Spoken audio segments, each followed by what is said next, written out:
So we're letting disabled people in just a few minutes.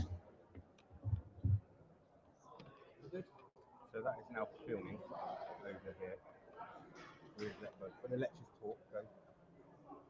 So when the lectures happen, turn it around and it's recording. And you just read it to the thing. I minimise that. I should not get bumped off.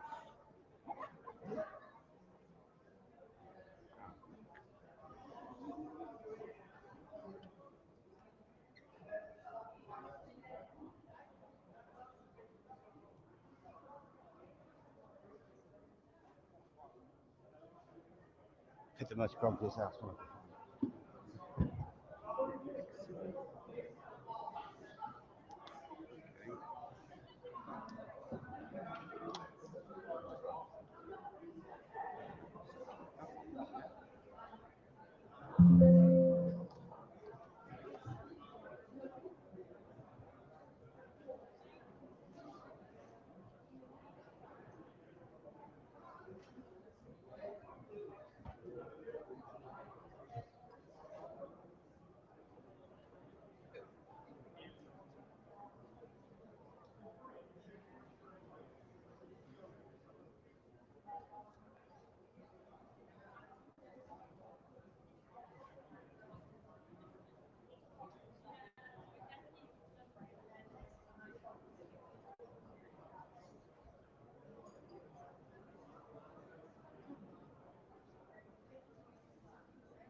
No, ja powiedziałem 12 ustawy, idę zobaczyć.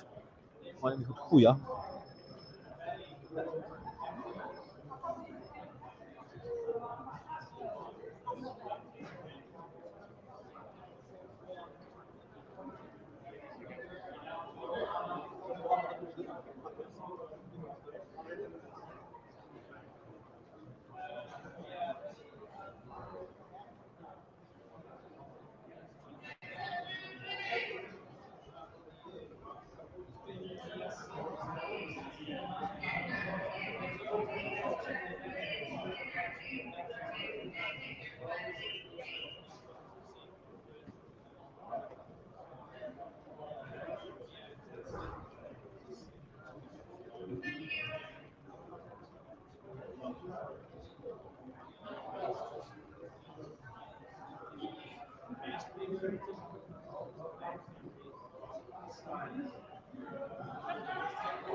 Ty ściągasz tę samicę?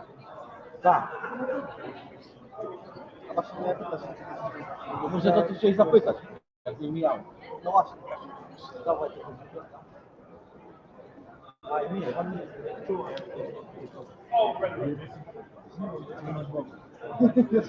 przyjechał na to jest drobne, dlatego tak będą chodzić, poczekać. Czekaj, masz piątaka? Nie ma, mam tak. Słaniak daje piątaka. I dajesz piątaka, a Słaniak 20. A ci wychodzi? Ja ci mogę dać za tykiet 2 euro. Czekaj, bo ja muszę się doczekać. Bo ja tak to mam na pewno. Nie, tylko. Ale to jest pięciaki. Ja widziałem, że to jest robot, jak jest tego człowieka.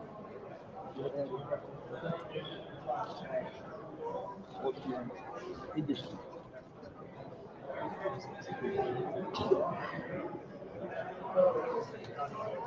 Ja przed każdymi targami kładam do siebie do sklepu, dają mnie 3-4 dychy i oni wiesz, na punkcie zamieniam. Tak? To nie wydawać, wiesz, nie? Ja mam wiesz, ja mam gościa w sklepie, który ja zawsze u niego kupuję i tak dalej. Prowadzi codziennie.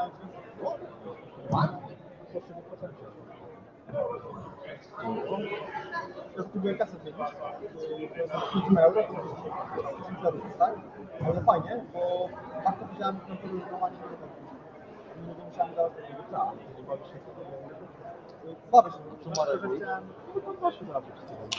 Tak, nie miałem do aplikacji, masz kartę i masz wszystkie waluty.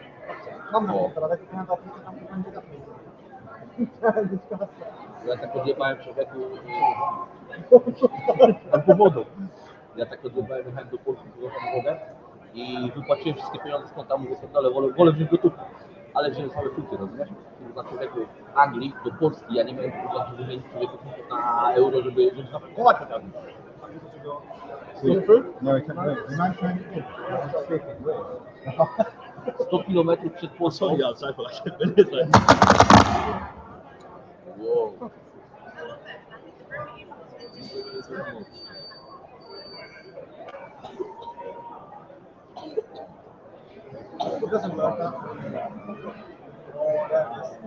I restart my phone. 100 km przed Polską, słuchaj, stanąłem na CPL na mieszkaniu, paliwa. Poszedłem do jakiegoś gościa Kirendy, że tu wymienił mi to chyba na 20 euro, ja muszę tylko do Polski dojechać, nie? I wymienił mi, wiesz. Tak to wstał. No? No tak, no. Ja lubię ale to są takie, że siedzą naprzeciwko siebie. Naprzeciwko siebie właśnie, poczekaj, siedzieli naprzeciwko siebie właśnie. Pierwsza baba mówiła, że w stylu, jak to jest różnica też słyszałem. Włodziki jakby to położyła wszystkich, rozumiesz? Co mogła być? To mnie zrobiło. Kolega Karol ma,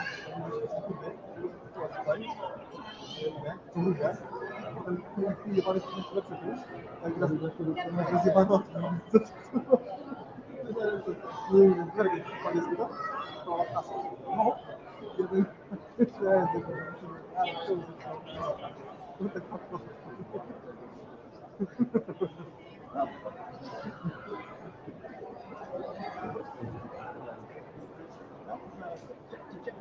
Ale po co, no,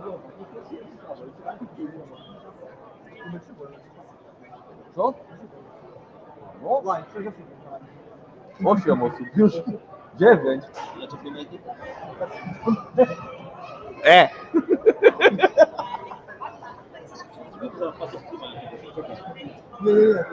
Dlaczego? Myślę, że ja jestem tym człowiekiem, którym zaraz a wiem ten człowiek. Tą stronę nie rozumiem.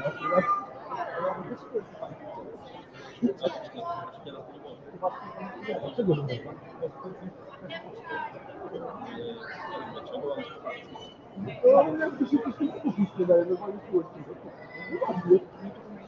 A wiem tylko skąd była się ścienica fizykowa, była teraz u nas i ona to właśnie słodzi z Adventure.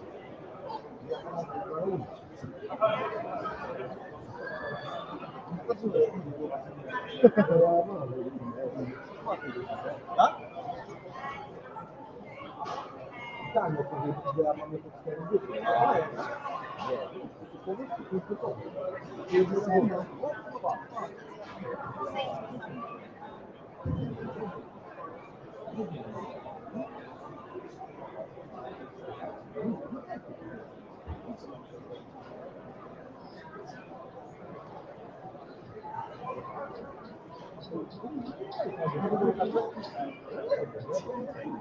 Ja to nie miałem, chodzi na to.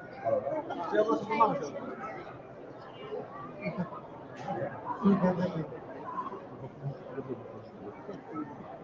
To tak na lekko. Jedziemy na 10 dni na nocy, to się zrobi. No, nie, bo ja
Oh, I can't imagine to like choreograph this whole thing. I need to listen.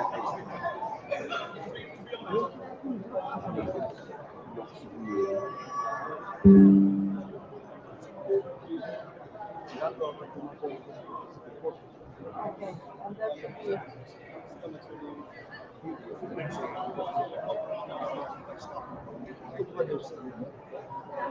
should be called nearby share.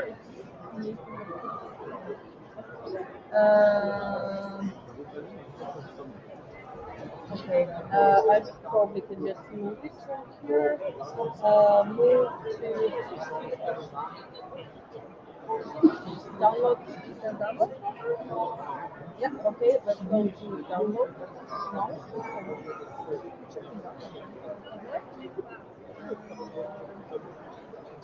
Sorted by the date.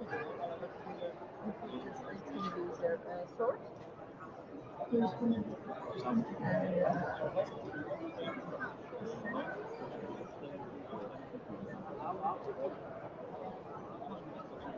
Oh God, okay. Internal storage, download, okay, yeah.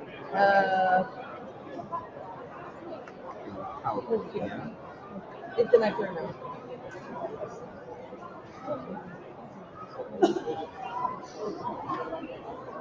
It should appear in download. And yes, it's not PDF. Yeah, that's another time. Oh no, there's no, not 9 copies, look like 11. No, not. Oh God. Should I put them both on? No. You have still 1 minute. Give me just 1 second.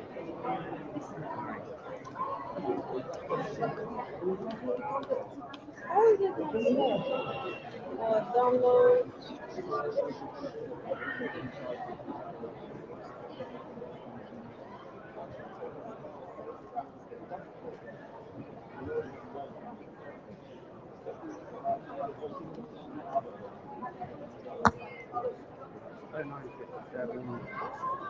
It was like late in the evening. Oh, okay. I think I downloaded from my OneDrive the wrong version. Okay, download one more time. Save.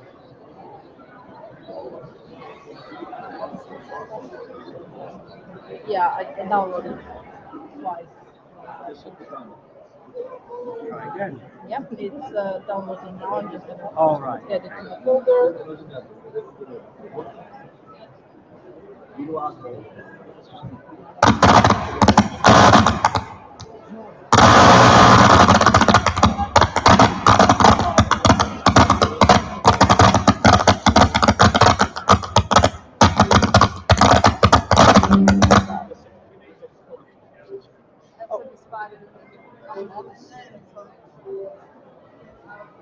View.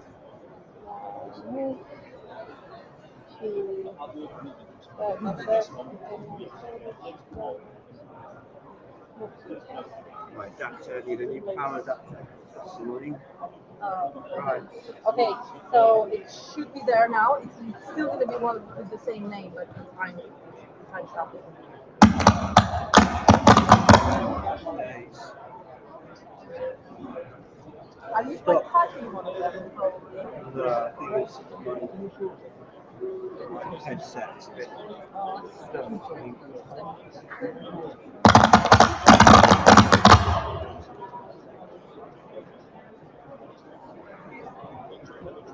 I think it's one of those.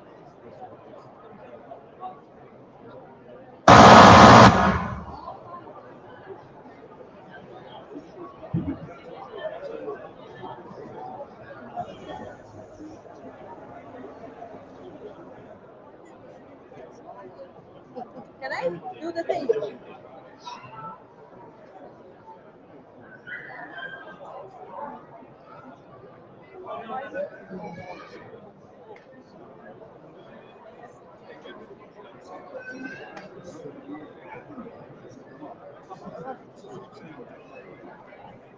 I don't know what happens, but it doesn't see anything.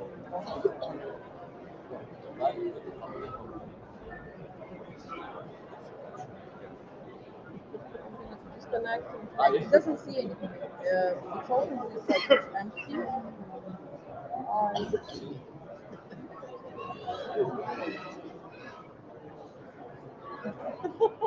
Don't know. Okay, hello? Okay, it's good. For some reason it took out it should be okay now. Yeah, that's okay. So zero storage, download.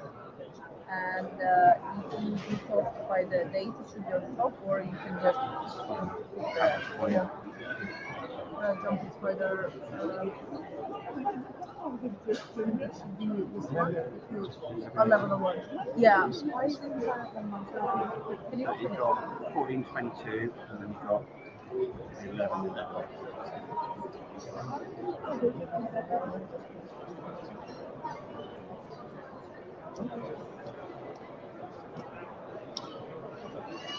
One? Yeah, it should be the one. Yes, it wasn't there. Yeah. That's it. You moved it? I haven't downloaded it yet. I'm sorry. Yeah, okay. I just got excited. Okay. Another one.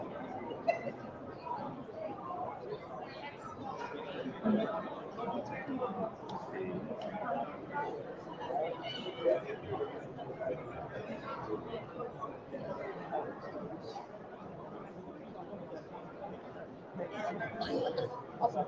Thank you very much. And see you 12:30. Oh. Cool.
You've got the same necessity. All right, cheers.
Anche solo vedendo un video su guardare dei gatti totalmente ecco.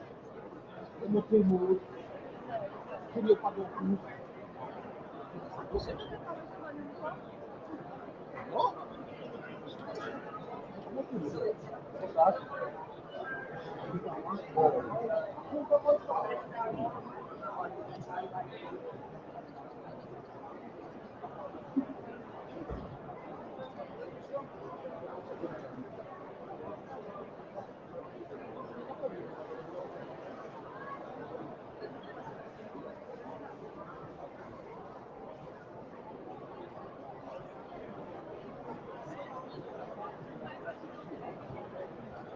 So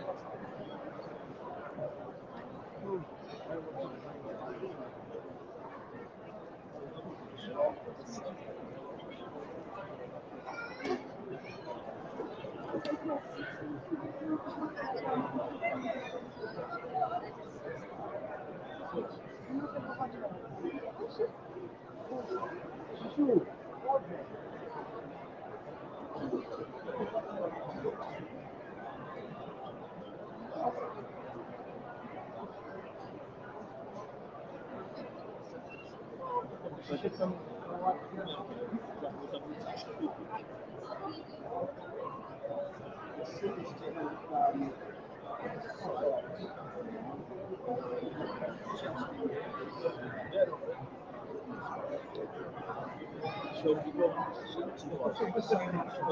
pop that here, yeah, just in case. I'll work on it. It's fine, yeah. Cheers, thank you.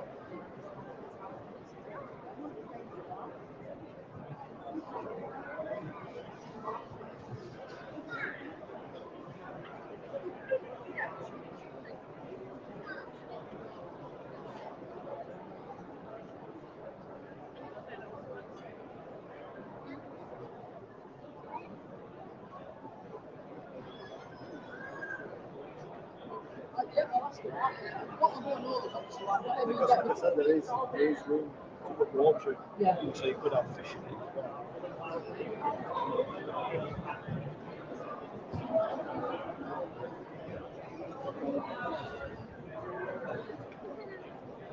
Expensive.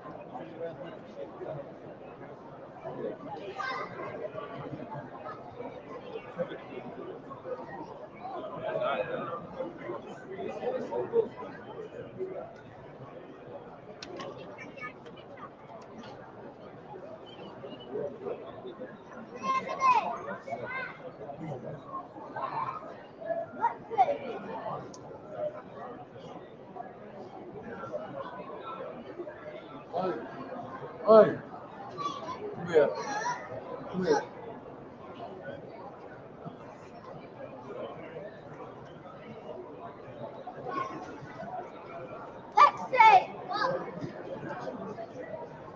Wow.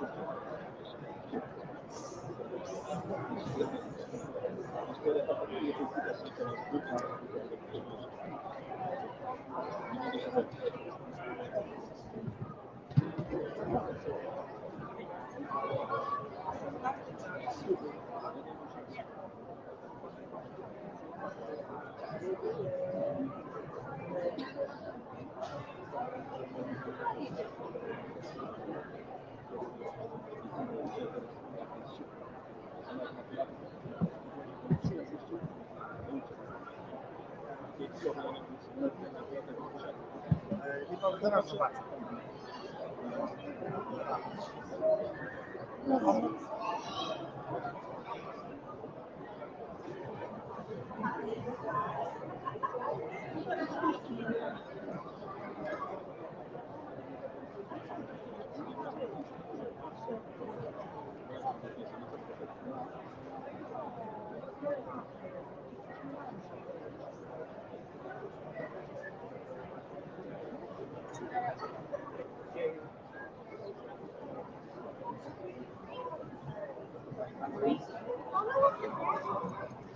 I will.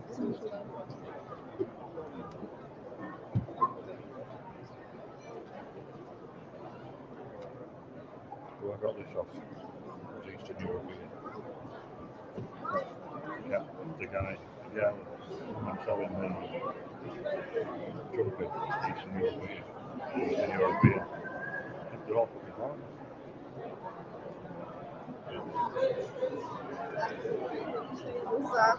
Zostaw proszę. Nie. Halo. Halo. Zalka. Ja mówię coś do ciebie. Nie wolno. Żeby nic nie wychodził.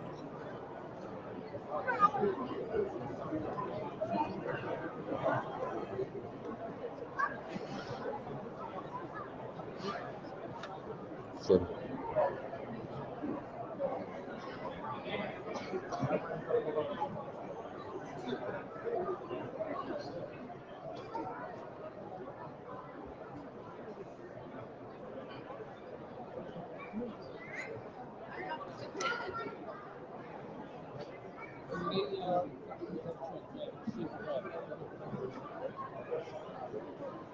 aynı. Sosyal ilişkilerinde.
Right, so you want to come down? Come on then. Show your arms. Like that.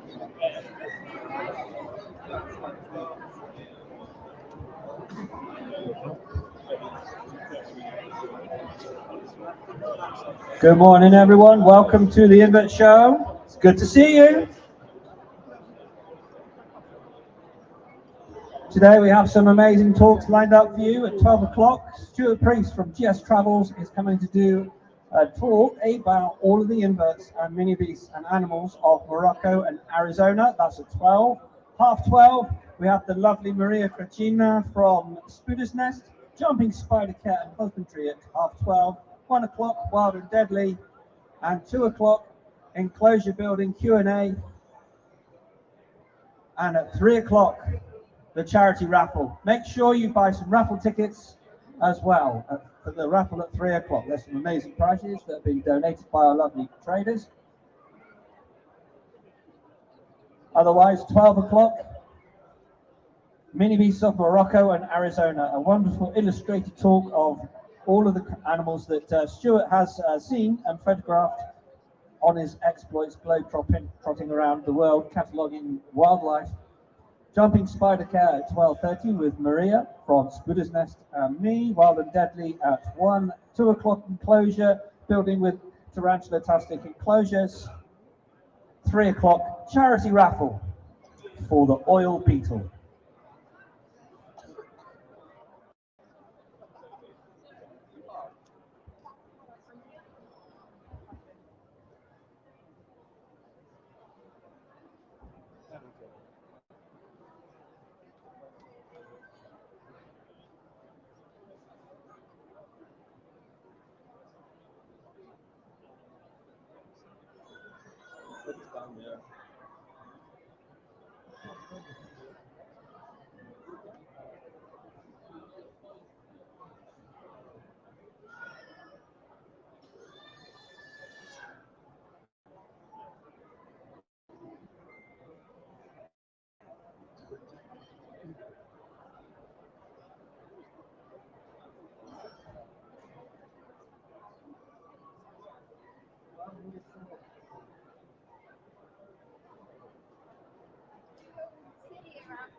money out.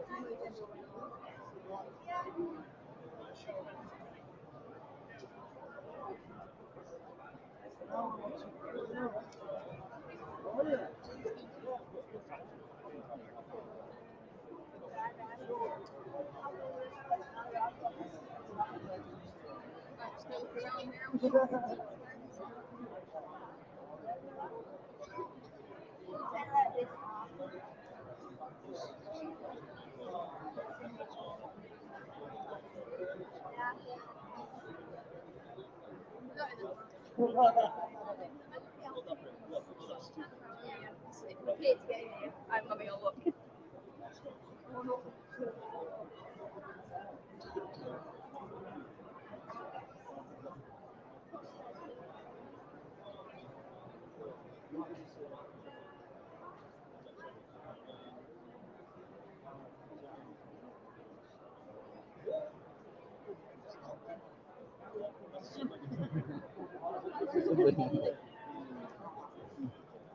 I was curious what those.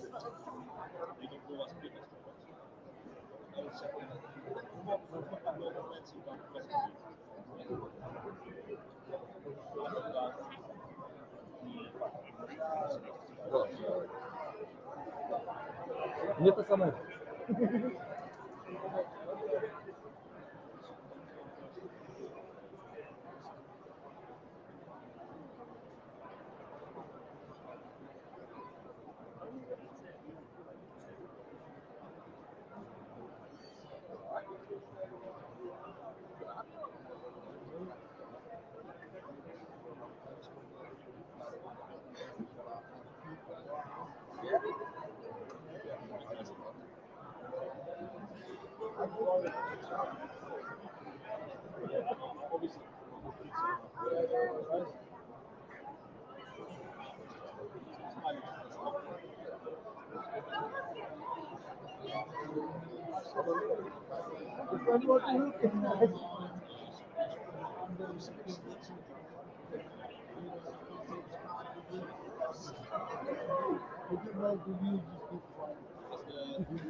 I don't know if I was a guy who is offered, I will tell you. I would not do.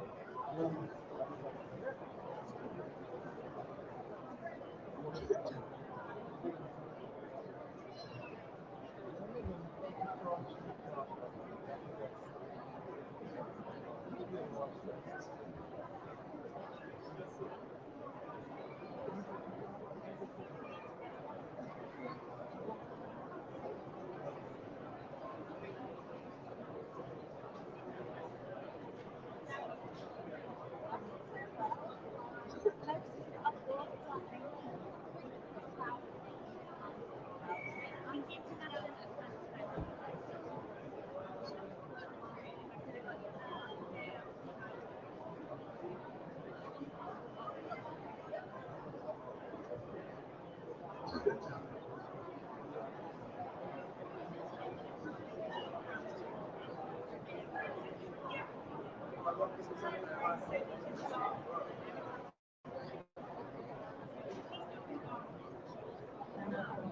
yeah. That's Roll up. Oh, can't much. I know, there's all that middle bit and everything else too, yeah. Yeah.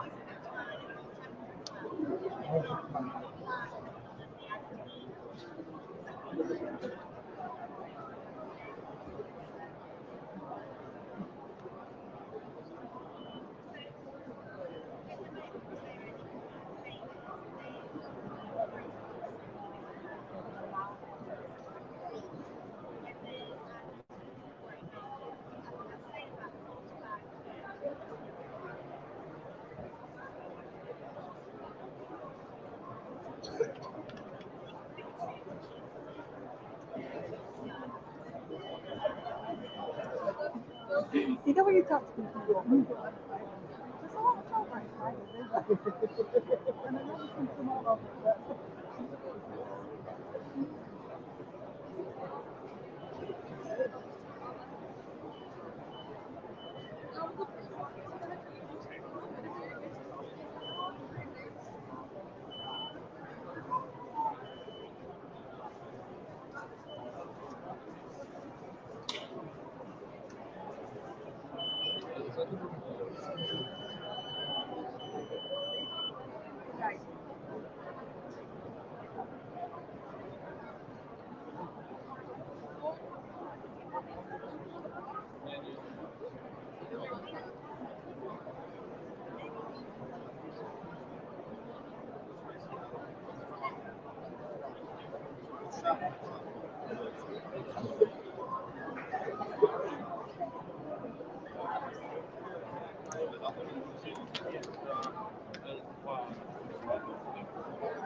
Mine was just. You know what she did? Swept all those. Right when she got out.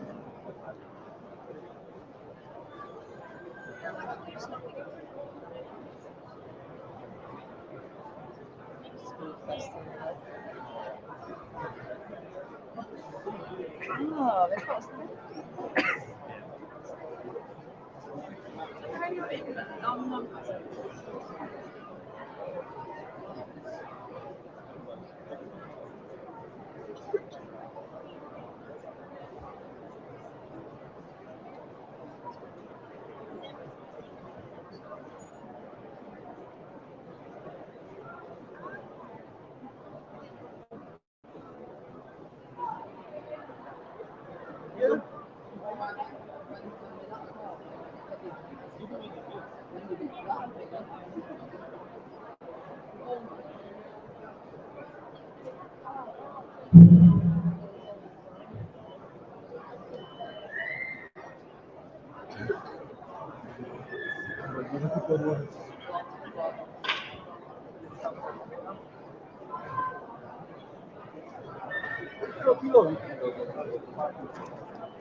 Co ty gadasz? No to jak to? Na początku tak zdawałem. Walczę i właśnie za ten targ.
There's DCF, and DCF, RCF.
While in Netflix show, that's what they want to watch, isn't it? They can come in and out with them back with these bands on.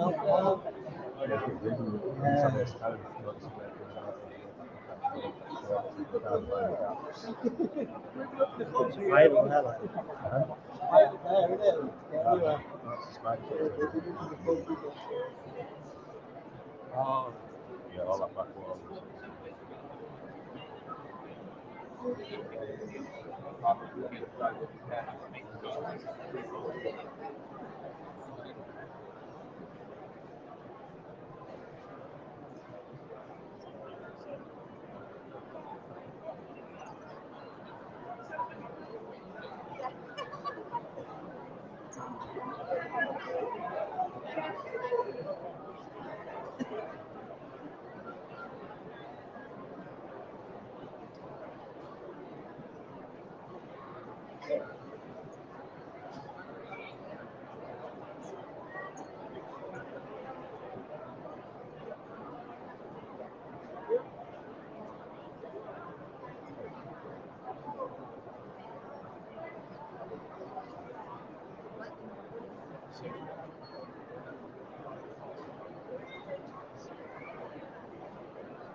Yeah. Put up this way.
To quiet space.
Choice that.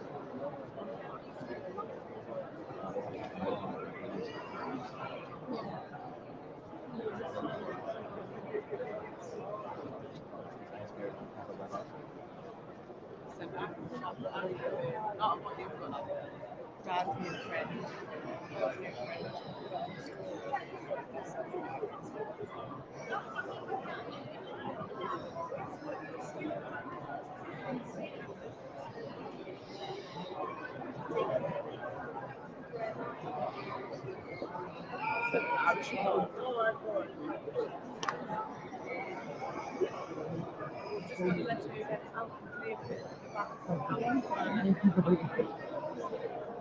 Can I get it out? So, rather, isn't it? Thank you. See camera up. Right. It's actually 4K web. On the men's one, but men's 4K. Was it webcam? Aye. The laptop. It's good how it's got it on the stand and everything. How clever. I took mine sort of like that.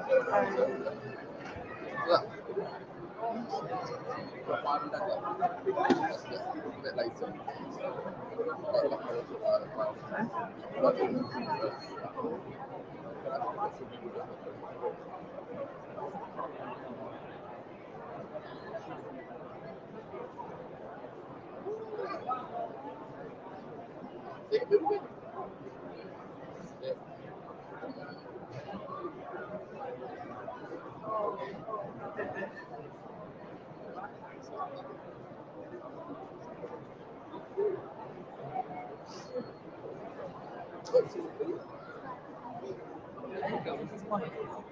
There you go.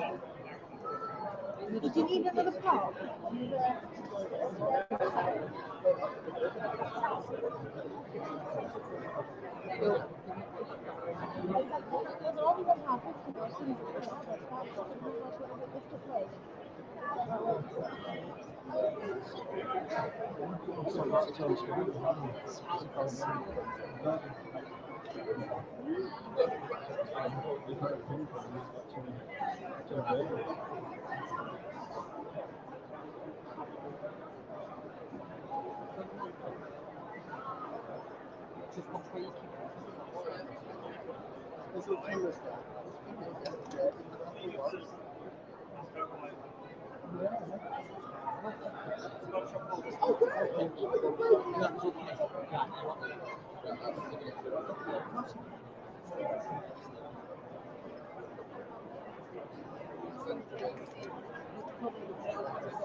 Let's finish that.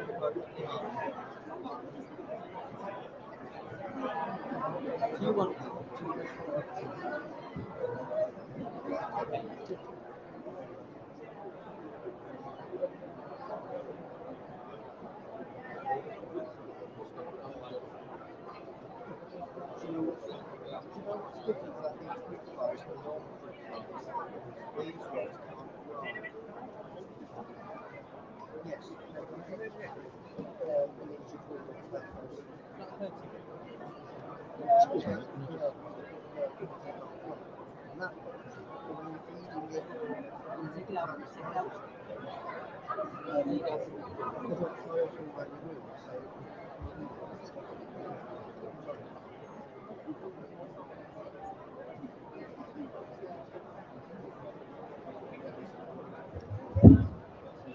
So hello folks, welcome to the show! Woo! In just a minute or two I have the amazing Stuart here who's going to plug in, not that one, who's going to plug into the computer and we're going to have an amazing illustrated talk of creatures that this intrepid explorer has discovered on his travels around the world. He is a real globetrotter and an expedition leader. He's very seasoned in the bush and he's got some awesome slides for you to see. So come and make yourselves comfortable. We're going to get all the tech organised now.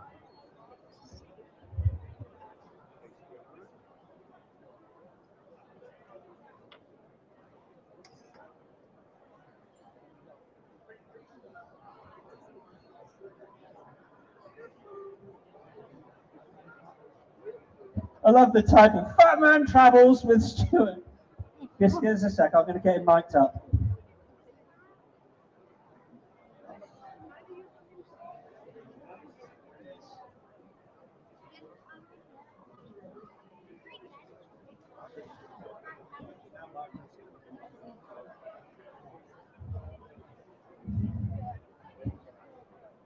All right then, my friends. May we please have a nice small round of applause to welcome our brave man here, Stuart, to the floor. Thank you very much, Stuart. Okay, afternoon guys. As it says, Fat Man Travels, said Fat Man. Please be gentle, this is the first time I've done anything like this. Okay, it's just going to be a really short trip through some of my trips basically. I've tried to put the owners on invert, but there are a few other bits and pieces that have crept in. Okay, so we're going to start off with Costa Rica. Okay, it is literally paradise on earth. So it's only a small country in Central America. It's about the size of Ireland. Okay, but it contains 5% of the entire world's biodiversity. You know, the numbers of things that you're going to see are just absolutely out of this world, especially when you consider that there's 493,000 species of inverts in just a country the size of Ireland. Obviously, a few other bits and pieces. So we've got the sloth. They get everywhere, and you can't not love them. Red-eyed tree frogs are very, very prevalent over there, and very iconic of Costa Rica. A few other bits and pieces. So clicking through, one thing, as soon as you get out into the jungles there, you will not forget these things. They are so loud, they are everywhere. Cicadas. This one was really lucky. We literally caught it just as it climbed out of its old skin and was left there hardening. This one was the only quiet one we found in the entire trip because it hadn't hardened up at that point. Okay, so literally millions of these things, and yeah, you think it becomes white noise, but after a while it sounds like they've got little mini chainsaws and they're trying to start them in the morning. So yeah, a trip to any jungle out that way and you will be very familiar with these guys.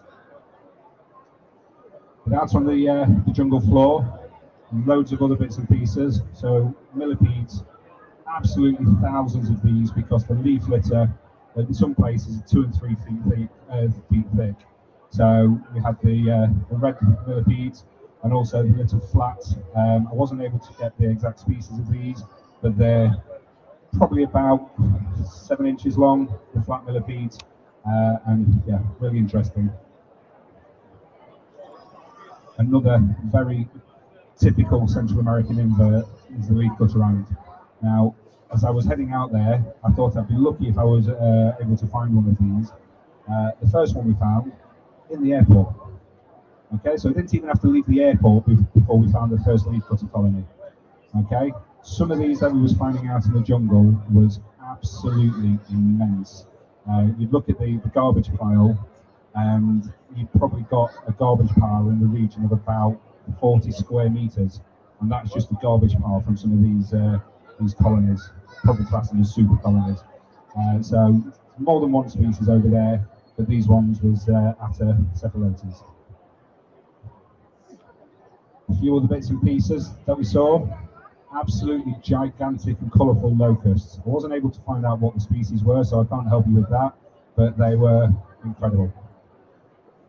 Tiny little mite tick, I don't know what it was. I only found one. It was bright coloured, grabbed our attention.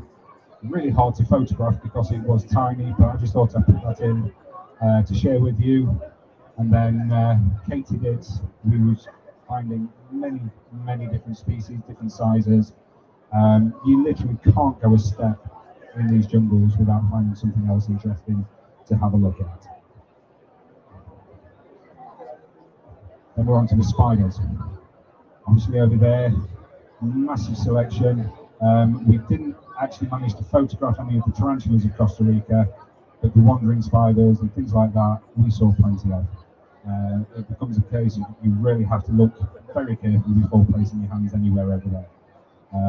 You think you're fine, you see a handrail, but under the handrail, in quick succession, 3 separate wandering spiders. So be very careful. One of the places we went to was the Selva Biological Station. Incredible place, lots of research going on day in, day out. It's really interesting being there because you get to go out with the students and the professors doing the research, and they're quite happy to share with you what it is they're doing. But from the accommodation to the cafeteria, you've got about a 3/4 mile walk, and it's not lit. So walking at night, we've got our torch, shining the torch. As I shone it up into the tree, I got eye shine. That I thought was from some sort of mammal, so I went running closer to have a look what it was. Then when I got there, it was that spider. And its eye shine was that great, it drew me in from about 40 meters away. And she was sat there on a big egg sac and very defensive. But at the same sort of area, as I was looking on the floor, it looked like there was dewdrops everywhere on the floor. But when I looked closer, there was thousands of these little wolf spiders, and I do literally mean thousands of them. Literally the size of your fingernail, if that, but thousands of them. And just a few other species that we find around the Selva. It's one of those places, can't be 100% sure of the species because they're uncovering new species in that biological reserve all the time. So I've not even tried to guess with these because it's suspected that they could be something new. While we was out there, I found plenty of scorpions, including these guys, bog scorpions. This was the most common scorpion we found while we was over there. And obviously, if you're out there, you've got to take the pictures with a UV light. What point finding the scorpion if you're not going to take these pictures? So, yeah, these guys was quite common. They're not specifically medically significant, but by the same token, I wouldn't really like to get a whack from one of these. Just a few more spiders that we saw. still in the selva. We broke away from the selva and we went out into some prime rainforest, and that's where we encountered these guys. So the ones on the left, I don't know the exact species, but it was sat fishing. Just sat with its legs on the water, and it was witnessed pulling out a tadpole. Just fascinating behaviour to observe in the wild. And then obviously we've got a couple of orb weavers. They was everywhere, especially at night. You could always find those at night. Just as something else that we saw out there, not an invert, but these are really interesting. These are white Honduran tent-making bats. So what they have, they've got a habit where they'll find a banana leaf and they'll chew along the stem, which makes the leaf drop in on themselves to give them a little tent to hide out in during the daylight. And this was literally only 4 feet off the ground. I had to literally lay on the ground to take this photo.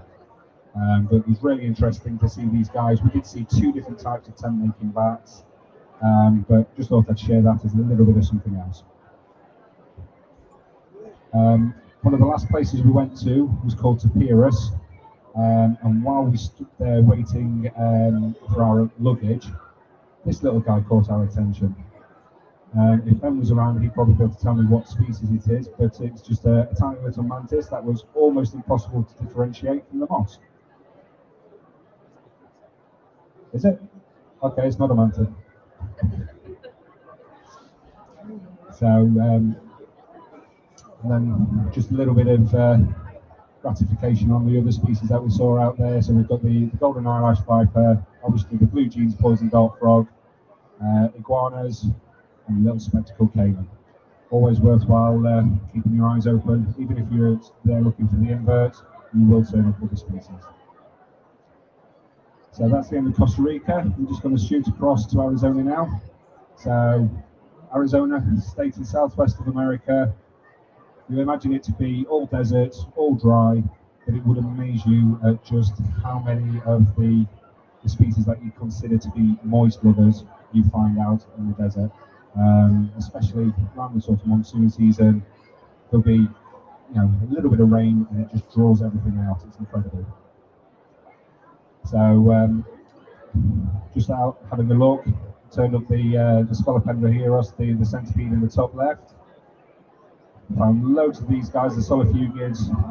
Depending on where you find them, you'll know them as sun spiders, camel spiders, Romans, whatever you find them as. They're still solifugids. Fantastic little things to find. Give a big show, but can't do any harm. And then bottom right, a little velvet ant. So loads of these. They're actually a flightless wasp, and they have a sting which is actually longer than their body. So if you try and pick one up and pin it down, no matter where you grab it, the sting can reach you, and it's rumored to be very, very, very painful. Just some other ants that we found out there. Well, we've got ants in the centre there, carpenter ants, but once again we've got another type of velvet ant, bottom left. And top right, we've got one of 2 species of tarantula hawk that I found out there. Fantastic to watch these guys. They don't hang around very long for you to take photos of, but if you make yourself comfortable, if you see one hunting, it won't be long before it comes along dragging a spider behind it. Obviously you'll know that they'll sting a tarantula, lay an egg on it and bury it, and then that becomes food for the larvae as it hatches and goes through its life cycle. Absolutely gigantic species of bee. Wasn't able to work out what it was. I haven't got small hands, and even that makes my hands look small. And then we're on to the tarantulas of Arizona. There are a good number of. Most of them are Aphonopelma, but while we was out there, we only really found 3 species.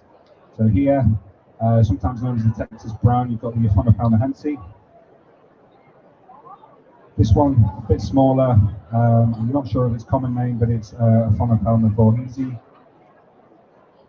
And then this is the one that everybody knows from out in Arizona and Texas. This is the desert blonde Aphonopelma chalcodes. These guys, we was lucky to find this one with it being a female. most of the time, if you find them away from the burrow, it's a male. He's looking for a lady. So you tend to find hundreds and hundreds of them just wandering. But the females don't tend to move more than a few inches from the burrow entrance. And just another couple of pictures there. There's another solifugid, and I'm not sure of the species there, but it's some sort of wood spider from the US. Now these guys was much more prominent than we expected, including taking up home in one of our showers. So when we took over this house, we found the one in the shower, so that shower got closed down to leave her alone. But this is one that we found outside, and she was very, very productive. Every day we had a look, she got something else in the web. We never saw where she was putting them. We just seen sort of the remnants sitting in the web. Fascinating to watch these guys, but very aware not to get too close. Just another selection of things that we find out and about. Obviously millipedes, you typically expect them to be kept quite humid. We're in the desert, and we're turning up millipedes every few steps. They was everywhere. And then we've got the vinegaroon and the tailless whip scorpion. Also things that we'd expect to not be in the desert, and they're everywhere.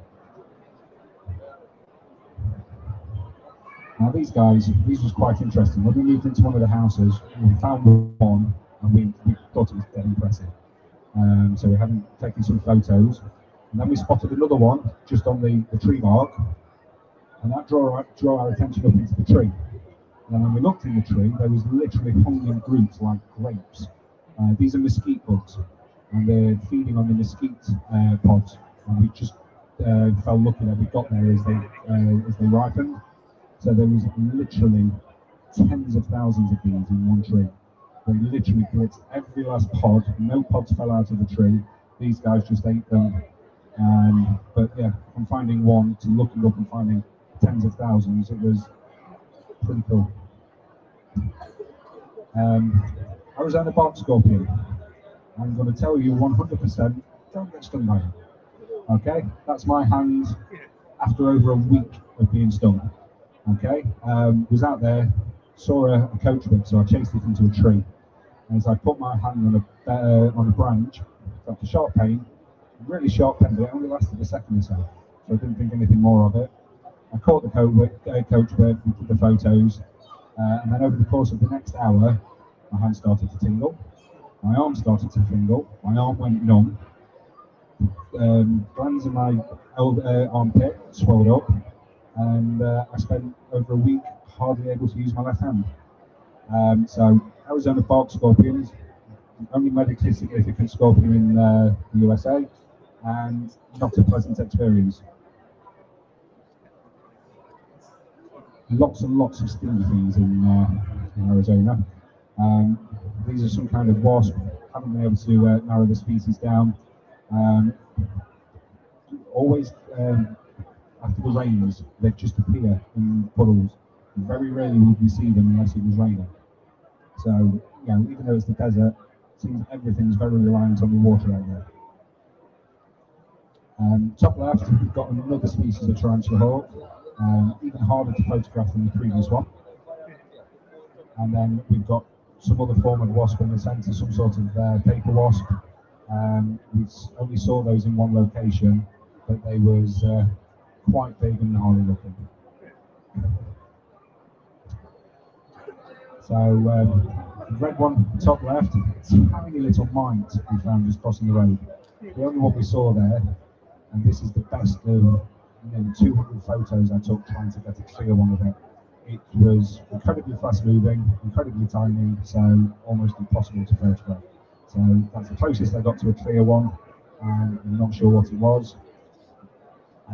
We've got the spider below. Not entirely sure what that is. It's similar to what we know as mouse spiders over here. So it did have quite, you can't really see it in the picture, did have quite long fur on its abdomen.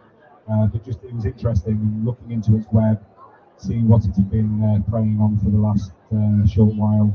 It was quite interesting looking at its best part of 800 prey items just stacked on this one web. But the moth in the middle, which was pretty much that size. We have wild bees on the top right, and then just some random beetle which hit me in the side of the head, so I thought I'd have a photo of it after it's done so. So this one I put in. I found this quite interesting. I'm going to put the next photo in to give you a scale here. So this is some kind of ant moving its larvae around. To give you an idea of the scale, that's a bottle cap of a beer bottle. They was tiny, and that was just at the side of the pool. Don't know where they came from, don't know where they went, but you know, when you go to these places, keeping your eyes open is always something to see, especially if you've got a love for inverts. Okay, on to the final trip of this short trip. Okay, so this is Morocco, situated on the northwest coast of Africa. You've got everything there from high mountains in the Atlas, down to the dunes, down to coastal areas. Really varied and quite surprising at just the number of animals that we could find on this trip.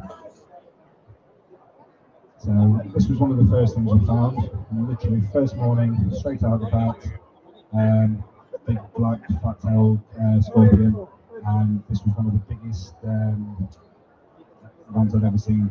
This was absolutely ginormous, and she just sat there for a good amount of time. She really wasn't bothered by us, but also didn't decide to pick her up either. Same species, but we literally stumbled on another black flat-tailed scorpion, but it was literally at the side of a golden scorpion, although that one's not particularly golden. You know, you tend to think of scorpions as being solitary animals, but these guys just sat quite happily at the side of one another. That isn't staged, that is how it was when we got there. Do find it quite funny that the one that could actually do us any harm is nice and relaxed, and the one that's totally harmless to us is giving it all the big attitude, showing off, and at one point it did actually make a fake charge at us. Quite amusing for something as small and harmless as that. One of the things we did find in Morocco, which was quite strange, was the sheer size of the insects. Okay, so this was one of many of these that we found, a giant bush cricket. Now these things was absolutely enormous, but then when you consider that the reptile prey, the reptiles out there are smaller than what you'd normally expect them to be preying on. So we've got that's some sort of locust there and a beetle here, and that was a fairly average size of the reptiles out in Morocco. So this next page, or next couple of pages, will just be a selection of the reptiles out there, which show that they're quite small, considering that the prey is so big.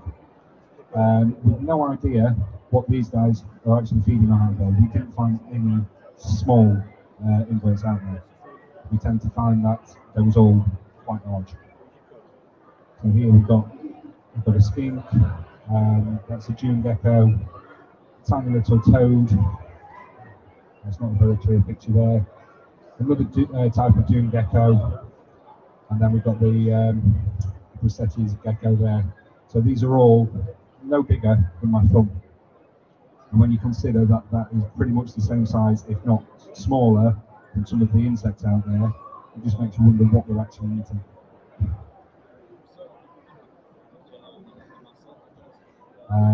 Once again, a few of the lizards out there.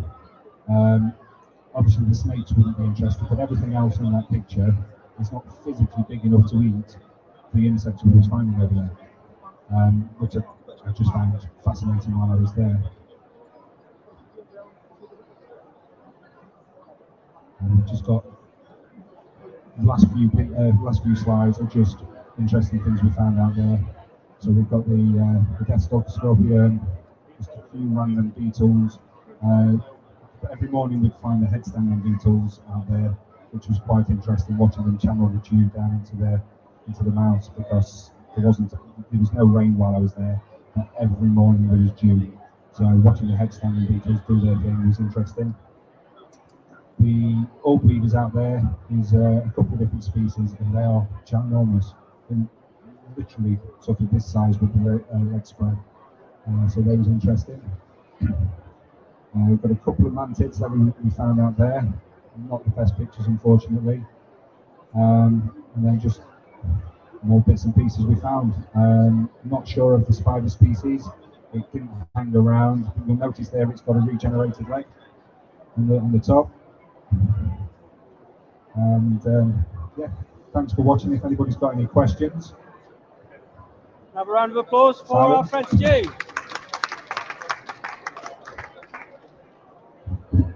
So who now wants to go on expedition with Stu?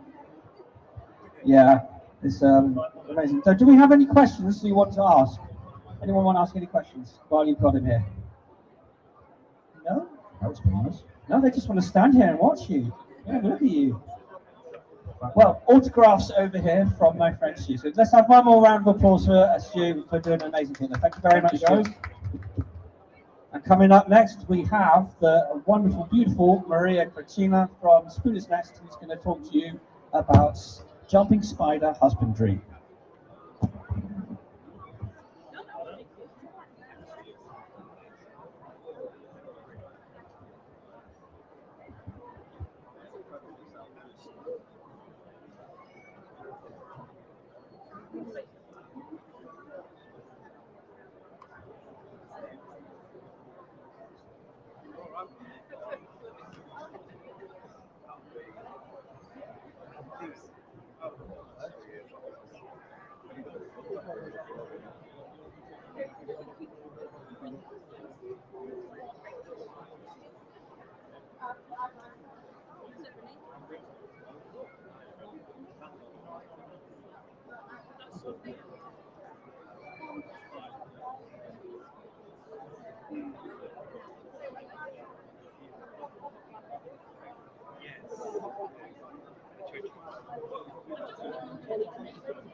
My people kind of want to just put him on the pole and hope that he can stay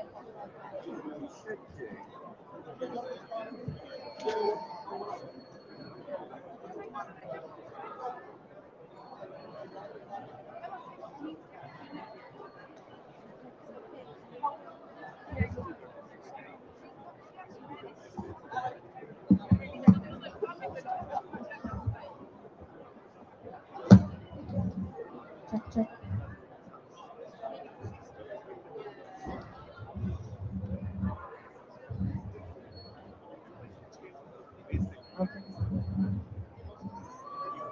Hello, everyone.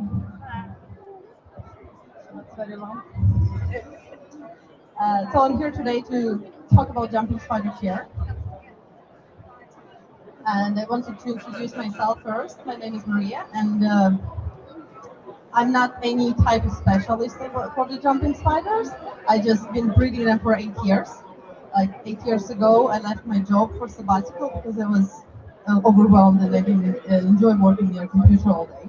I went for a holiday for like 200-kilometer hike in Greece, and I found this jumping spider in there. I came back home and I started researching them. And then 8 years later, and you see, I'm here. That's kind of how it all happened. And next, I wanted to show you a slide with a. Do you mind? Next. Okay.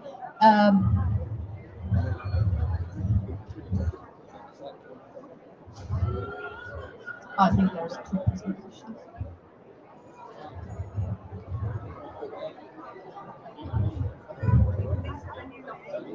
You will see now the video of jumping spider being in space, International Space Station. If someone didn't know, I thought it would be fun to show you how in 2012, Phidippus johnsoni, I don't think it works. I think there's two same presentations.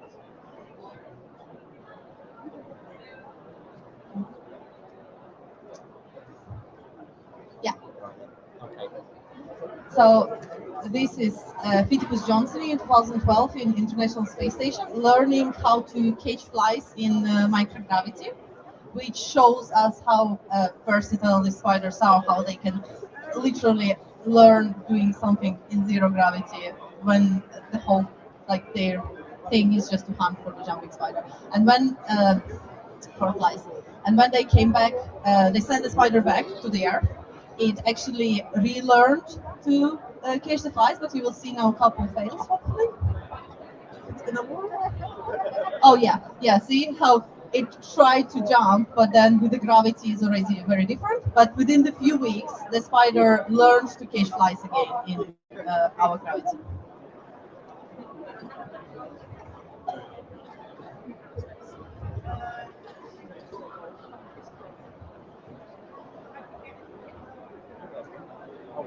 There is a book about these jumping spiders called Nefertiti, the Spider Naut. If someone wants to check it out, it's pretty fun.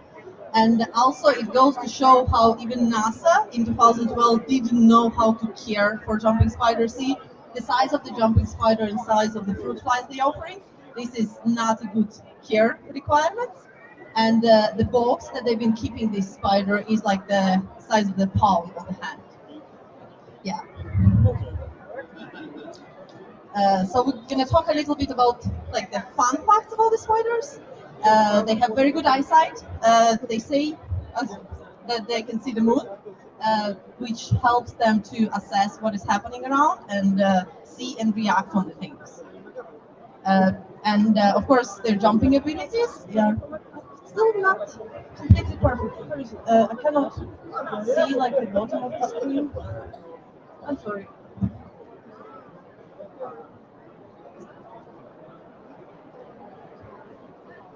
Okay, that's fine. Okay. Yeah. So they can jump 20 to 50 times the length of the body of the jumping of the spider. Although they usually don't. They usually just like chill and relax. They will be expected to jump when they hunt. They will stalk the prey and then they will do like the final jump.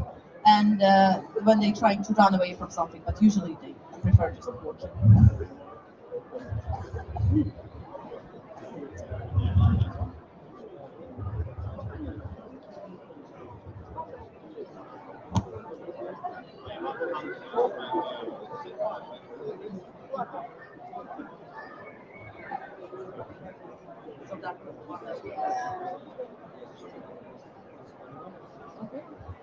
Yeah, jumping spiders have very varied diet.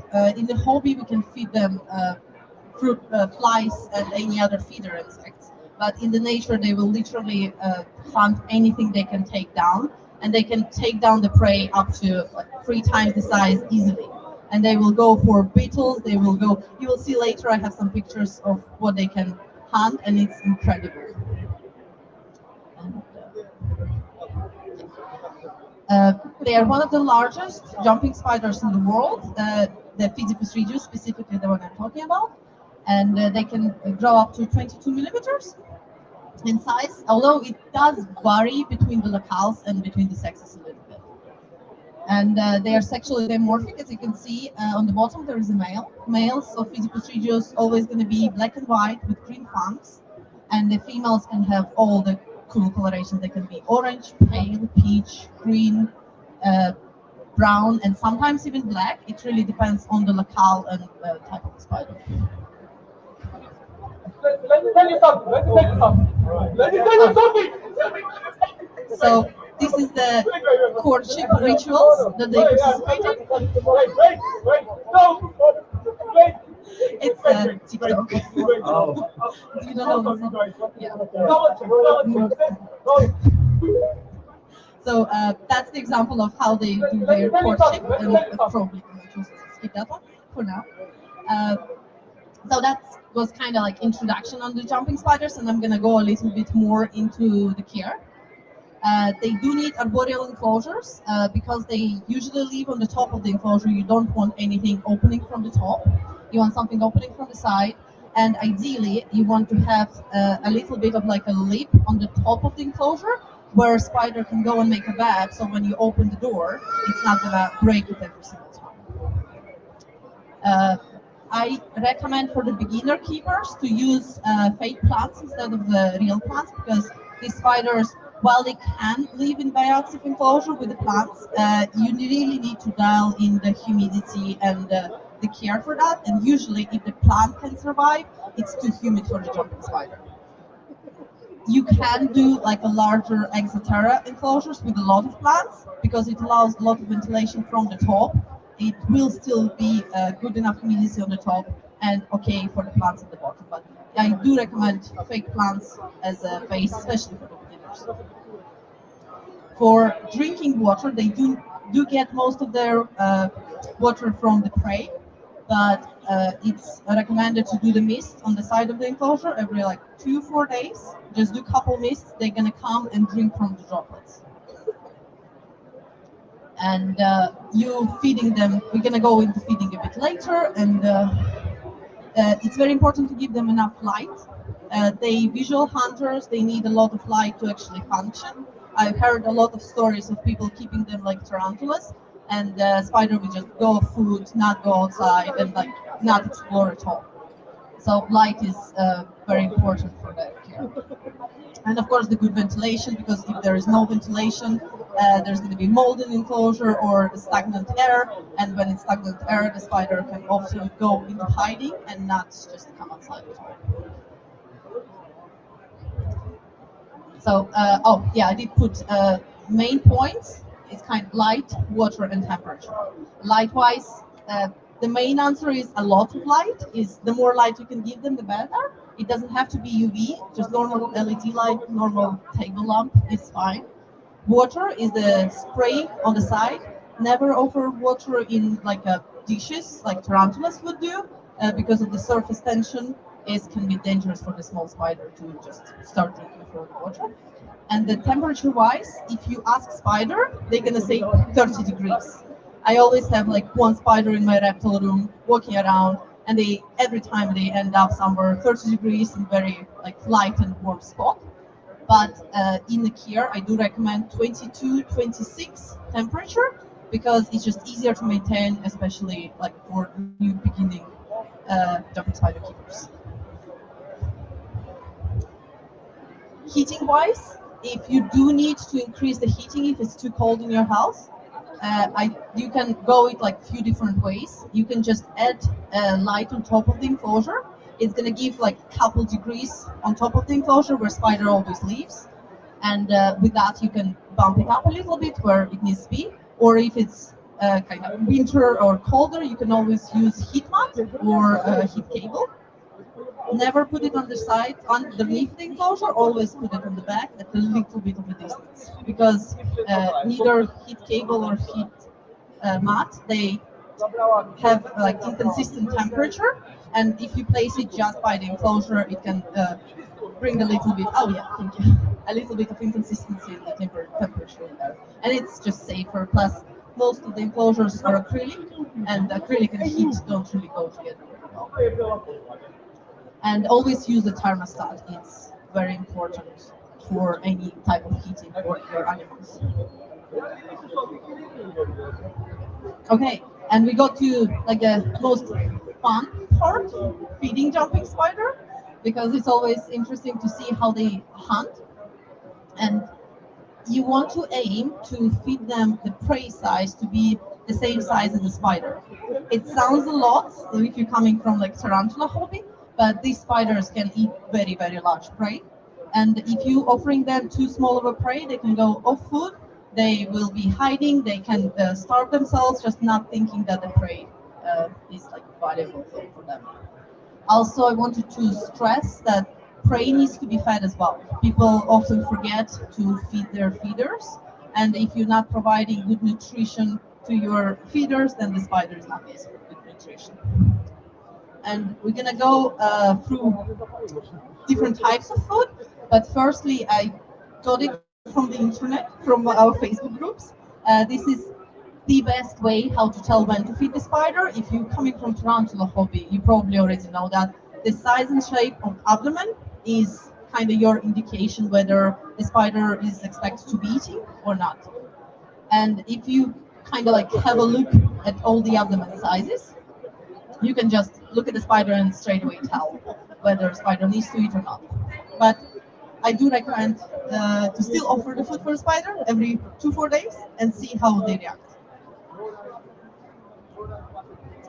Okay, and their favorite food is the flies. We all know that. They love hunting them, they love eating them. They can eat like few at the same time. It's the easiest prey item to source for jumping spider and to like keep, because you can get them as a pupa and just store them in the fridge in the door on the lowest shelf of the doors. And you can take few pupas at a time, throw it inside of the enclosure or in like a smaller cup on the bottom of the enclosure, and spider will eat pupa or the fly when it hatches. It's kind of the easiest, the best, and the overall like nutrition-wise good result. But if your fly hatched, then you do want to feed the fly before offering the spider. And then you have all the other options. So the fruit flies, they only good for very small spiders, considering that you want to have prey size the same size as the spider. You can imagine it's going to be like first in star to the 4th, 5th in star. You can offer fruit flies, and then after that you want to upgrade to something larger. The second option is the crickets. They like easiest to get in any pet store, but be careful with them because sometimes they can have mites and they have very powerful jaws. So if the spider doesn't eat the cricket, you need to take it out of the enclosure. Don't ever leave it inside. Then we have the mealworms. They easy to breed, easy to keep.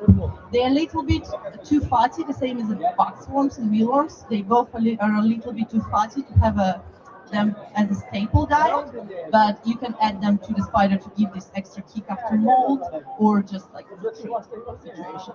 With the boxworms, you can always wait until you can offer the boxworms, but also if they pupate it, they're gonna hatch into moths, and jumping spiders love those moths as well. So it's kind of prolongs the lifespan of your feeder if you offer boxworms. And then roaches. I personally have allergy on roaches, which is so annoying because they have excellent nutritional value. They're very easy to keep. They come in all the different sizes. The only problem with roaches and jumping spiders is that roaches tend to go down and hide, and jumping spiders are always somewhere at the top. So you can offer roaches in some kind of like plastic cups. I used to like get a plastic cup, put a roach inside, and if it cannot climb, spider is just going to go down and pick up the roach.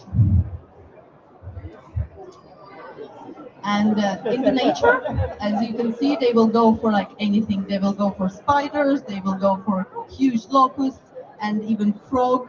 I tried to find the picture of jumping spider eating gecko, but I couldn't find that. But they can eat geckos as well. I've seen one with one of small mice, which is crazy to me.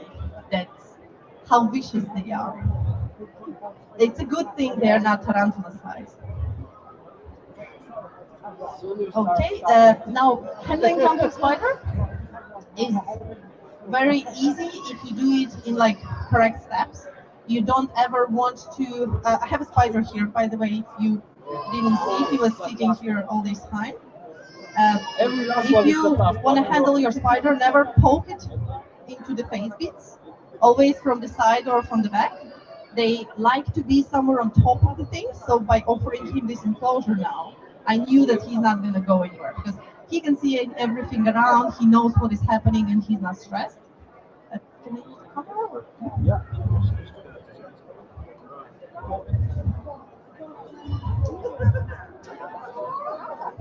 So see how like unbothered he is about anything.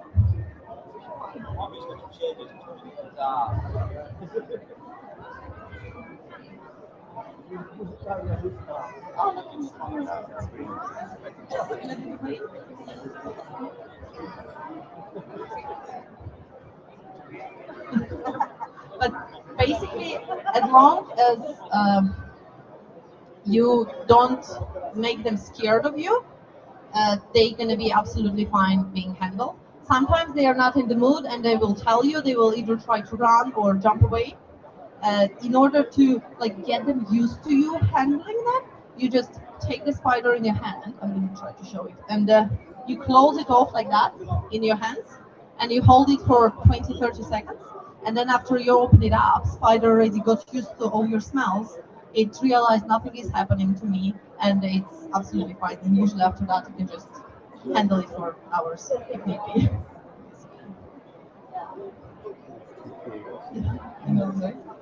If anyone wants to handle him later today, I always have one spider with me on the table.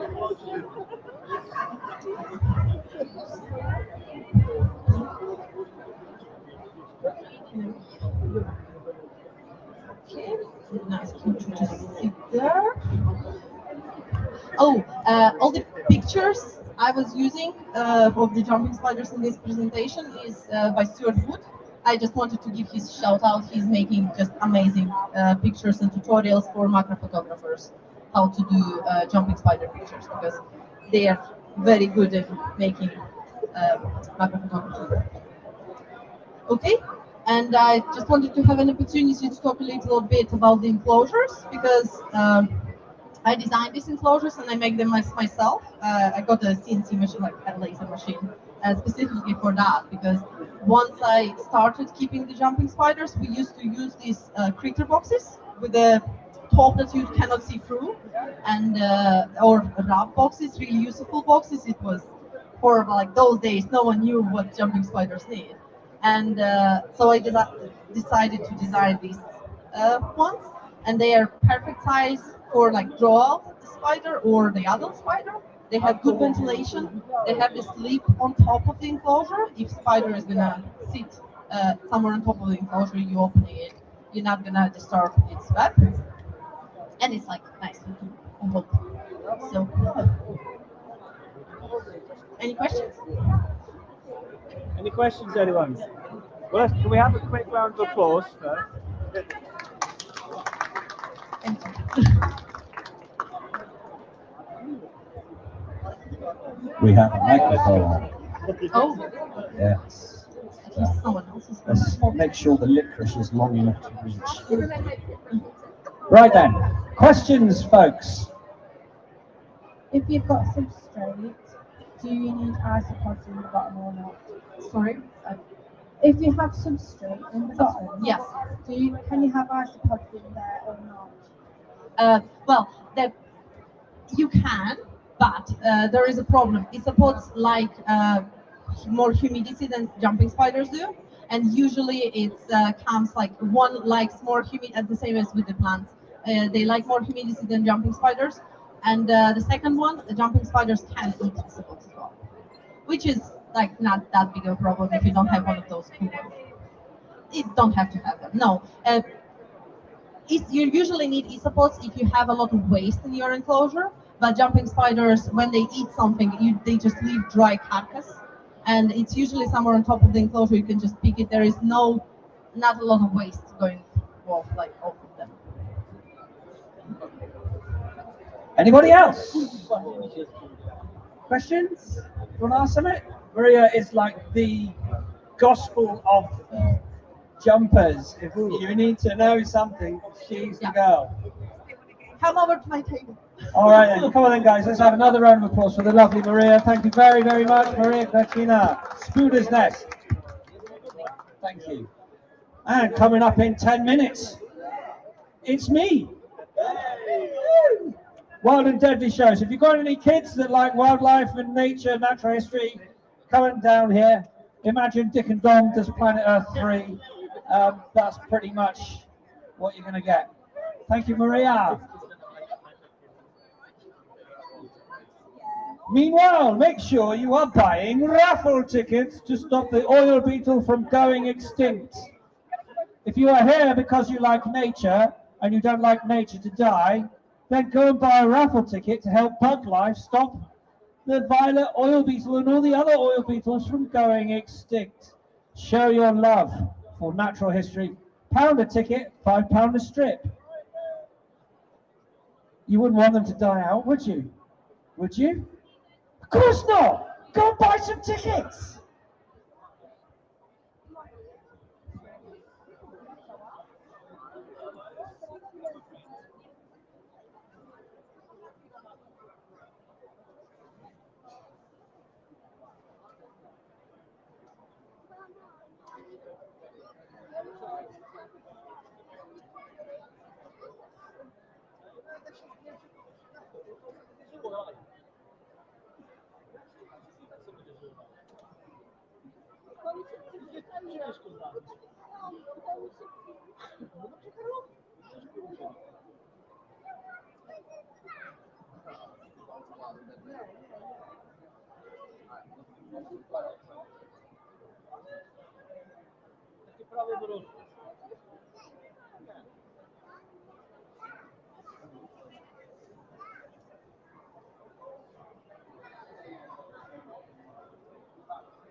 Oh, you'll see. Oh, you'll see.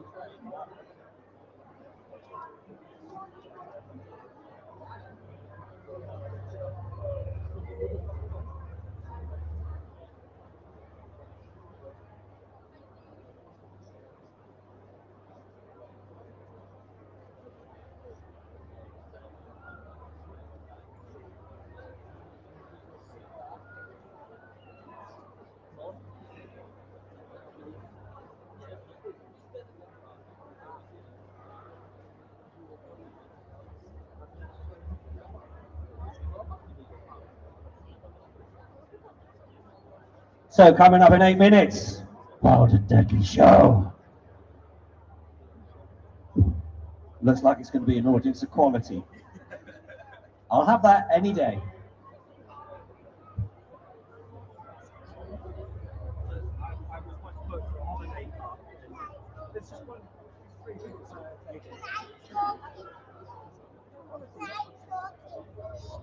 Can you talk into it? No, you're talking about the stuff. Be careful. This keeps coming down. Don't listen to a word I say. I talk nonsense. Yeah, so do that. You've got to do it. Sounds like extreme people.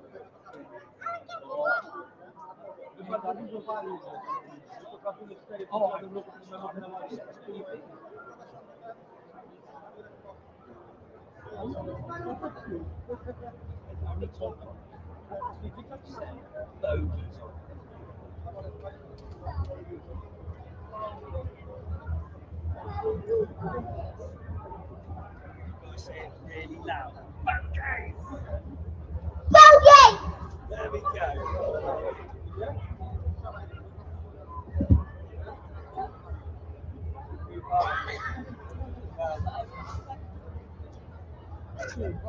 For example, we're now car blocking access to car parks.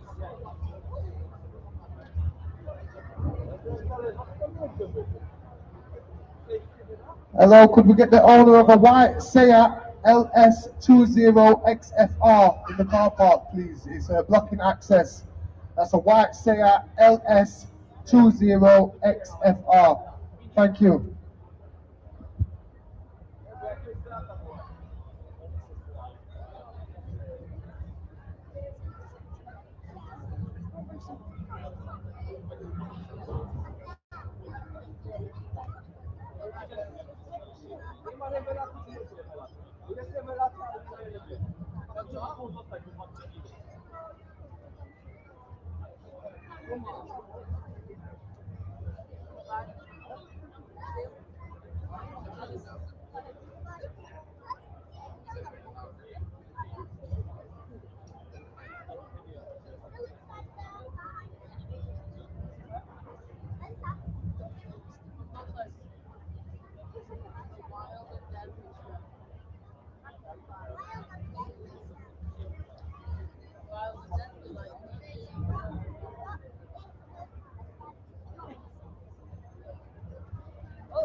Alright, get out there.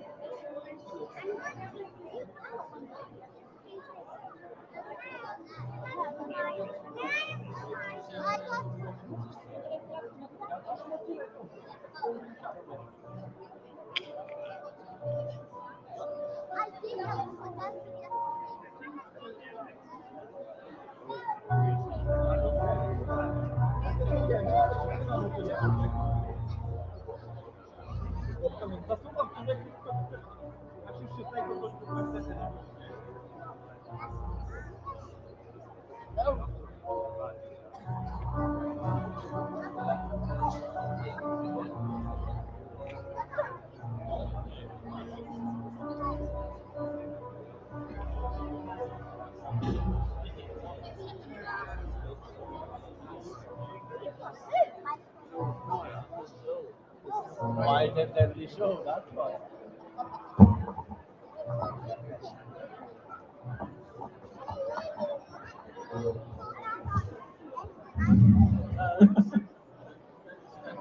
I made a mistake, didn't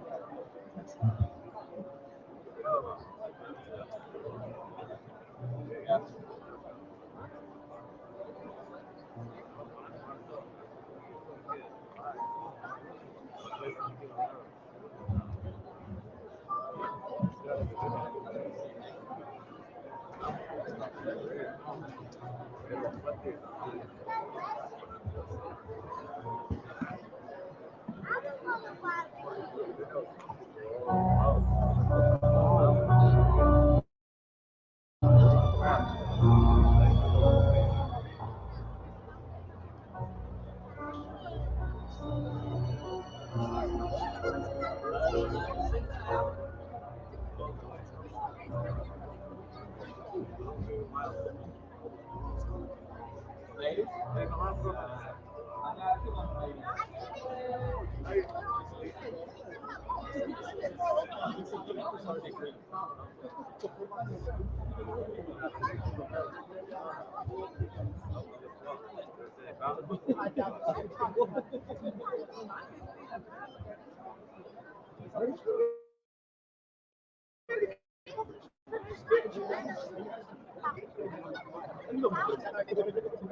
Well, hello.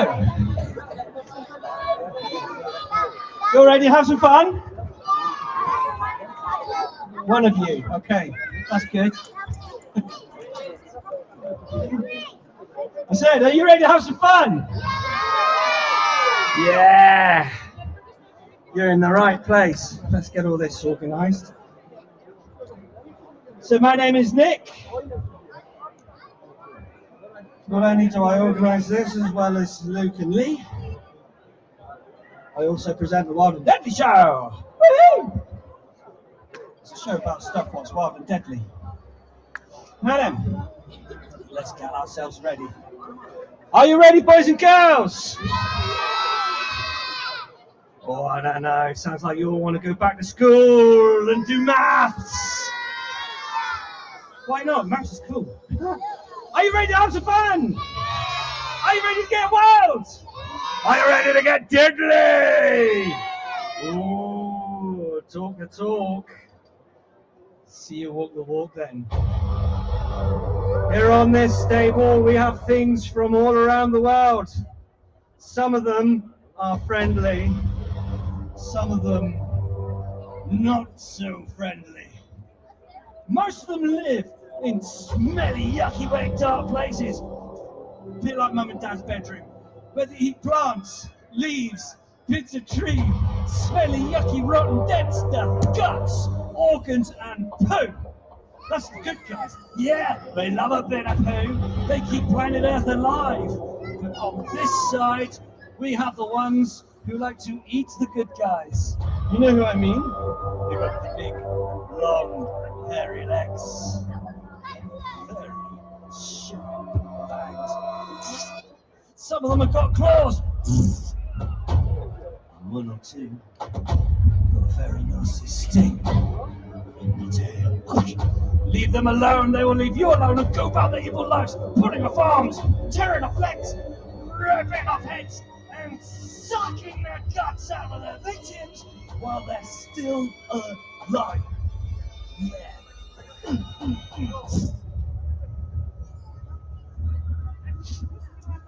So yeah, sorry I didn't get any attention when I was a kid. I'm kind of making up for it now. But boys and girls, sensible. If you really do want to explore, if you want to go out and learn about nature like me, make sure you practice survival skills. Always check your boots before you put them on and before you go to bed. Always under your pillows. There might be something in there. Sweet dreams. Anyway, our story starts way back in time, long before dinosaurs, 450 million years ago. This is a time when planet Earth was ruled by plants, mini beasts, and head teachers. All right, very scary planet. We had things like this. This is Big Bertha. She's a giant African millipede. She's all the way from Tanzania. Let's bung her up on the screen for you to have a look at. Millipedes are super cool. Here she is. Archospirus streptus gigas. Look at all. Oh my gosh. Did you really? Ah, she pooed on me. Oh. Hey, what do you call a millipede sitting on a toilet? Millipede. Oh, I thought it was good. Right, anyway.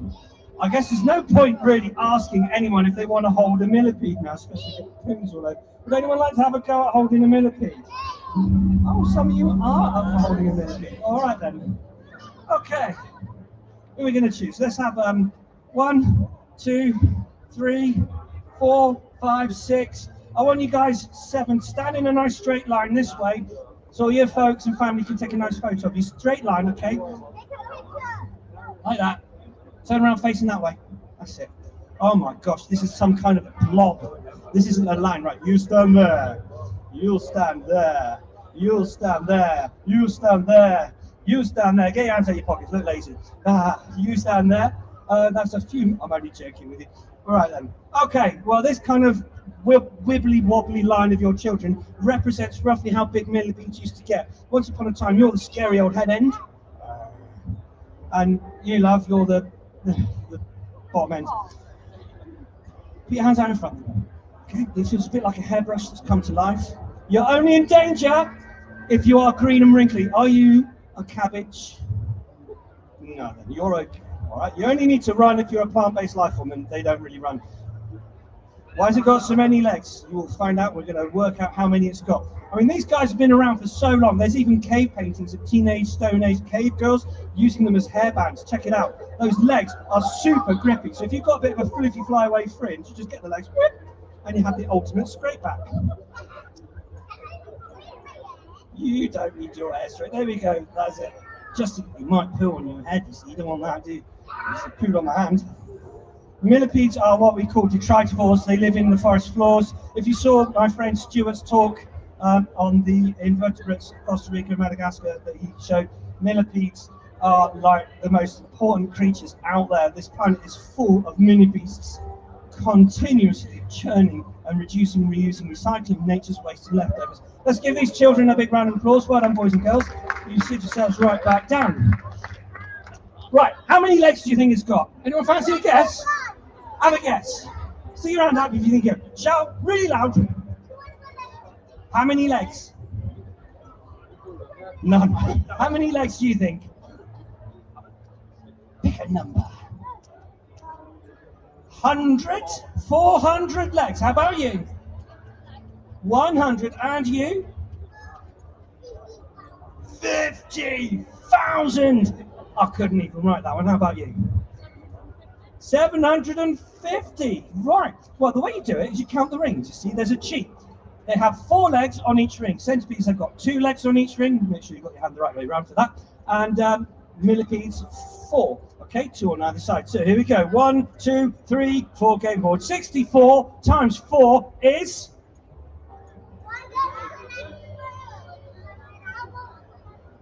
256. 256. Now, we used to say millipedes don't have 1,000 legs. Up until about 4 years ago, the record was 750 Elapme planipedes from California. But during the lockdown, they discovered a brand new species. Because in Australia, they were digging for gold in a lockdown. But you can't have a picnic unless you're an MP. That's okay. Apparently they had tables, the miners had tables, 6 miners to a table, they were safe. Can't get you at the table, can you remember that? And so they would discover this brand new species, 60 meters down. They called it Eumillipes Persephone. You all know who Persephone is? Come on, you should have studied Greeks at school. Wife of Hades, underworld, see, so deep down. And the boys, 1,000 legs exactly. The girls, 1,300 legs. More shoes. Cool. That's not all though. I mean, the creatures we had are just phenomenal. Millipedes are just one of them. You know, they make great pets. Have you bought any yet? Anyone bought millipedes? They're great for kids. They're completely harmless. They ain't got any. And they do have chemical defense, as you probably know. These are Madagascar's fire millipedes, which have pretty potent chemicals in them, and lemurs are particularly interested in millipedes because they use the chemicals in the millipede's body. They pick them up, they give them a chomp, millipede gets cross, they're not eating it, the millipedes are fine, and then they start rubbing the millipede juice into their fur. It makes them dribble like mad. Watch the slobber go flying. And then they start rubbing and rubbing and rubbing and rubbing in order to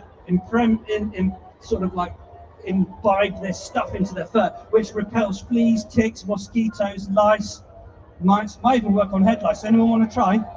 Only joking. We also had millipedes that look like that. That's called Arthroplora.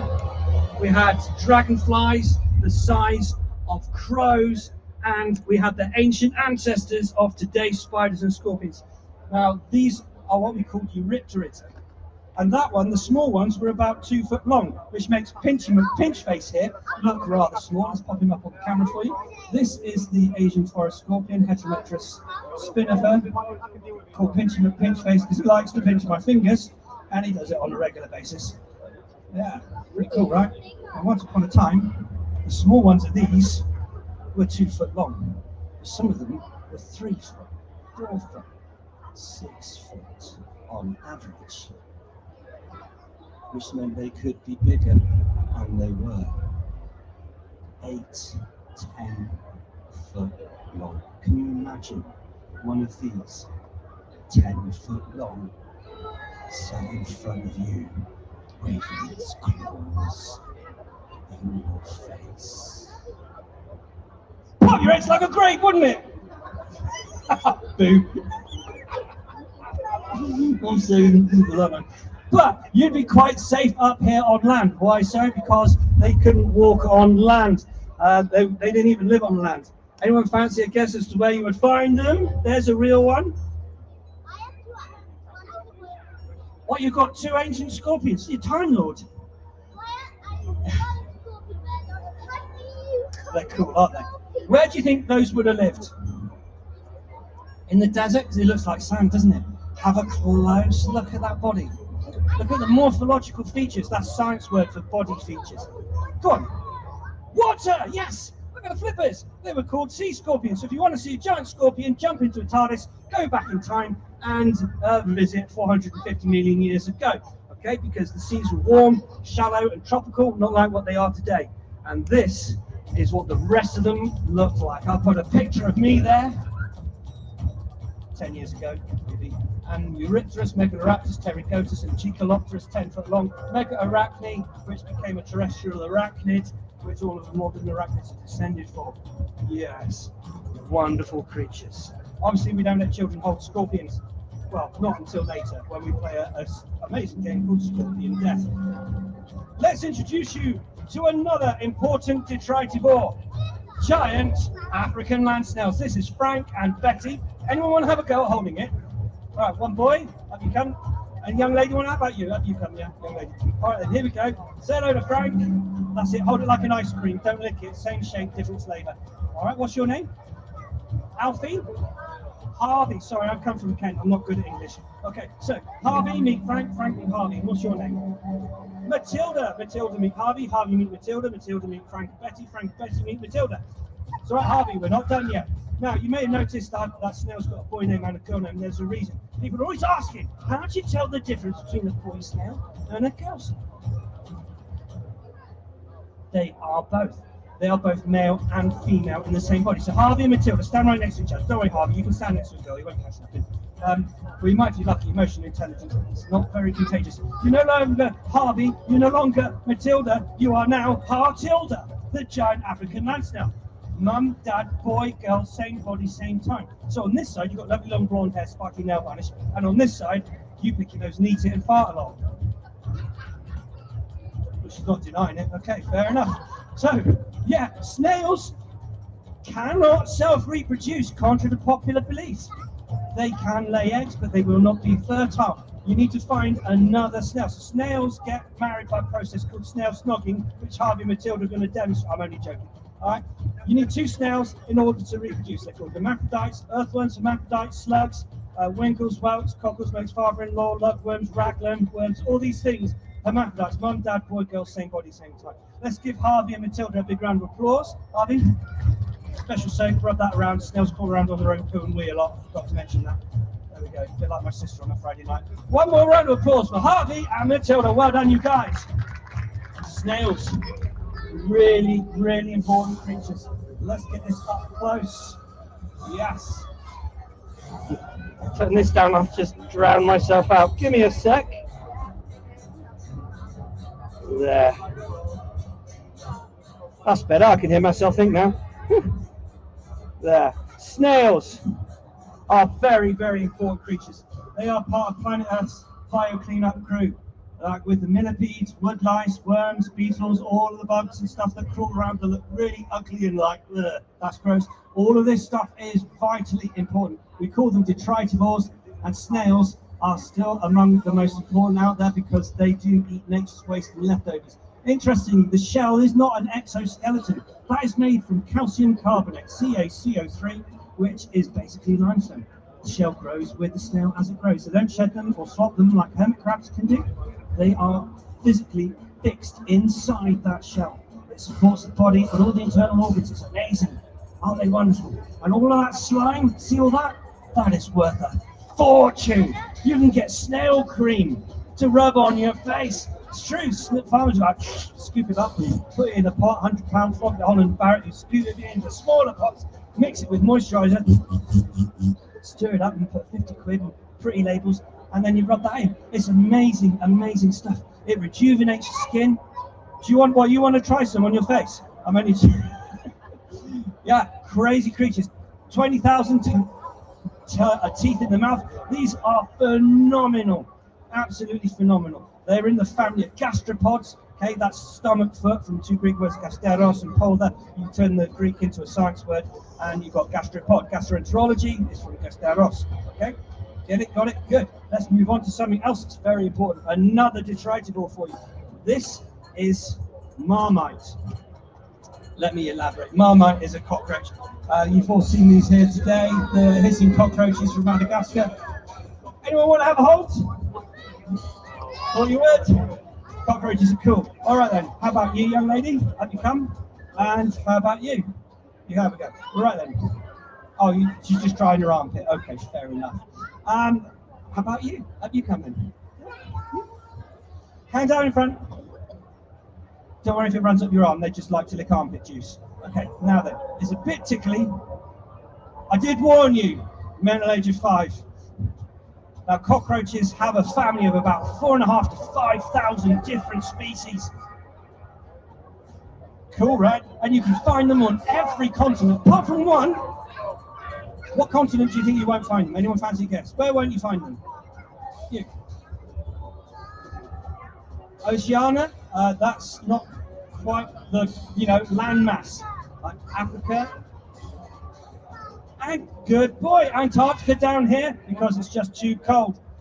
Cockroaches come in an amazing array of shapes, size, and colour. And they have been around for about 250 million years. Can we have a round of applause for these two brave young children? Cockroaches sometimes don't even look like cockroaches. Every single one of these is a cockroach, believe it or not. Aren't they amazing? Ladybird, where? Which one? Are you sure? Where? Which one? What, that one? That one? No, it's not. Are you sure? It does, doesn't it? It's actually pretending to be a ladybird. Well spotted. Let's give this brave young man a big clap. Brilliant, good lad. No, it's mimicking. We all know what mimic means: to copy, to impersonate. That one's copying a ladybird. Have you ever picked up ladybirds? And you know, if you're a bit rough with them, they squeeze that goo out their knee joints. Have you ever smelt that? Yeah, it's a bit pongy, isn't it? Have you ever tasted it? It's horrible, isn't it? Apparently. So I've been told. Yes, it tastes disgusting, which is why that's copying the ladybird, because ladybirds bright coloured to go, yeah, come on then, I'll taste disgusting, you will spit me out. And any animal that's eaten a ladybird will never eat another one again. What about that pretty blue one there? That's cool, isn't it? So if you wouldn't eat a bright red one, would you eat that blue one? Who would eat the blue one? Anyone? Good, because if you did eat that one, yes, you'd probably be okay. But the next creature that was the same kind of colours that you eat would probably be that. Poison dart frog. And you know why they're all bright coloured? Poison dart frogs, they'd be like, yes, lick me and die. Yeah, they obviously kind of look down on them. Don't play with poison dart frogs. If you book in with my friend Stu over at GS Travels and you go out to Costa Rica, you will see them everywhere. Do not touch them. If you have a break in your skin, you're off. And there's no antidote, so don't go around playing around with them. All right, so there we go. Cockroaches are awesome. You know, because they've been around so long, there's a lot of myths. Do you fancy a true or false competition? Thumbs up for true, thumbs down for false. You reckon? I'm going to give you 3 statements about cockroaches, and you're going to have to decide which ones are true and which 3. It's all English, not maths. Which ones are true, which ones are false? You up for the challenge? Thumbs up's true, thumbs down's false. Okay, here we go. Statement number 1. I'll give you 3 seconds to choose. Okay. Cockroaches can survive anything, including a nuclear bomb. True or false? Are you ready? 3, 12, 7.5. False. Stomp a cockroach. They go everywhere. Nuclear bombs over 1 million degrees centigrade in the immediate vicinity, and anything in 20 kilometers of the blast is dead. No excuses, no exclusions. Not even tardigrades can survive the 20-kilometer boundary of a nuclear explosion. Okay. What about in the aftermath of a nuclear apocalypse? So say we've shot off all the bombs and we bloated everything up. That's past tense of blown. Okay. And the whole planet's radioactive and everything is dead. Cockroaches, though, if they're surprisingly safe and lucky to find somewhere sheltered, they'd come out from their little hidey holes and they'd be like, bothered and reign supreme. True or false? 3 seconds. 3, 9, 6. False. Ah, wow. Everyone knows that. Now, if you speak to a friend of mine, Dr. George Beccoloni, who is the world expert on cockroaches, they are tough. They can withstand anything from between 5 to 15 times the lethal dose of radioactivity to a human being. Anything more than that, they will be toast. They're really tough, but not that tough as you might think. All right, last one. Cockroaches can live for up to 3 weeks without a head. True or false? Are you ready? 5, 4, 3, 2, 1. True! It's true! How does that work? Insects obviously are not made the same way as human beings. They have a completely different nervous system. Insects, unlike humans, don't keep all their brains in their heads.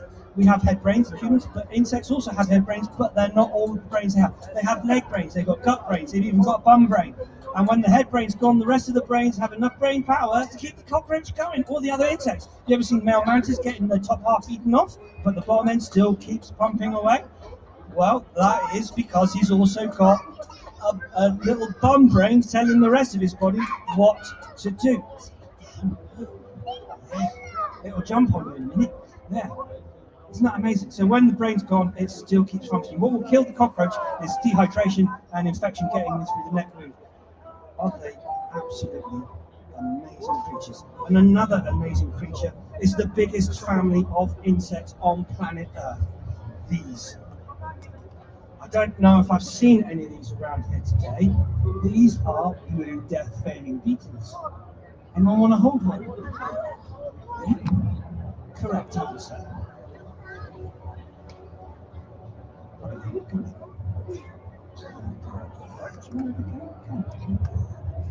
Hold your hands out like that. These are sweet little things. They look like blue tack with legs stuck on them. And they are phenomenal. They have superpowers. These beetles can live for up to 8 years. And in that whole 8 years, they can go without drinking one single drop of water. They get their food from the food they get the water from the food they eat. And if there's not enough food around, if the atmosphere is moist, they can even open a flap at the end of their body, stick their bum up, and suck water out of the air through their bum membranes. Isn't that clever? And the other trick is they are completely crush-proof. They're in a family of creatures known as ironclad beetles. Do you want to have a go? Do you want to have a go? Do you think you can squish it? Right? Thumb and finger. Put your thumb and finger up like that. All right, you're going to pop this beetle's body in between the thumb and forefinger and try as hard as you can. Don't do this with English beetles because it will squidge. These beetles are specially evolved to withstand insane pressures. They can take 15 kilograms of pressure. They've even been seen getting run over by cars where you find them in Arizona, places like that. Isn't that amazing? You couldn't do it, could you? I should have bet you 50 quid. I'd have done all right out of that, wouldn't I? Let's have a big round of applause for these two brilliant children. Why don't I try? I will. And you can see the colour is leaving the tips of my finger. It hurts. I can't do it.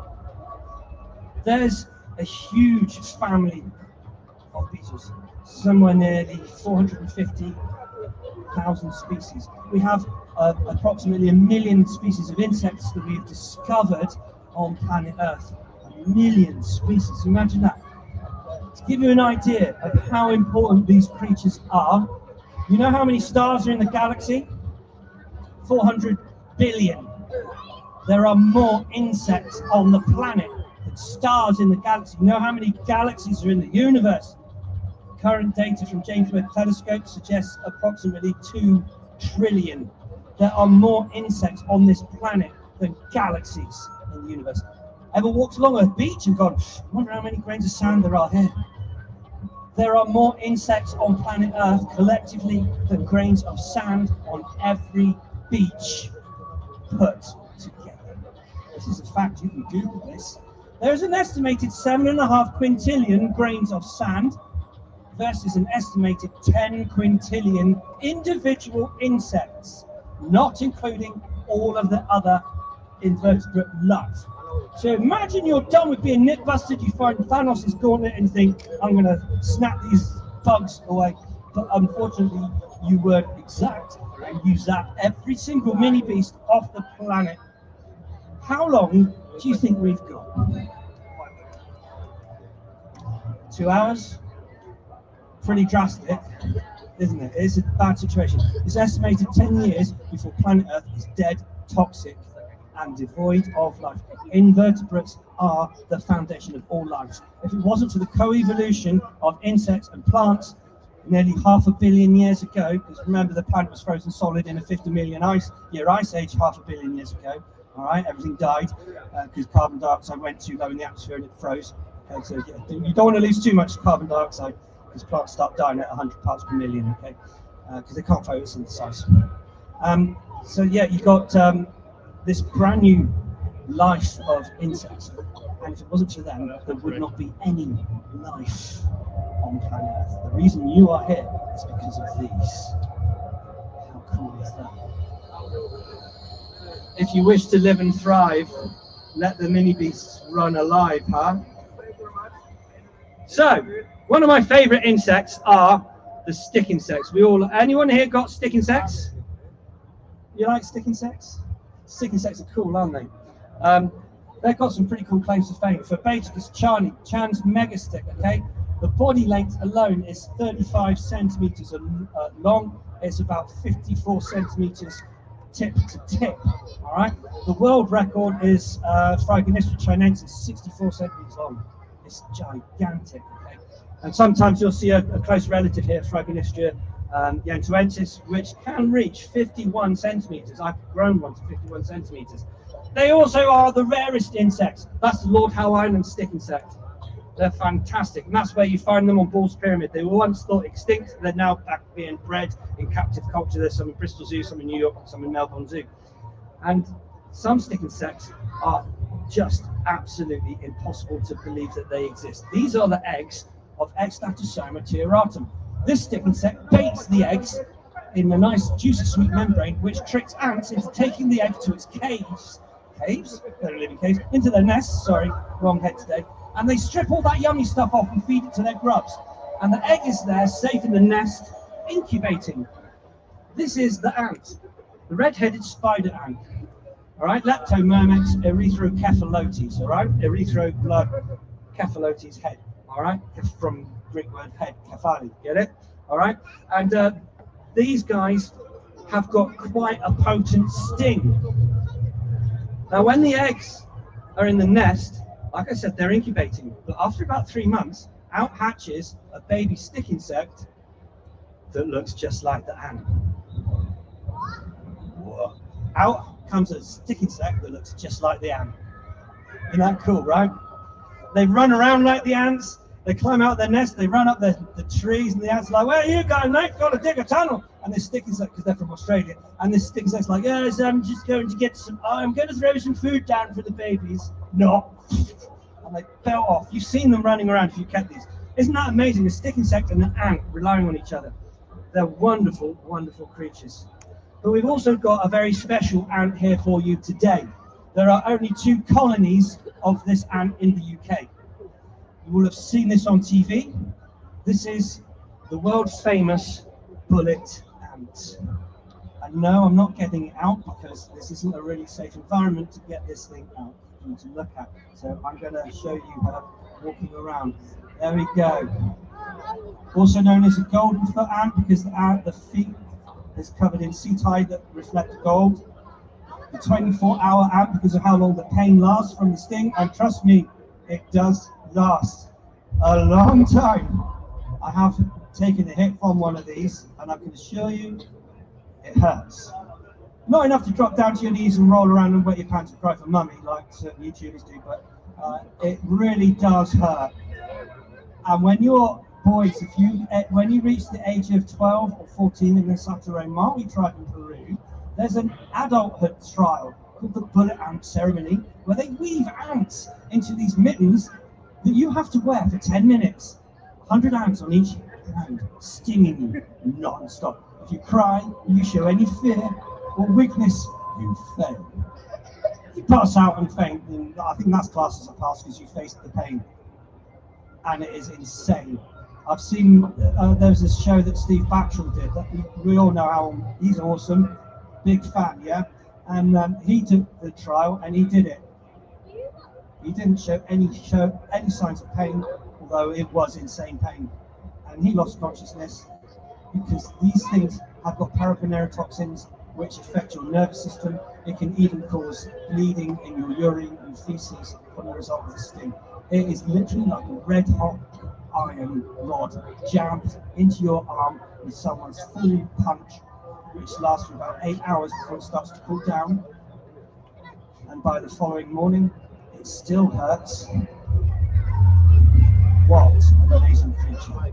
These are an ancient species of ant. They are the only living relatives of ancient Paraponera ants. Aren't they? We have other things in the slideshow that have got quite a sting.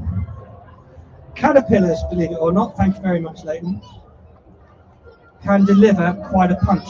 This is the saddle moth caterpillar. It's in a species known as slug moths. They don't actually have proper legs, and they slither around like slugs. They secrete their own mucus. Those bites contain a very painful sting. It really does pack a punch, but that's nothing, because there are these guys. These are the puss moths. Those thick, fluffy caterpillars have this coat of fur, inside of which are very sharp, venom-laden spines. These are no ordinary spines. Okay, this venom seriously packs a punch.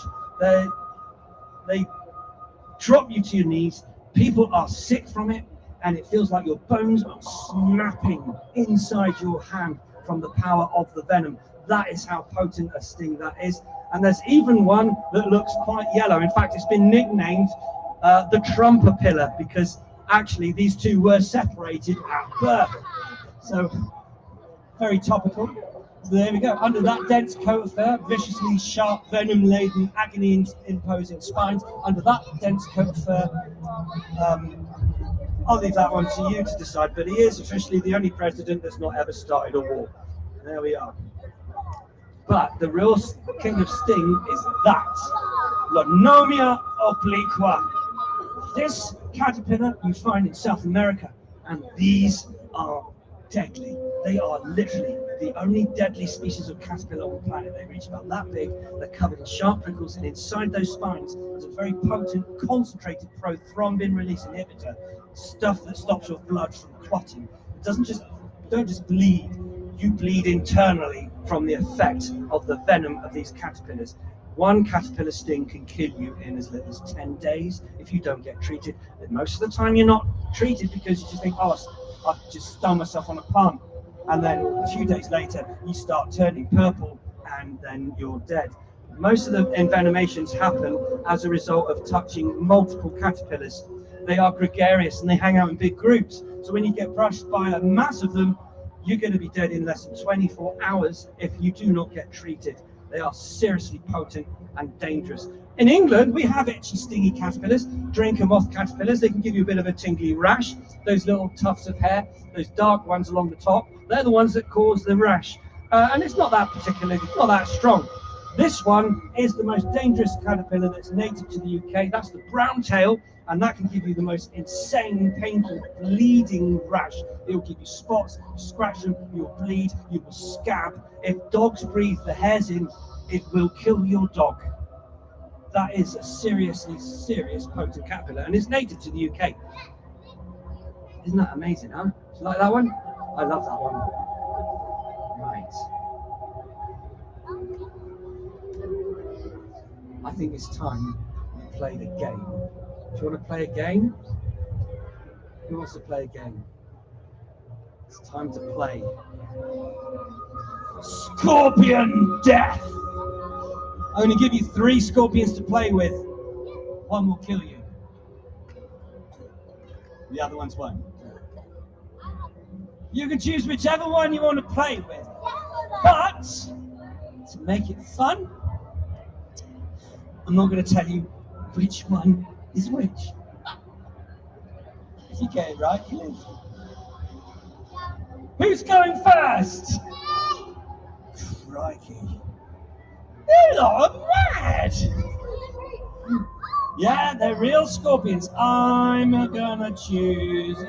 I'll choose Hawaii, Top Girl. Up you come. Right, come on down. Give her a big round of applause, everyone. Alrighty. The suspects are Pinchy McPinchface, Vinny, and Nigel. Let's show everyone these guys. Alrighty. This is Vinny. Can you have a look? I think that one's deadly. Okay. What's your name, by the way? Alexis. How old are you, my love? 10. So you could potentially, with current medical technology, you may have around about 90 years of life expectancy if you get this right. All right, so you've just met Vinny, Alexis.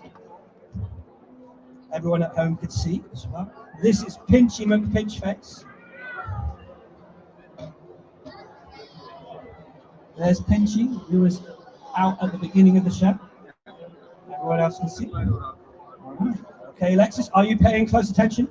Good. And then there's Nigel. Here's Nigel.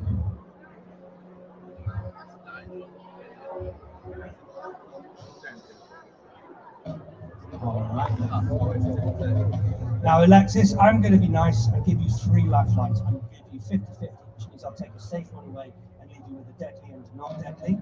You can ask the audience, or you can phone a friend. Got that? Do you want to choose one to play with now, or do you want to use a lifeline? Which one would you like to use? 50-50 as I take one away and leave you with 2 to choose from. Ask the audience, they all got a vote for one, and you can ask someone you think is an expert.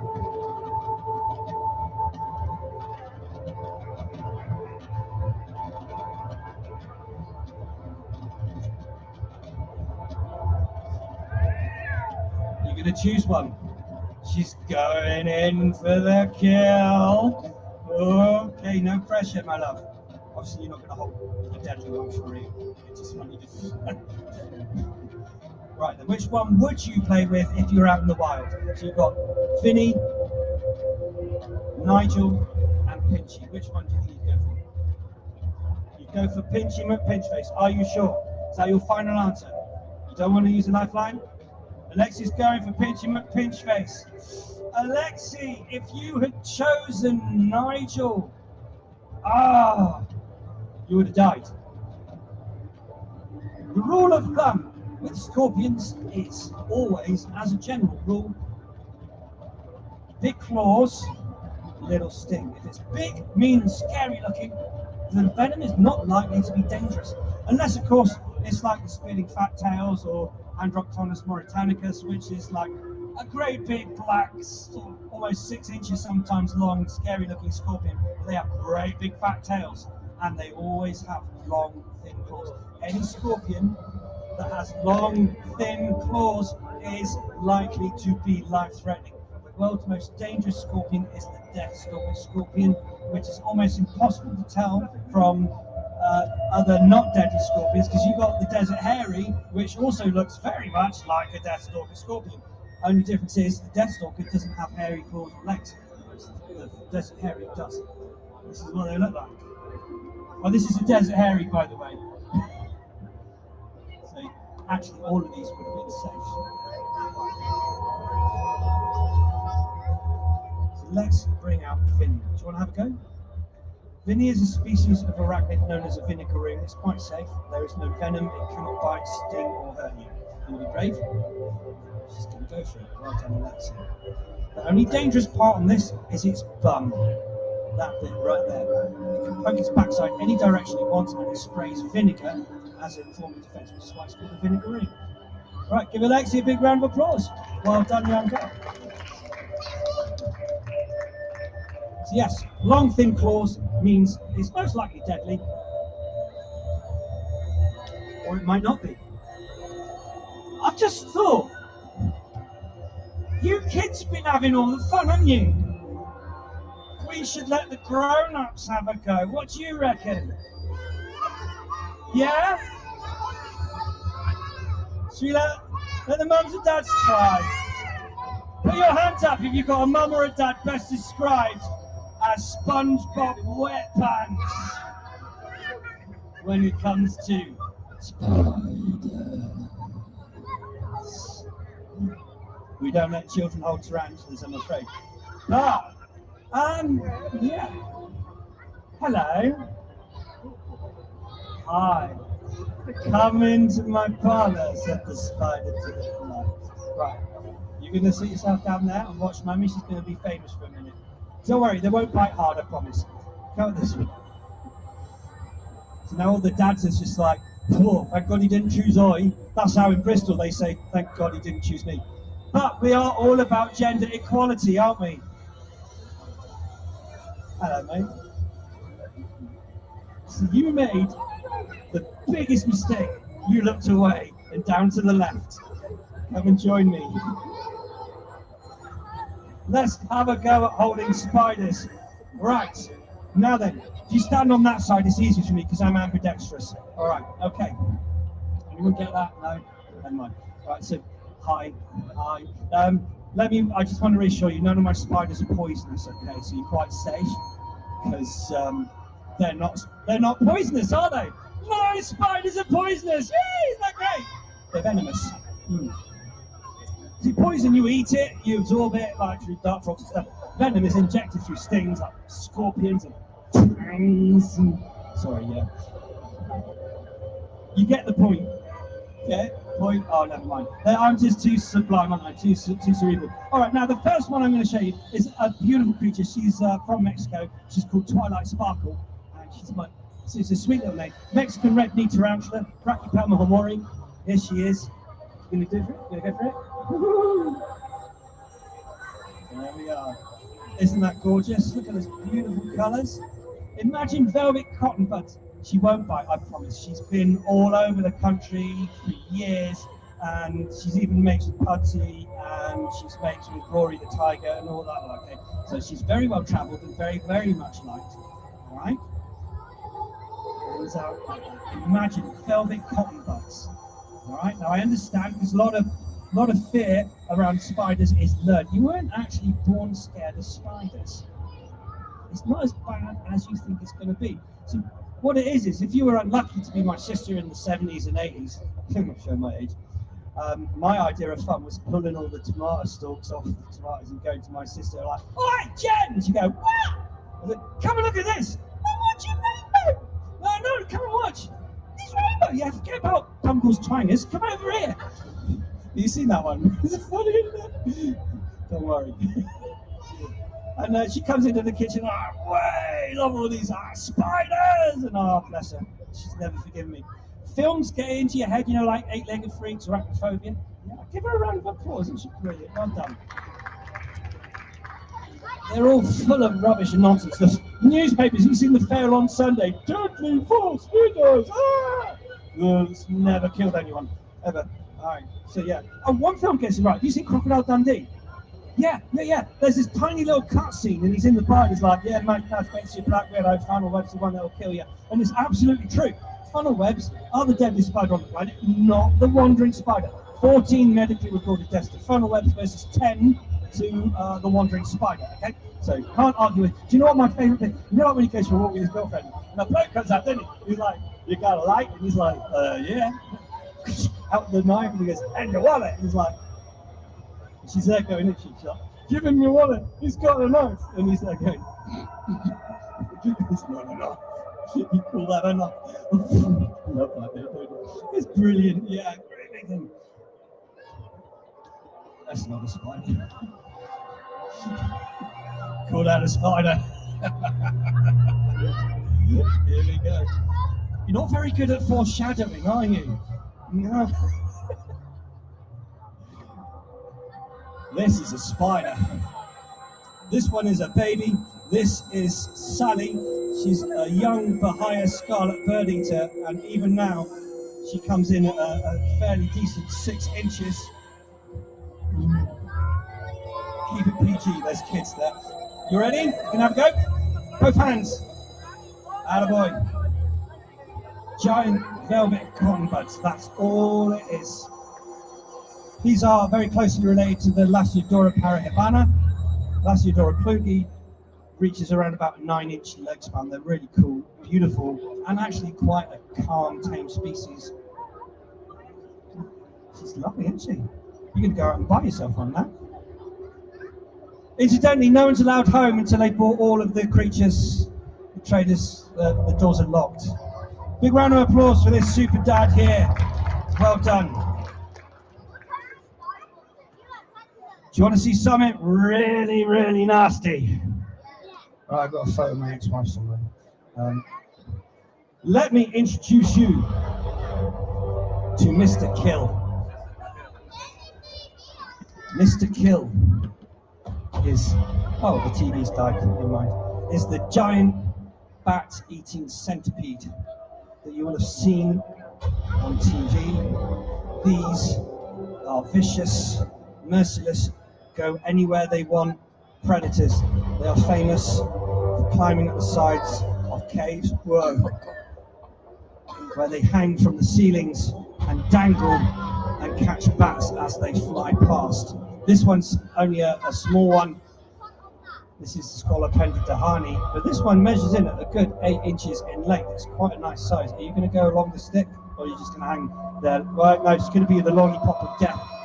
These have potent, serious venom, and they are potentially life-threatening. There are medically recorded deaths from giant centipede bite in children and in immunocompromised or elderly adults. Head, neck, and torso bites are the worst ones to endure. You do not want to take a hit from this.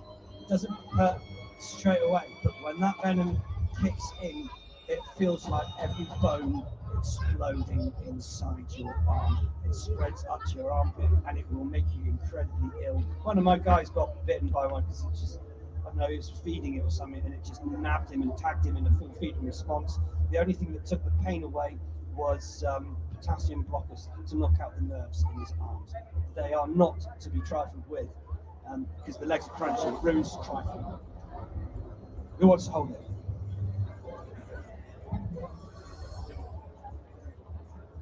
I've got some job application forms. All right, come and work for me in Bugfest. Yeah. You don't have a degree. How old are you? 10, 9. So you won't have a degree. Where it says what degrees you have, put I am a nutter. Yeah, we don't play around. You know, I'm not even holding it because I know exactly what these things are like, and most people do. These are so tough that they have even been known to eat their way out of something or someone that has eaten them. They are tough. There's a picture online of a viper. Okay, it ate the centipede, injects venom like that, and the centipede's there like, call that a bite? Didn't hurt. Swallows the centipede down to its stomach because, you know, snakes swallow whole, which is why the centipede survived. In the snake's stomach, he's there tapping his little legs going, dark in here, isn't it?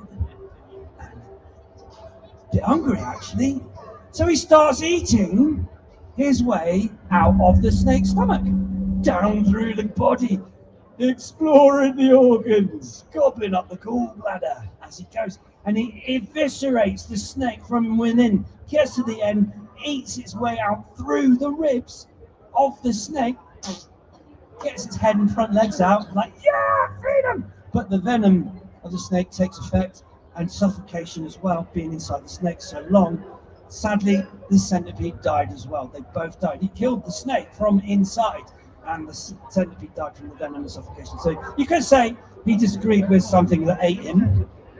As I play on words, these things are phenomenal creatures. Right then, boys and girls, one thing left for you to see before we say goodbye. Oh, I forgot, stick insects. Do you want to see some stick insects? Now, most people think of stick insects as a little green stick-shaped insect, and on the whole, that's kind of true. After you've kept the Carousis morosus and all of that lot. That's how it all started for me back in the 80s. I had my first pet stick insects. Here's your typical stick-shaped stick. Oh, it's lost a leg. This stick-shaped stick insect. This is Phenopherus caliensis, the bud-winged stick insect. Anyone want to have a go on a stick insect? Silly question. Who's not had a go? How about you? Come on. Come down this way. Yeah, just walk on, people. They'll move out of the way. That's it. Come over here. Hold your hands out like that. Now, stick insects are wonderful creatures. They're in the family of called Phasmida, which comes from the Greek word phasma for phantom, because they can literally disappear right in front of your very eyes. Some stick insects don't even look like stick insects. Here's a subadult Eurocantha horrida. He's got a bit of a wonky leg, but don't let that fool you. When he's fully grown, he is going to be a mean old bad boy. Who wants to hold Stabby McStabface? How about you? Come over here. His tibial spur is very small. He has got a gammy leg, but that will straighten out. He's got. Oh, you changed your mind. You're going to do it? Are you sure? All right, okay then. Will it bite? Only if you're a plant. Are you a cucumber? No, you'll be all right, my lovely. There we are. It's a bit prickly and tickly, so just hold your hand nice and steady. You've had one before, right? Well, not like that, because that's not fully grown. This is Eurocantha horrida, and when he's fully grown, he's going to be massive like that. See that little spike? That's going to be about that long. If he gets you, that will go into your finger.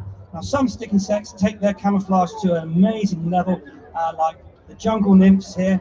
Here's a subadult Heteropteryx. Who wants to have a go with this one? Oh, how about you? You can have a go? All right then, up you come. Both hands out like that so everyone can see you. Turn around. There. Hold still, that's it. Good boy. They're very prickly. Give them a big round of applause. Who's going to have a go? Oh, Sparkle Top, come over. That's it, he's got scared now. I'm so sorry. All right, there we are. Right, they do wobble. There we are. Turn around so everyone can see you and make sure there's your favorite. And some, oh yeah, sorry, this one likes earwax. There we are. Right. And finally, some stick insects are absolutely insanely impossible to see because their camouflage is beyond belief. Tyracoidea zhangfengliensis. There. Look at those colours. Look at that. Isn't that amazing? It looks like a mouldy dead piece of wood. It's got green. It looks like it's covered in lichen and moss, especially when you look at the underside. You see all those colours. Look at that. These are really, really cool stick insects. Arm out like that. Hold it out like that. Don't worry, this one likes bogies, not earwax. Okay. There. Come here, Hetty. Stick insects are cool. Hold still. That's it. There. Oh dear, one of the legs is falling off. Occupational hazard. There we go. Nope. It won't move. There we are. In there.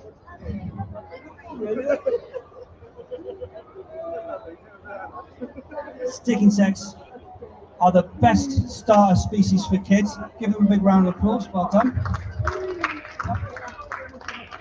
soon as this happened, is a little teaching point. That is a sacrificial limb. All stick insects and many other invertebrates have a special ligament which snaps and pulls a membrane across, seals the body, and shears the leg off. So if it gets picked on by a predator and the predator grabs hold of the leg, it will shear the leg, the bird flies away with the leg, the stick insect will fling itself into the forest floor and just disappear and live to stick insect another day. Isn't that amazing? Where's he gone? Do you want a little souvenir? Yeah. Do you want to keep that? No? You can cook them, they're tasty. I'm joking. Not this one, this one's an adult. Who wants a stick insect leg? A souvenir. Take that home. That's cool. And another amazingly camouflaged creature is this. Let's do this little guy. Giant hooded katydid. Who's going to have a go? How about you at the back there, young lady? Same family as the crickets and grasshoppers. Come on. Katydids are literally gigantic crickets. If you go on a safari with GS Travels over there in Costa Rica, Madagascar, you'll see all of these amazing, amazing creatures literally jumping out at you from the bushes. Not onto you, but like as in front of you. Aren't they wonderful? Okay, give her a big round of applause. Sit yourself back. Right. Who wants to see the scariest thing on planet Earth? It's terrifying. Do you want to see it? Are you sure? Good job they're replacing the carpet overnight tonight. All right then. On the count of 3. You're not scared? You will be. On the count of 3. 1, 2, 3.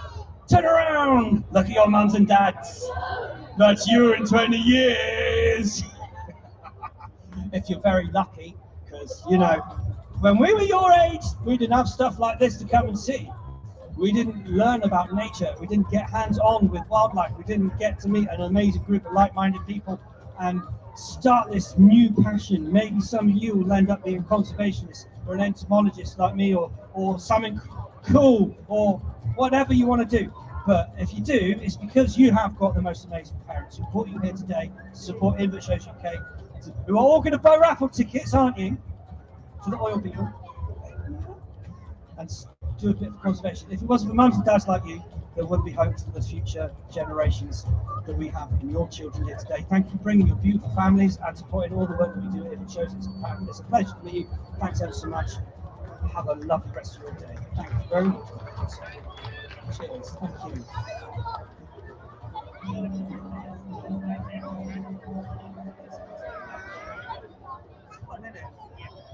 Can I ask a question? You know, you've got all your stick insects together. Can they live communally like that, or is that just for show? Yeah, that's just for show. With different species, you can put with in different enclosures. Right. Right then. So we have a few minutes before the next talk, which is the amazing Steve Thornton from Tarantula-tastic Enclosures. If anyone wants to ask me questions, please come on up and please do so. I can multitask. Yeah.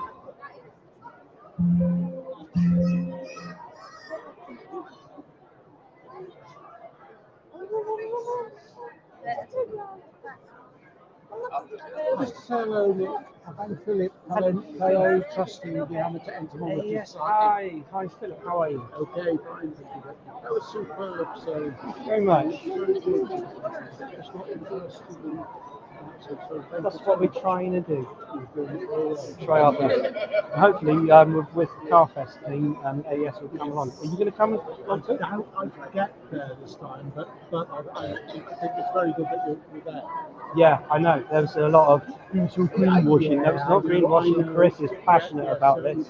Yeah. You've got to get them anyway. Yeah, Even more exactly. so. Yeah, use them Yeah. to get the message out. Absolutely right.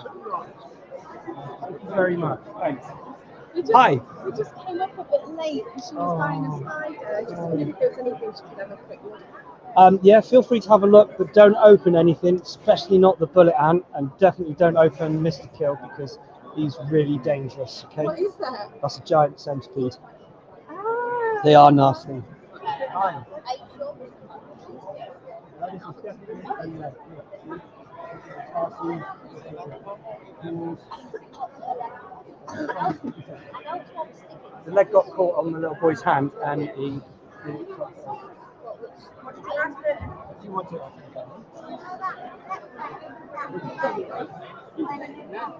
I remember when everything was. I remember when everything.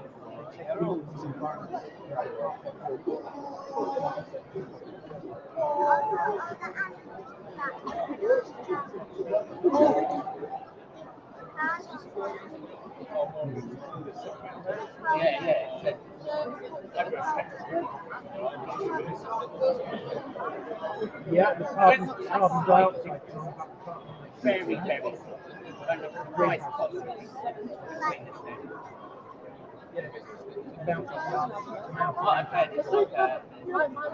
And the glaciers melting, mountain ice is melting. It is, it's all melting, everything's melting, but it was going to happen anyway because geological processes are constantly putting carbon dioxide into the atmosphere, which they don't want you to know. It's only about 0.04% carbon dioxide. Really, fraction of that. Thank you.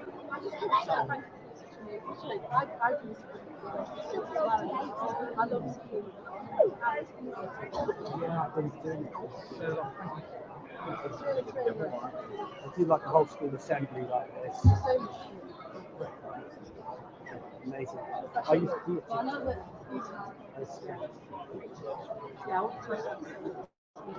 went with a 2-year-old in the preschool and then watched them grow up all the way to year 6. Yeah, you get to see them all I technically into the reptiles and reduced exotics, and I've got mantis marbles. But I just and they've got me about the third year running I'm doing it, and we have classical camps, and then every Friday then we bring reptiles as well, and the reptiles is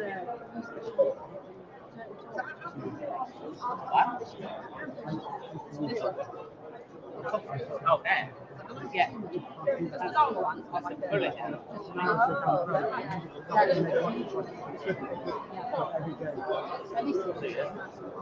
Yeah, they're tough, they don't mind. Right, I've got to get this guy set up.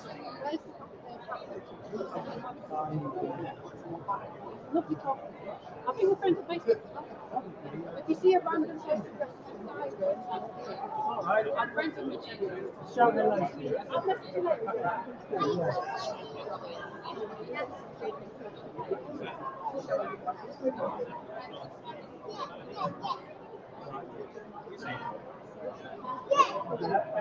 I've got people who work for the Navy and I've got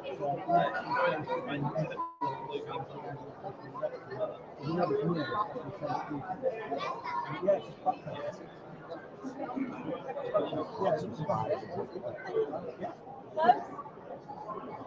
Darling, you all right now? Good. Let's just put these right away because my friend Steve is on the next bit.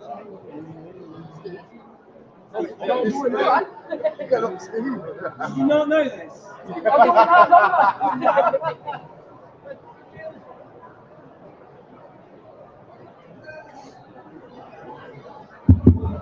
Don't go away, Steve Thornton from Tarantula-tastic Enclosures is going to be here in just literally a few minutes.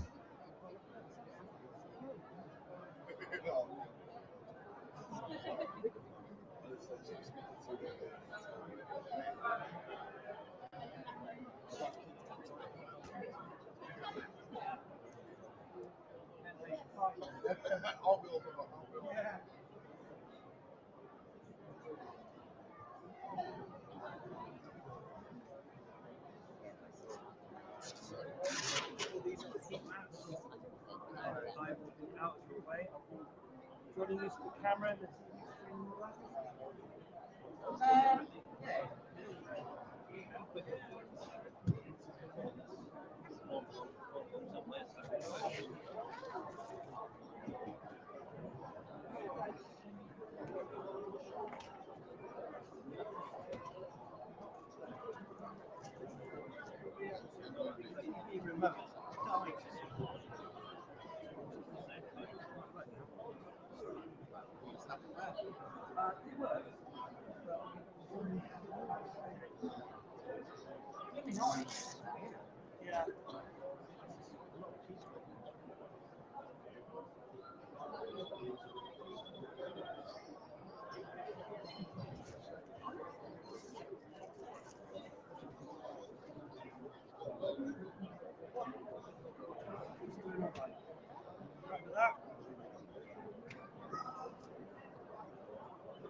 I'm impressed. I'm amazing. You can't be wrong. I am definitely impressed. Wow.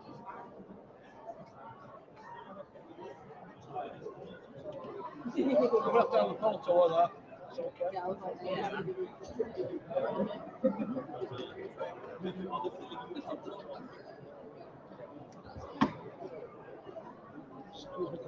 Cheers. That was about 3-4 weeks.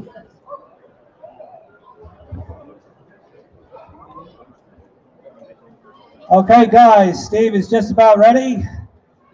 Tarantula enclosure design Q&A. Over to you, Steve.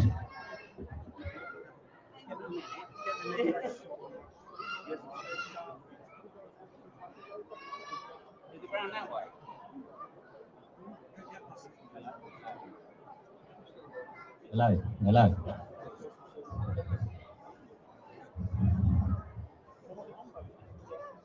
Hi guys.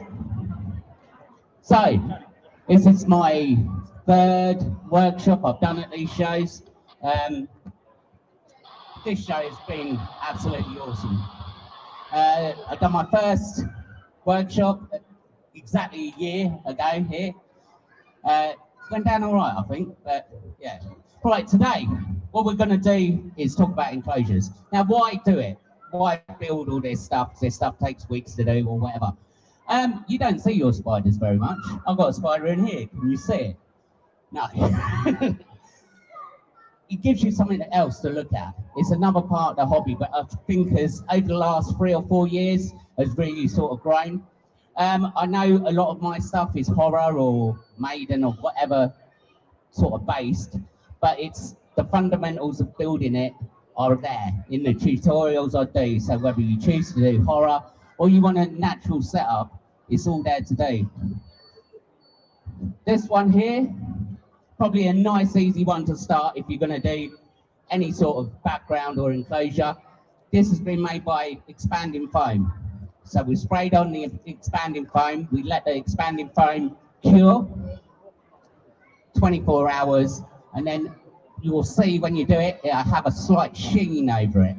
You cut that away, start carving into all your nooks and crannies how you want it. And next, you're going to use an aquarium sealant. It's called HA6 in the UK, HA6 aquarium sealant. It's in black. You smear it all on, then you get your cocoa fibre. It has to be totally bone dry, literally straight off the block, or it won't stick. Put it on, leave it 24 hours, wait until all the smell goes, job done. So you think something like this, which is probably quite a quick, easy one to do. Obviously, I've added masks and other stuff. It doesn't take that long at all. And you got different stuff, like using mortar. So we've gone a different route with this. On the sides here, this is polystyrene. So, you know, when you get stuff delivered from Amazon or whatever, you save your polystyrene. It's easy to mold, just hot glue it into place, and then you get normal ready mix mortar. Put it over, it's going to need about 3 or 4 coats. Once it's all set and dried, you need to wash it a few times. That gets rid of all the toxins, etc. off of it. And then it's solid, it's like rock. And you wouldn't think that was polystyrene. There's also, you can use tile grout. But if you're going down the route of tile grout, then you've got to start painting it as well. So you can use, say, polystyrene or the foam, then top it over with tile grout, paint that. You can use acrylic paints on that, but then you've got to use a sealant. So the only sealant you can really use in the UK is called pond sealer. It's called G4 pond sealer. It smells really, really, really bad, but you got to put really, really thin coats on. The thinner you do it, the quicker the smell goes, the quicker the job's done. Also, you can get your replacement lids done as well. A lot of people replace these on their Exoterras. These are done with new acrylic, so it's I've got some cards to give out if you come and see me later. There's a guy that's doing these. You can not buy replacements, but a lot of Exoterras get damaged and stuff anyway, so we're going to be sorting those out as well. So, any questions? Tumbleweed. No, it's the guy enclosed design. Come on. Anything you want to know? What do you want to know, my lovely? You have a question?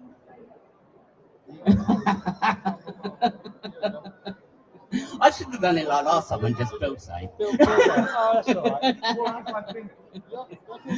Right, yeah, I mean, it's, if you're going down this route, I mean, this building stuff doesn't really actually cost that much money. So if you're you're looking at this one, if you have the Exoterra yourself, it probably cost me 20 quid to do. So a lot of people are put off by the cost of it. Oh, how much is all the materials, etc., etc. That whole thing to build was 20 quid, probably less. This one, with the Iron Maiden stuff in that skylight, it's probably about 100 quid. This one, yeah, it's all cheap, you know. And what I would like to say to people is that give it a go. Yeah, if you want to use the expanding foam and stuff and you go for it, you spray it in and you think, oh no, I've had enough. A razor blade will take it off the glass clean as anything. Yeah, so you can just have a go. You're not going to wreck your tank.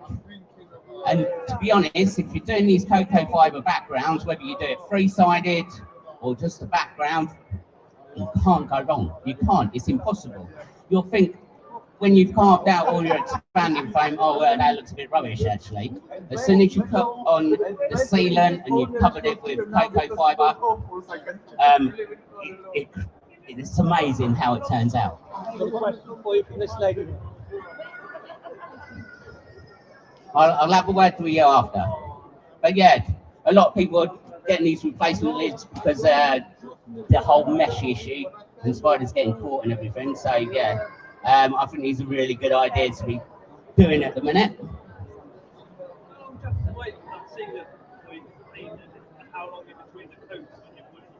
What, the G4? Using the G4, once it's cured, you need to wash it. I mean, it all depends how thick you put the initial coat on, how long it can smell for. I mean, the trouble is, a lot of people have done it. They put too much a coat on, and it's been weeks before that smell goes away, and it does stink. You know, if you can do it outside during the summer, it's the best time to do it. I do a lot because I do wood backgrounds, and when you coat it with a pond sealer, it's pond sealer. It's never going to rot the wood. So you can use wooden backgrounds coated in that. But I usually try and do all them in the summer. Put it outside, leave it outside, and the smell goes really, really quickly. But it's got to be thin coats, really, really thin. Come back to it, probably give it another coat, leave it again. But if you're leaving it outside and you've done really, really thin coats, it'll probably be gone within a couple of days.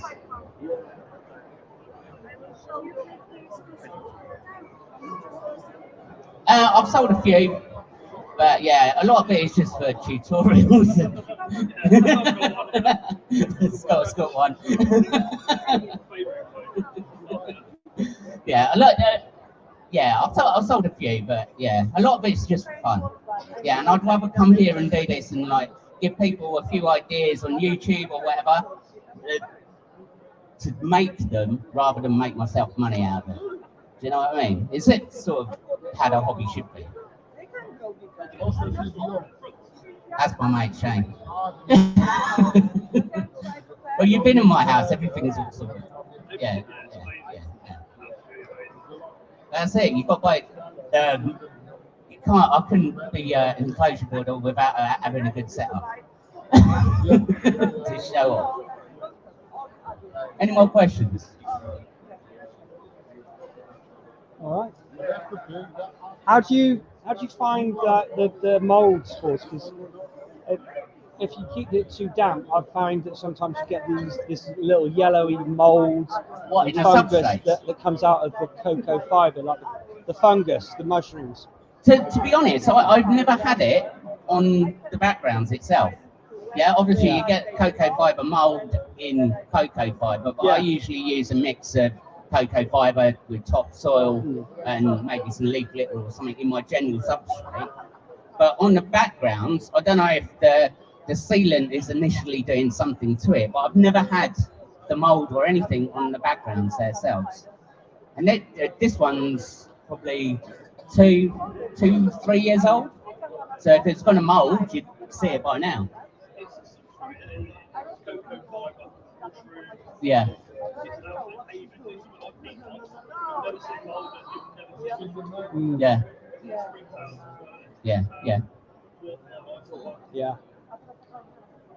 Yeah.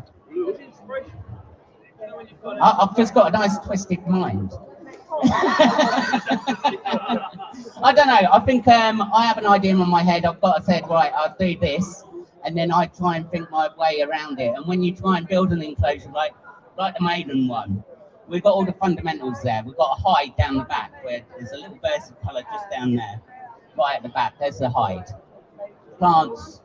Thingy. She'll get enough water from the plants because I'm misting the plants and everything else. So with that case, I didn't need to use water bowls. Yeah. Same with the avic here. Obviously, I'm not.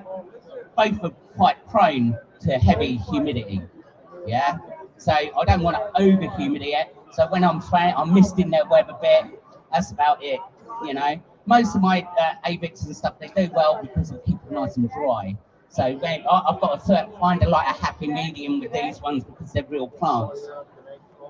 But I wouldn't go back to fake plants again. Once you get real plants in, it's just it gives you something else to do as well. eBay. You don't want to know how much it was. It had the top on, yeah. But I felt the way it was. The top of the head with the size of the tank, you wouldn't have seen the lettering at the back.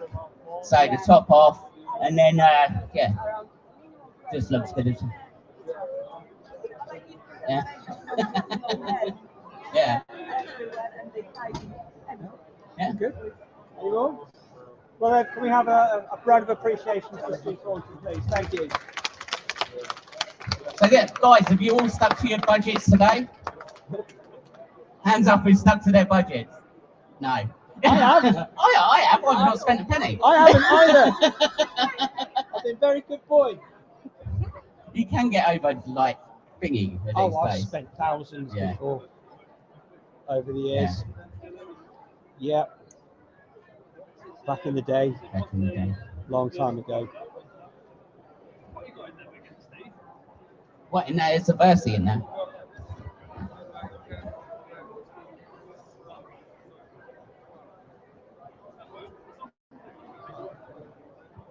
There's avic in the top here.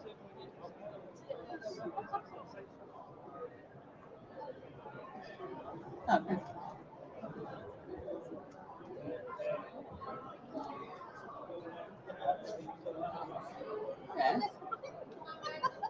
Yeah, so this is big with avic. So because they build nice hammocks up at the top. Yeah, this one. Yeah, it's down there. There's a tube right down the back there.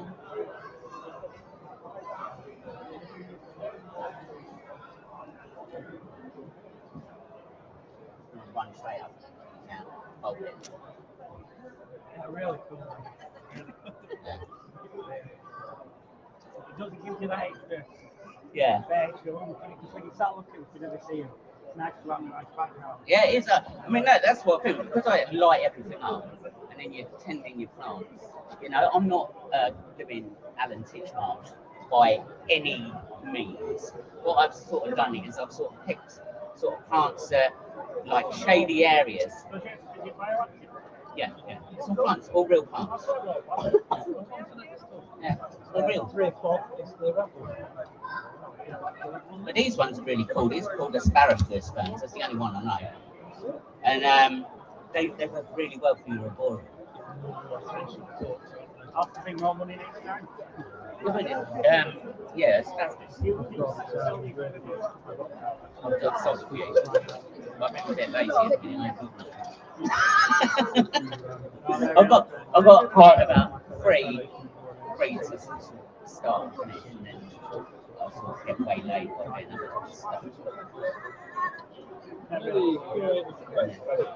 It's you know, it's a, you think how many jars a day you've got sitting up and oh yeah, well there's a spark. You have a nice glass tank and you go, well look at my new plant. Yeah.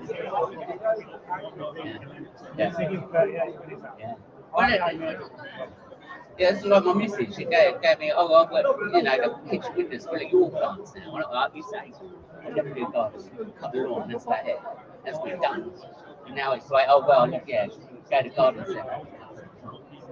Yeah, shady stuff. And they'll run off it and blow off LEDs.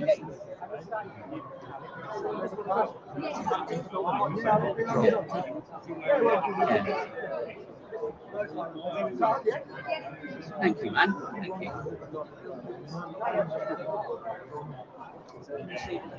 Possibly. Yeah, I've done it before. It depends where you are. Yeah, well, you can't post it. So, yeah, I'm in Milton Keynes, which is where you guys is, I don't know where you are. Where are you? Where's that? All right, yeah, but I don't know where it is from here. Yeah, so you're probably looking 3 hours. You know? But yeah, I've done loads.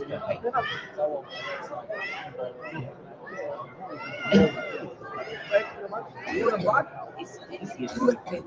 It really is. Right? Why don't you just give it another? Yeah? I could do, if you message me on Facebook and go, right, Steve, how do I do this? This is my idea. I can talk you through. Yeah? And I would. I'd love doing this for such a thing.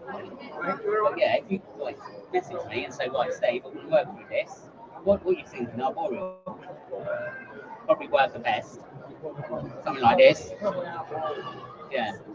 A nice exo. Weather. See, if you're going round by it, it's like forest trees and shit anyway, isn't it? So that's an easy one. You could really like nice plants, or even if you use it as an easy one to do. Yeah, give me this. Yeah, and do it. Yeah, I tell you something, you'll get more satisfaction out of doing that than me going, oh yeah, I'll just do it. And it'll cost you a lot less. But the thing is that I sold my Metallica one here for free. Yeah, so like, yeah, so yeah, it'd be easy for you to say, Steve, put me through this, and I could probably even get you to build it for like 20 quid, rather than you coming driving for 3 hours. Yeah. No worries, man. Give me a message. Yeah. The lids are from this gentleman here.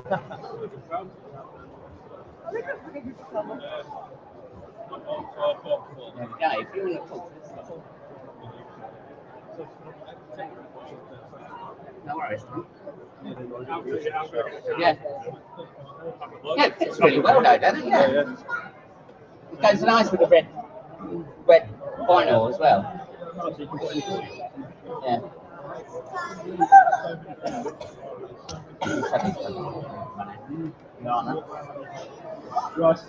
Cheers, man. See you in a bit. See you later.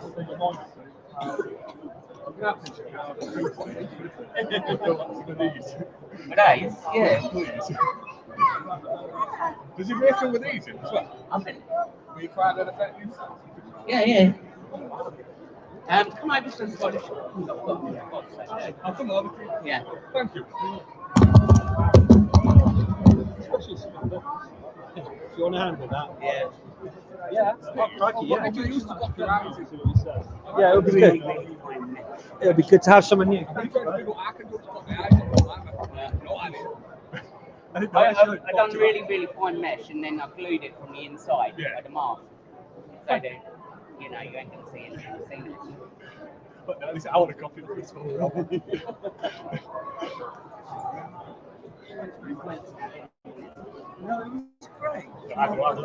it was great. We'll do another one. I'll do another damage.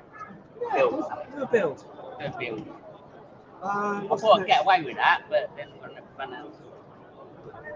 Do you have to do a build for the next show? Yeah. What's the next show? Capital.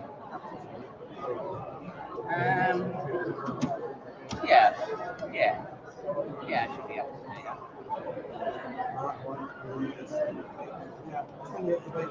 Are you doing something else on it then? Drag the raffle to. Okay. Can I just bung this down here?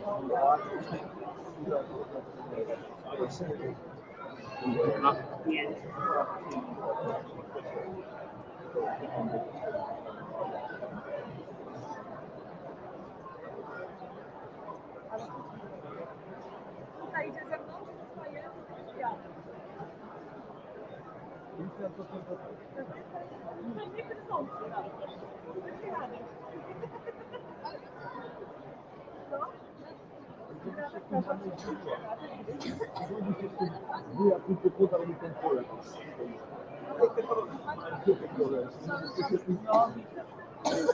Ja ostatnio w tym etapie widziałeś to? Oglądałeś w tym wanie? O to wiem, taka swoja przyszłość. Taka rozabla. No taka przyjąłbym. Bardziej kontynuację.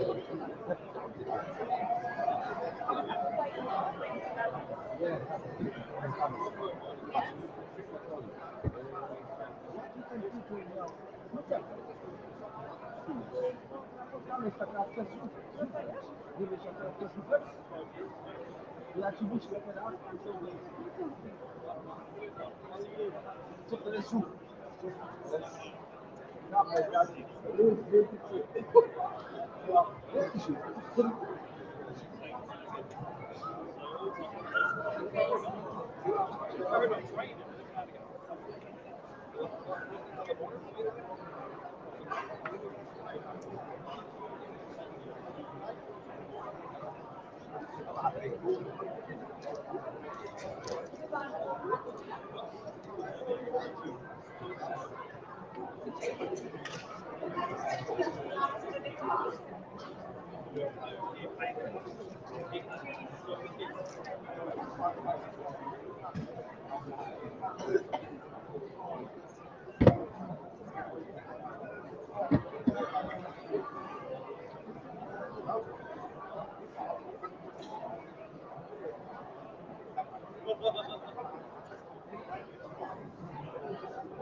That's great. Yeah.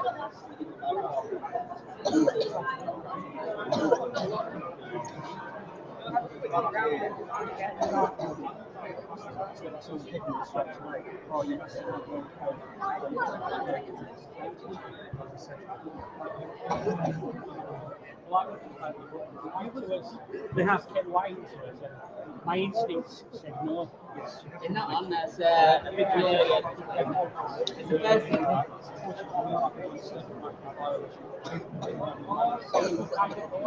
All I know is I know how it's got messages are. You know it. Like 90% of the population. You know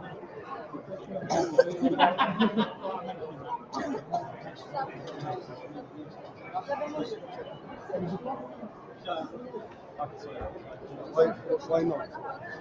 Very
You said hello.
There we go.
Ale dopiero sobie czaszkę tego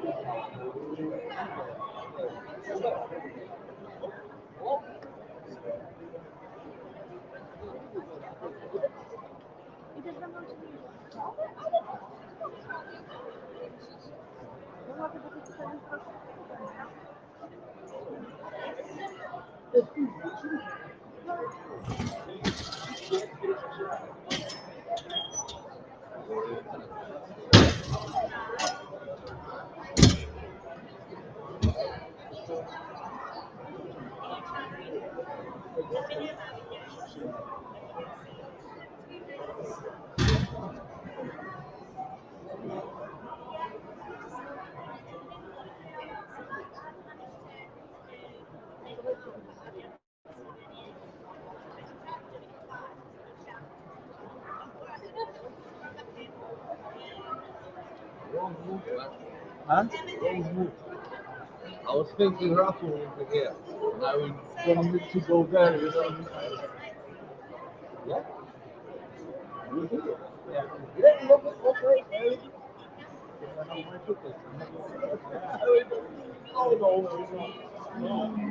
It's easier if it's there right in front and I can see what's left. Lovely. Makes life a lot easier. You look at this, you wait.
You spied in mine, you spied in it somewhere. Oh, yes. Right, top.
Nie, jeszcze słuchajcie, byłem do terapeuty kurwa i kartą zapłacę. Zostaw kleszcze. Kleszcze? Nie, poczekaj.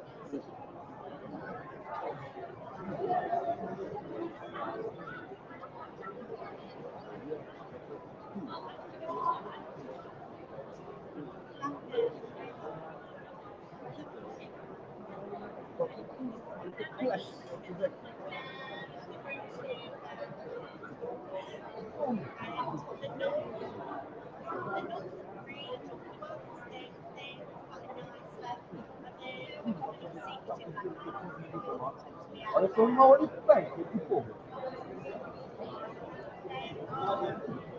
Trzymaj. No, daj znać jak mówię. Inaczej na podłodze kurwa nie muszę być zbierać.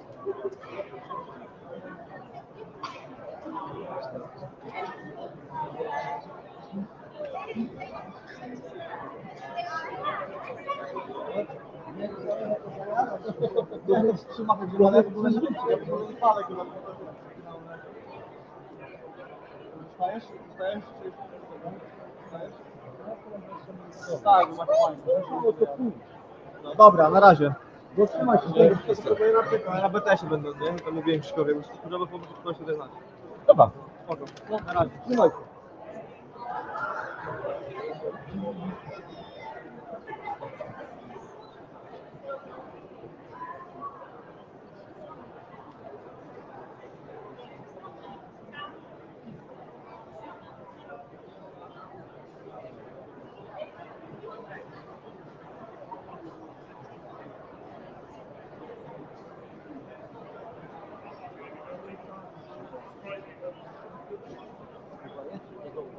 A nie, nie muszę.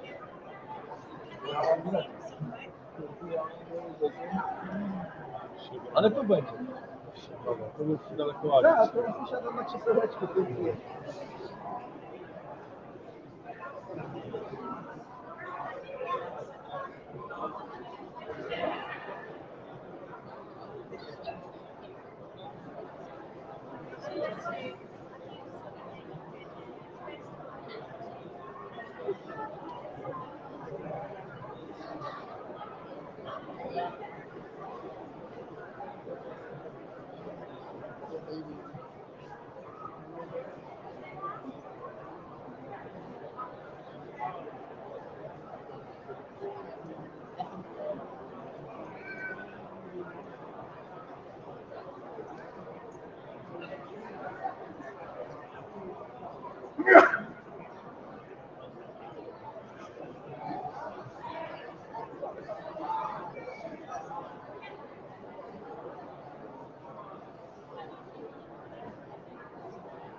Jest chyba. Wstawaj.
Come on.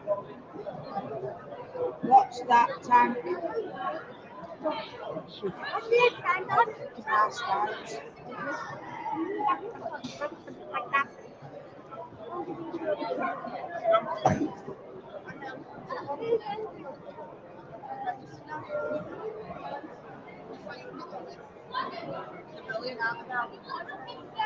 You should see the YouTube channel with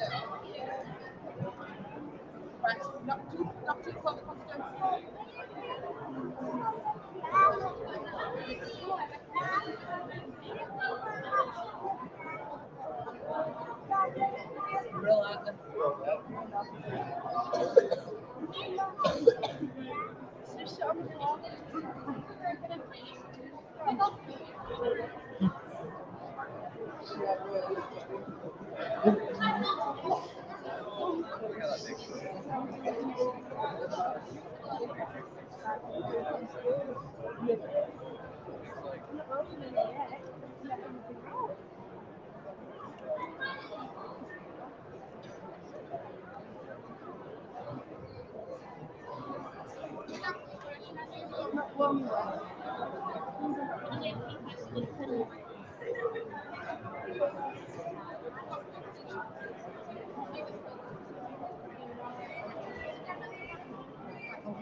Take off here.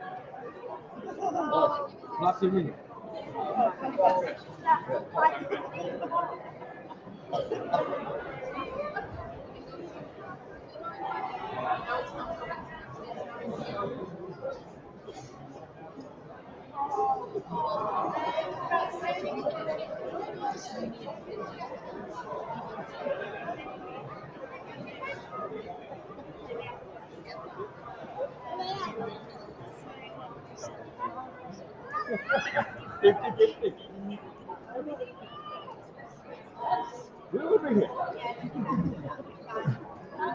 Yeah.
Çıkıp çıkıp.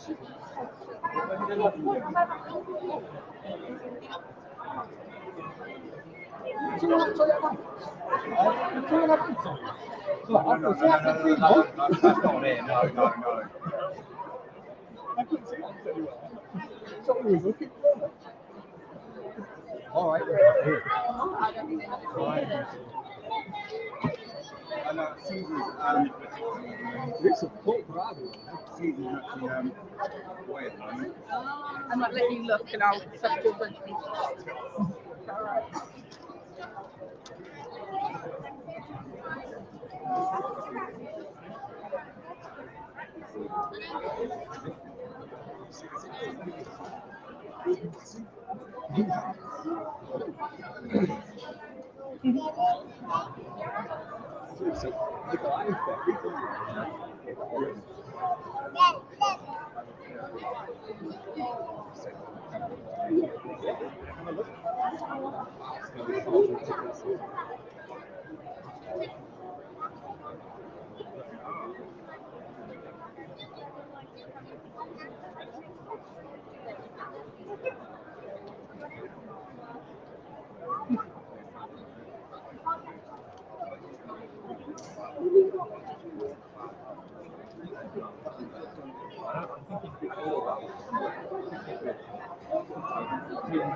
Tell you what, it's another line, wasn't it?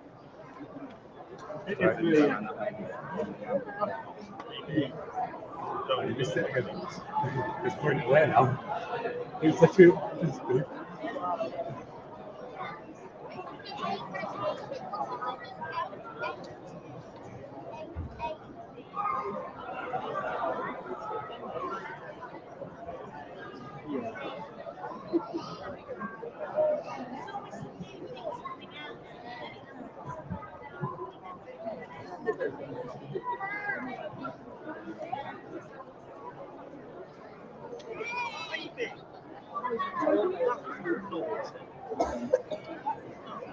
That's a single at the back.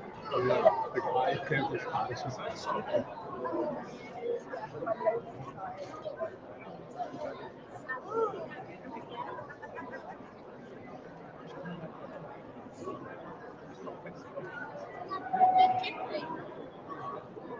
Wow, that is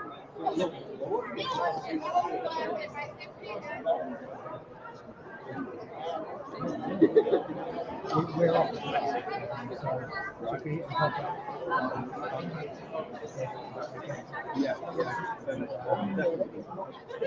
it's not honest. I can't guarantee it's going to happen. It does. Well,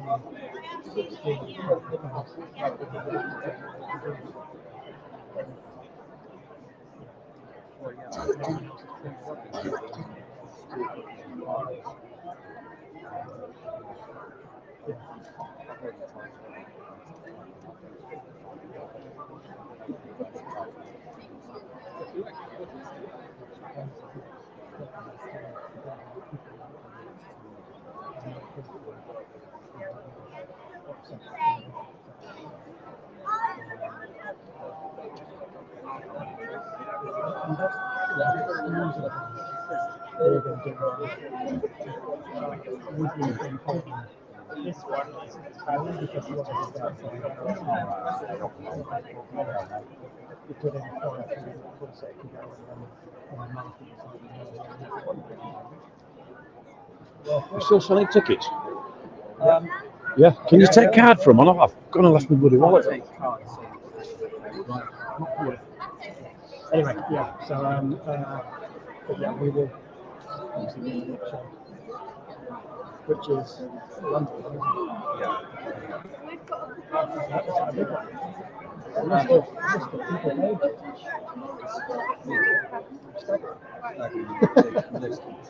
It's Kenton Park, isn't it? yeah.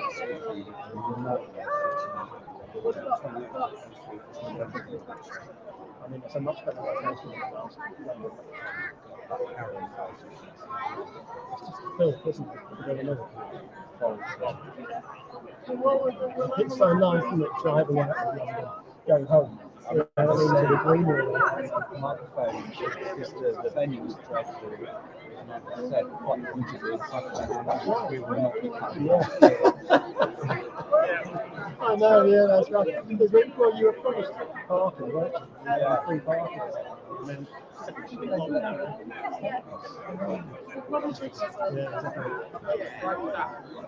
Anyway, we shall see you soon. All right.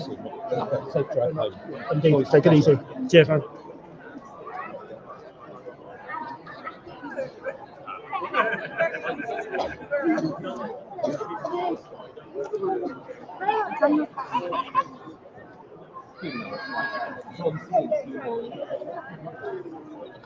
Also, if you see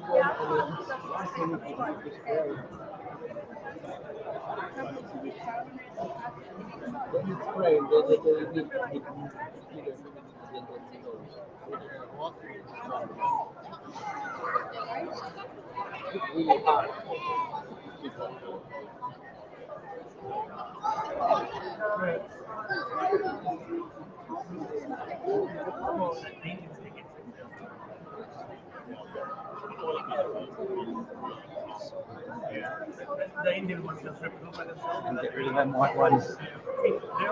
They're only so that's the problem. It's eating these not really expensive. I think that one will be like 30.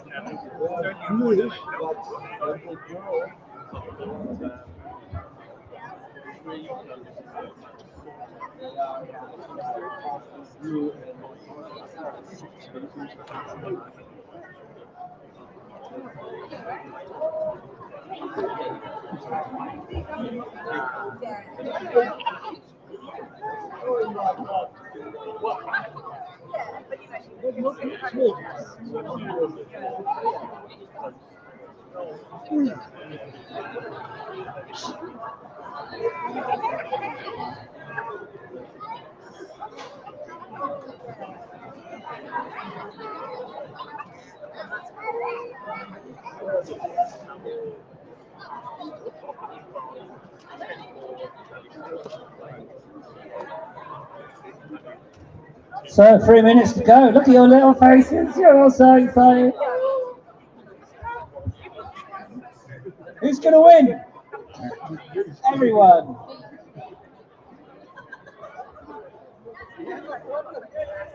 Well, it all depends on who's bought tickets, because if Tim Baxter's bought tickets,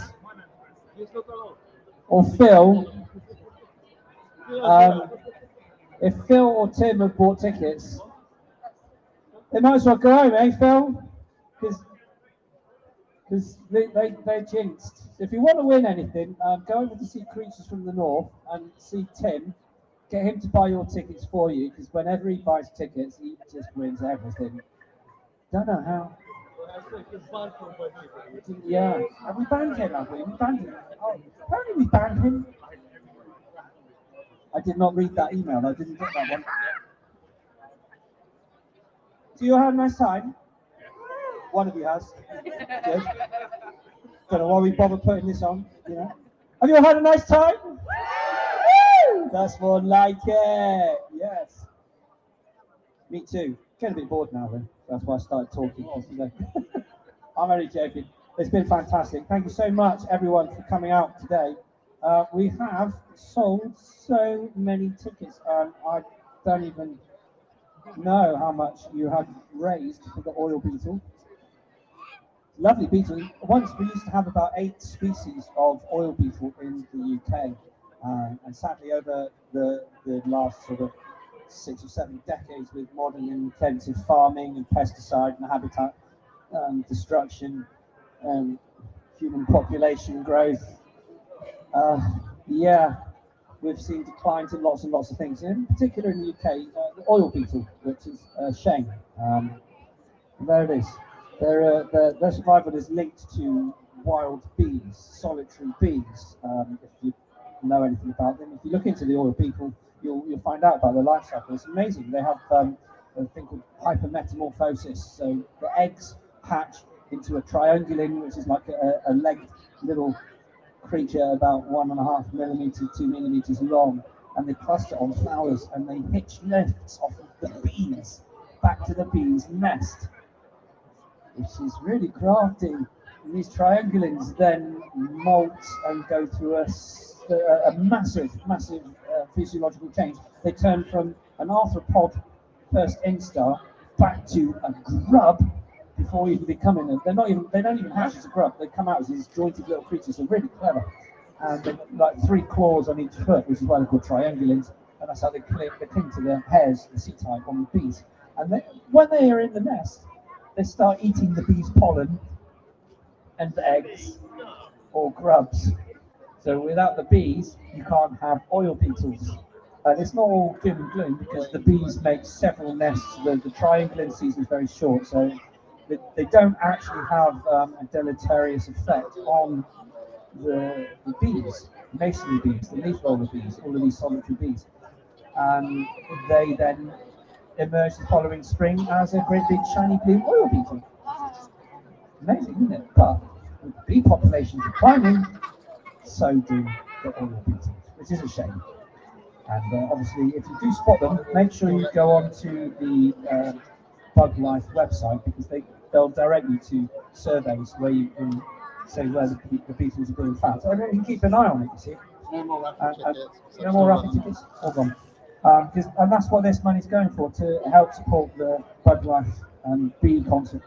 Bee? Yeah, we did that last year. The Bug Life oil beetles. No, it's a Fen Ross spider, isn't it? I'm sorry, I don't know which way up is up. I'm on the road all the time. Oh yeah, there it is. So yeah, are we ready? Oh yeah, we had a free little nature show there as well. Well, it's not really free because you paid to be here. You know what I mean? Right. Do you want to pull the first ticket? Yeah, come on then. Right.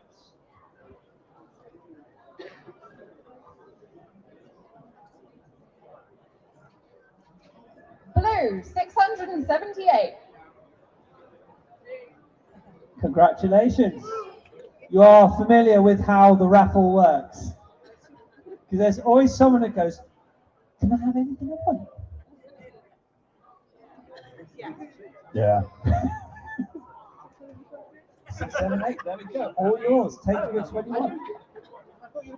No, you do. Take whatever you want. That's it. We've got a coffin there in case there's anyone you want to get rid of. Oh, wow. Check that out. Oh, man. That's awesome. All right, then. Thank you. I'll take the next one. Any of you kids want to have a go? Yeah? See, now, you've got to have a bigger gob than me, all right? So when you call the number out, you say the colour of the ticket and the number, all right? You as well? Right, okay, so you've got to go blue 726. Yeah, that's this one. You get it, guys? Got it? Good. Right, blue 726. Do we have any takers? Excellent. See, what you've got to do, right? If you win, you've got to go, yeah! So that I can hear you. Because I'm a bit mutton. Oh, yeah, I can speak London. All right, who's going to have a go then? You. Come on, then. Get something. Come up here. We'll take it in turns. All right, then. That's it. Eyes tightly closed. Stick your hand in. Squish it all around. Pick one out. And you've got to say the colour and then the number as loud as you can. What is? White 933.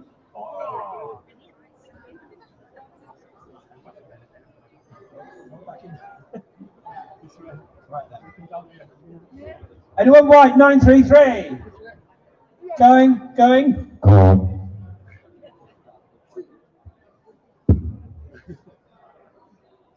That was weird. You ready?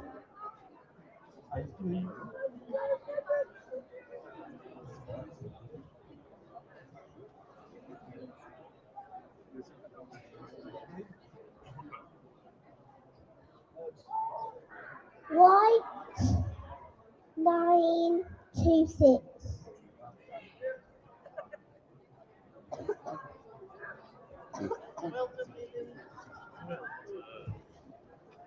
White Check the word, bloke. 875. On the corner.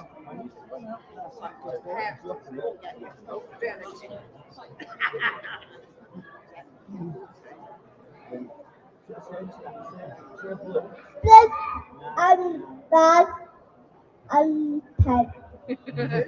Blue 999. Give him a clap. Very young man. Oh, it was upside down. If you're looking for 555, it's.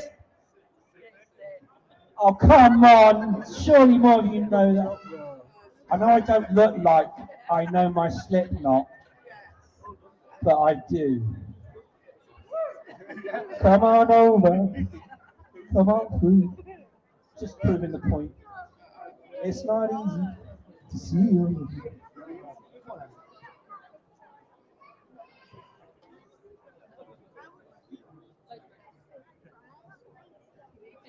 Blue 721.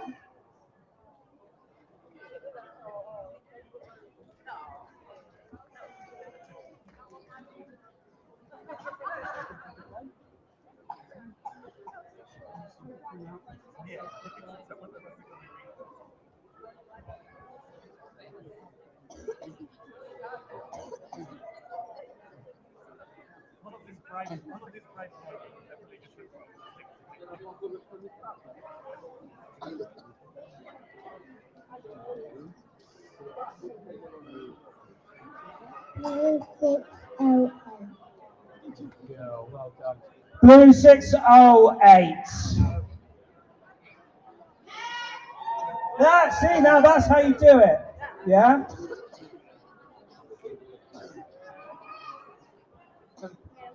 Ready?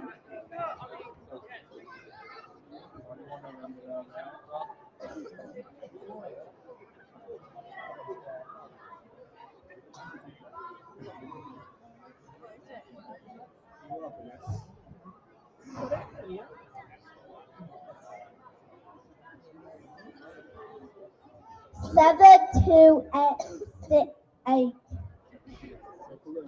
Blue. Blue 728.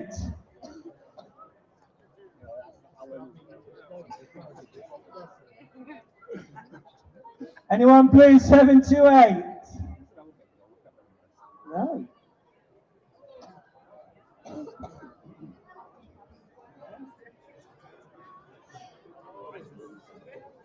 Blue 728.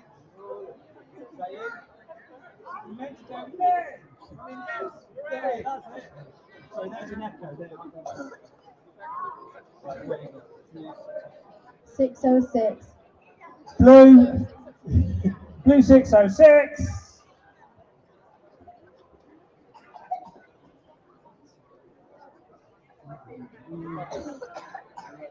Let's dig down deeper. Blue 606. Phil. Oh, there we go.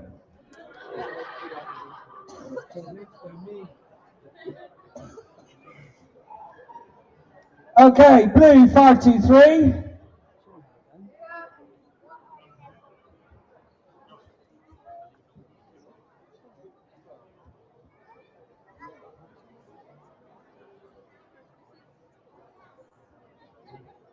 White 872.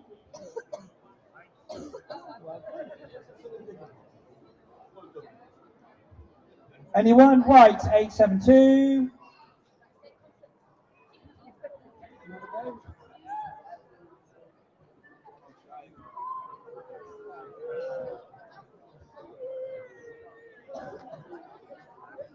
Four,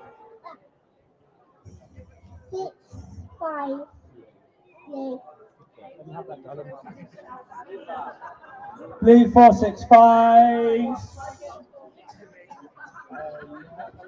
You got a big voice for me? Go on then.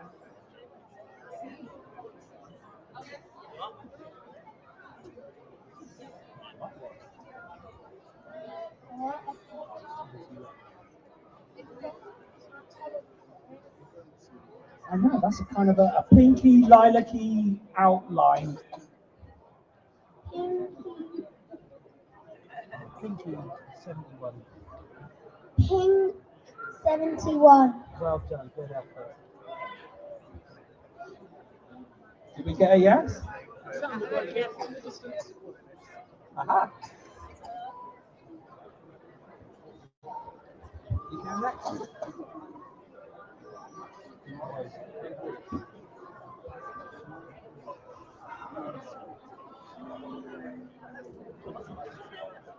White 904. Oh, that's brilliant. Oh, yeah, somebody waving a ticket. Someone at the back there waving. I saw you.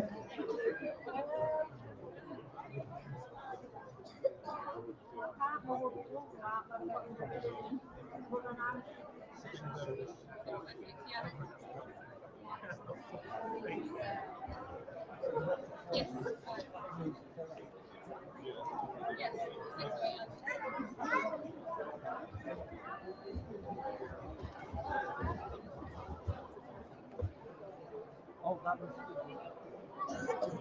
which one's yours? 904.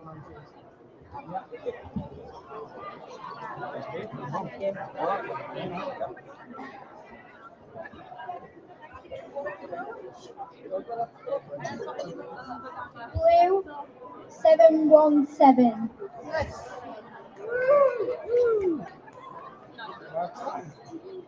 Ready? Good girl, eyes closed, not peeking. Well done. Blue 409. Blue 409. Good job.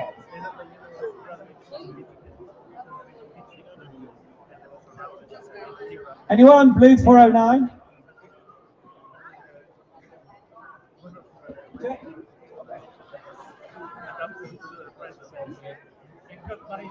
The reason I get a kiss today is I figure you guys are probably fed up with my voice by now. You ready? Blue 751. Really?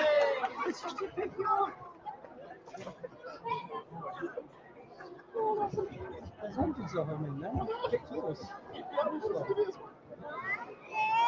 There we go. Nice plate. Good girl. All right. Blue 711.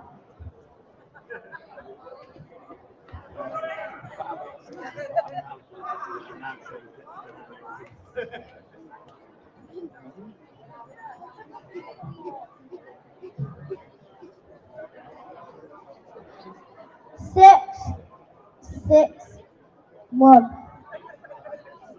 Blue. There we go. Good effort, that man. 661 blue. Blue 661.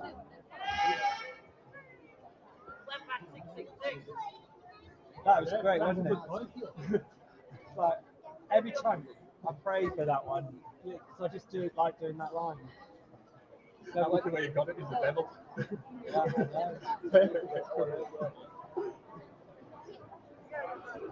so you never just put lines cover.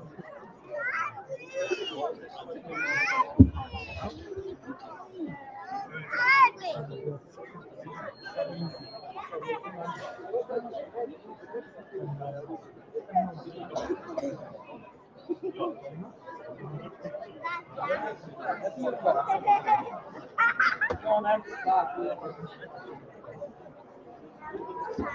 Right, what have we got now? Thank you very much. White 998.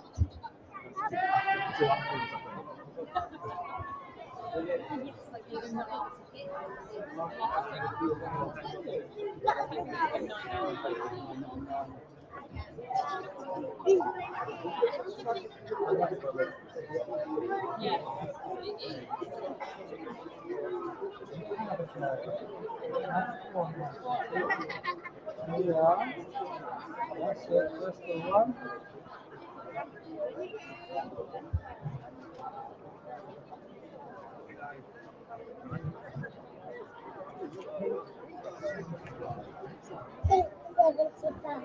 Oh, pink 75 there. Well done. Can we have that ticket, my love?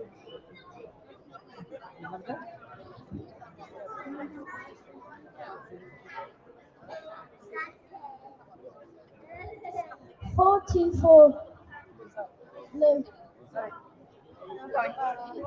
Blue 44.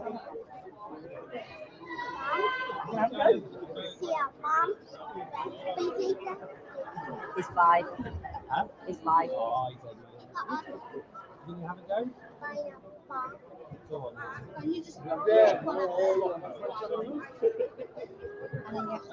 Blue 663. You can load that one now. Blue 66, half a Slipknot song. That was pretty good, wasn't it?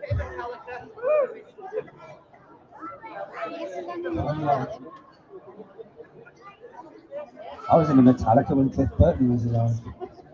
A long time ago. Right then, who's going to have a go? You can have a go? Do you want to pull them off here? You can help him out? Doing that one? Open it.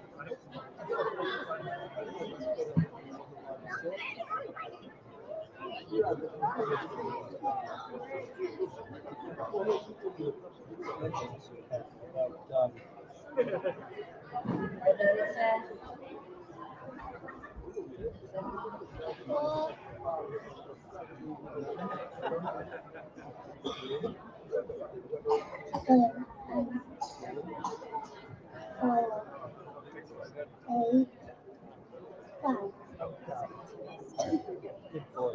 Have a round of applause for this brave young soldier here. Blue 485. Well done.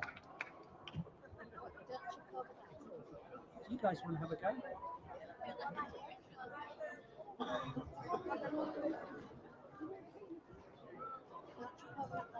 One, there we go.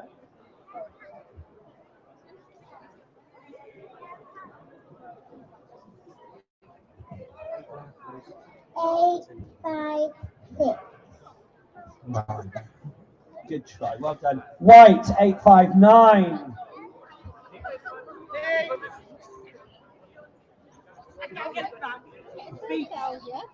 It's been a long day. Very long day. You ready? 896. Nicely done. White 896.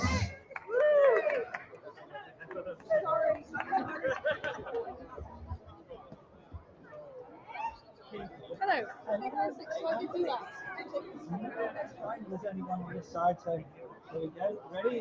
White 862. Well done.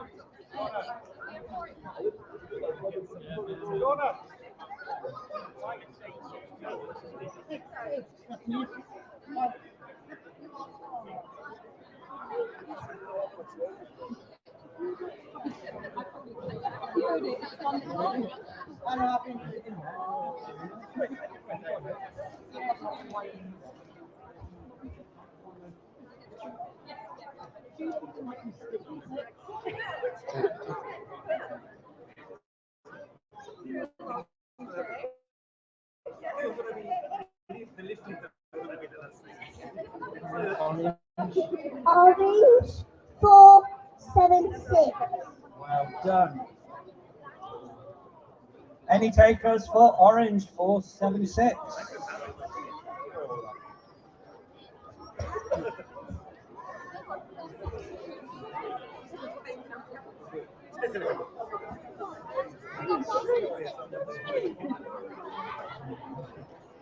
Blue 669. Not bad. 6 and half an upside down Slipknot song. No? Never mind. Blue 669.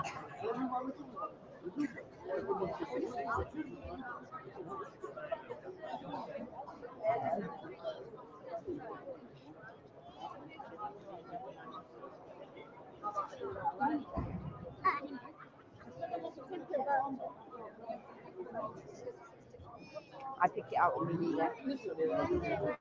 Orange 497. Orange 497.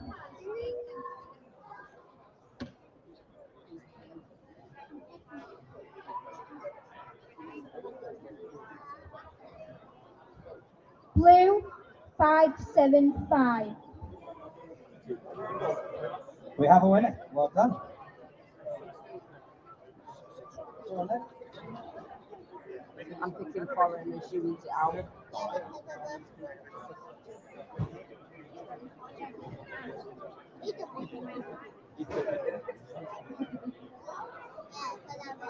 Blue 391. 391 blue.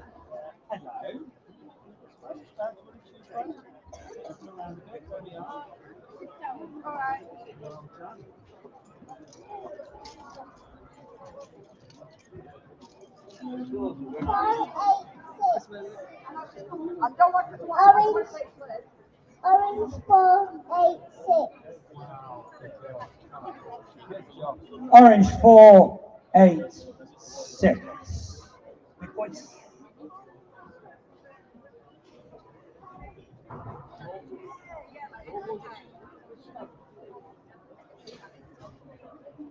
Orange 452.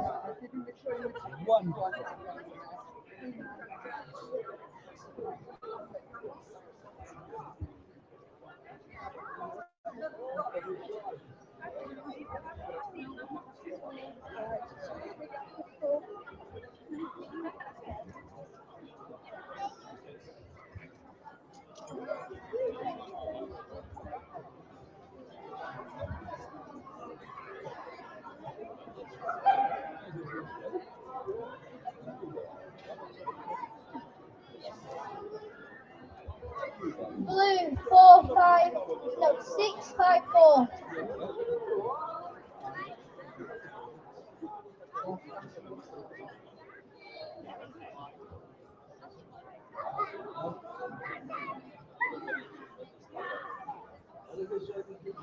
Blue 474.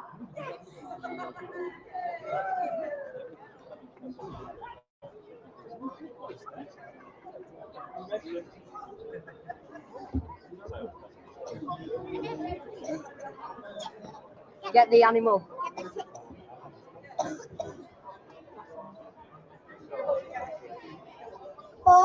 Orange 451.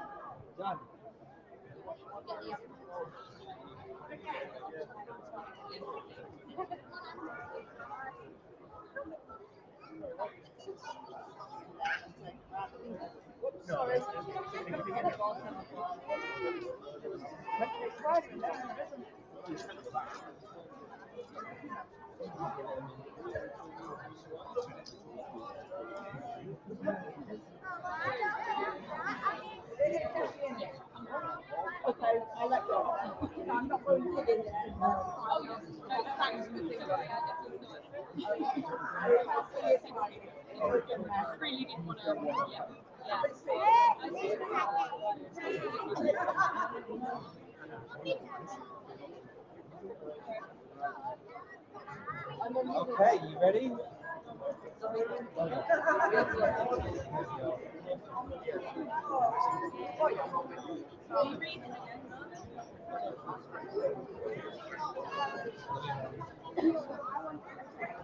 Blue 658.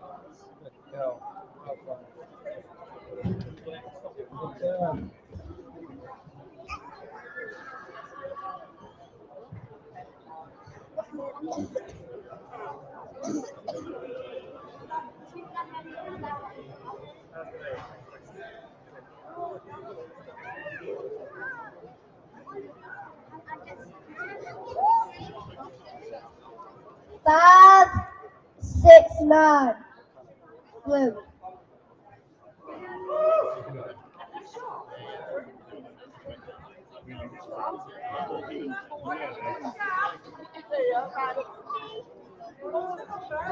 We Blue 569. We've also got white 896. White 896. White 933. Blue 564. Blue 658. Did I say the wrong one? Blue 654. Sorry. Bleh. I got that the wrong way around.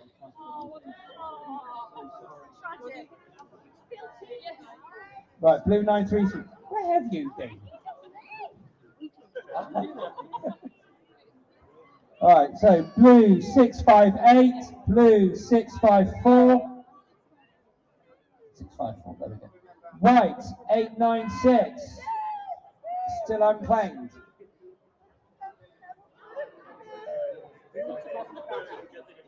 Six, 5, 8 blue, there we go. Okay.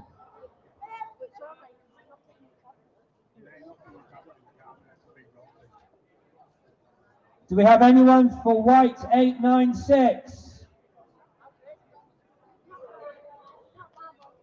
I guess not.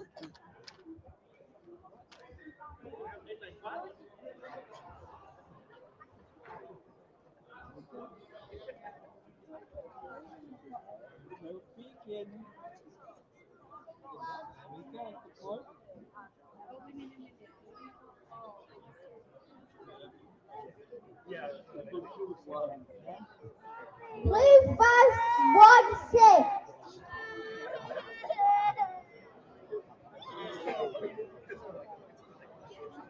Ready?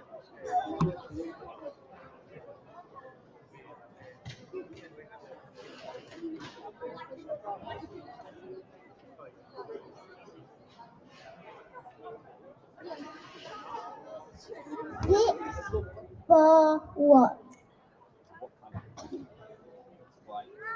Right. It's actually a 941 white. Good try. 941 white.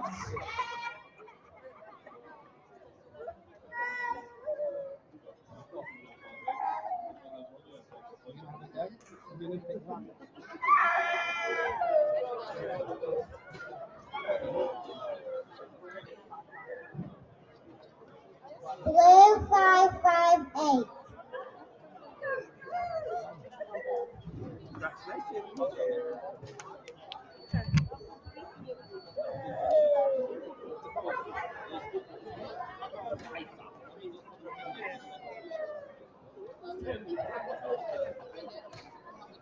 Six, 7, 1. Blue.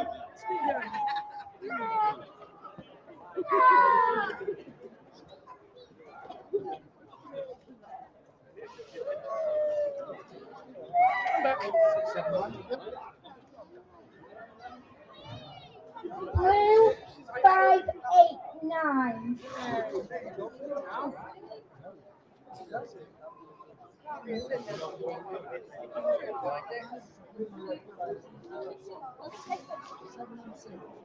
Blue 428.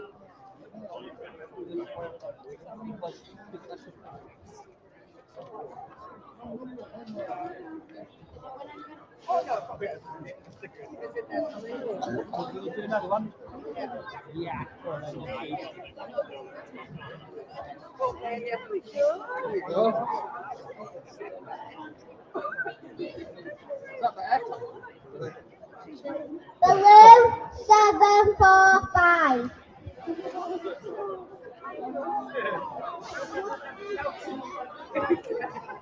Let's just finish the last couple of numbers.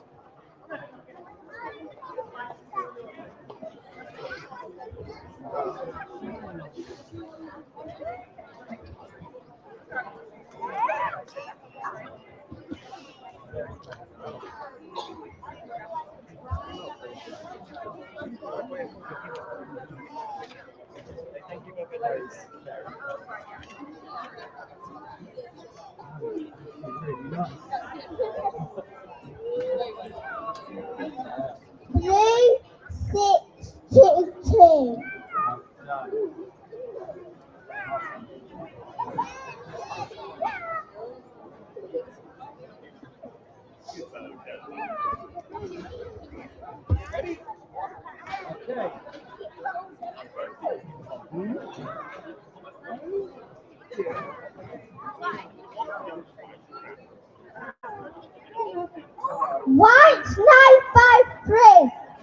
Wonderful. No mistake with that one.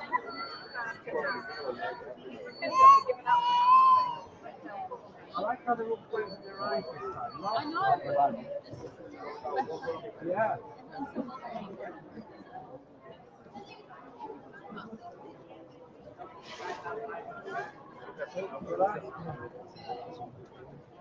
White man 2.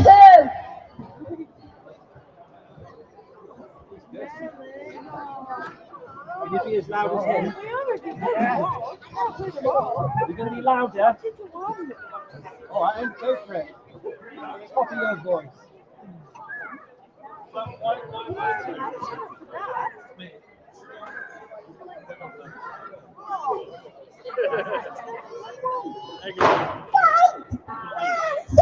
Seven.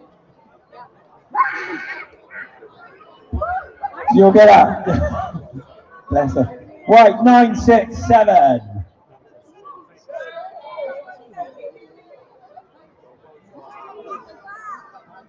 Do we have a winner on that one? 967. Oh, here we go. Everyone go home. Phil's on the street now.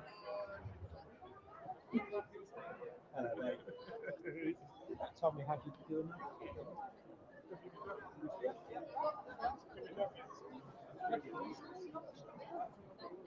Blue 755.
Send me a message.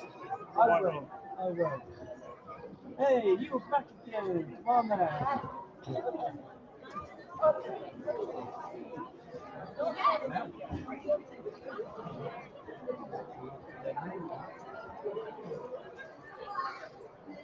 Ready? Blue 555. Almost. That's good. Anyone? Blue 555?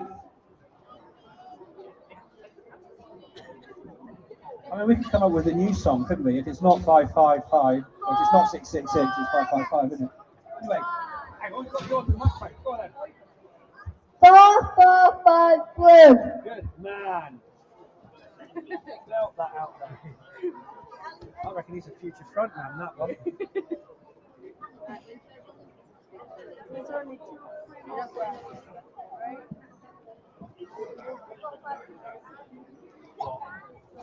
Blue 444.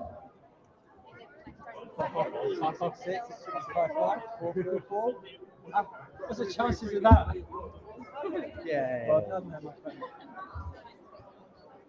What? Right then. What's really standing? So we still have blue 516 unclaimed, white 896, blue 555. No? I guess not. So we have 1, 2, 3, 4, 5 prizes left. Are we ready? Come on then.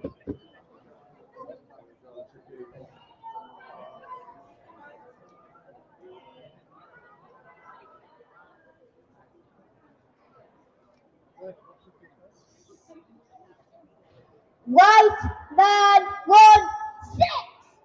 16. Get in there, my son. Oops. Well done. Way to do it. Is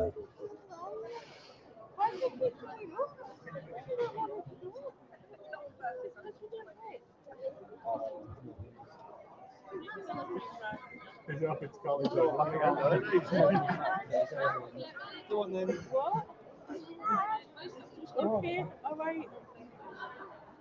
Two more numbers and then we'll go. These two are 1464.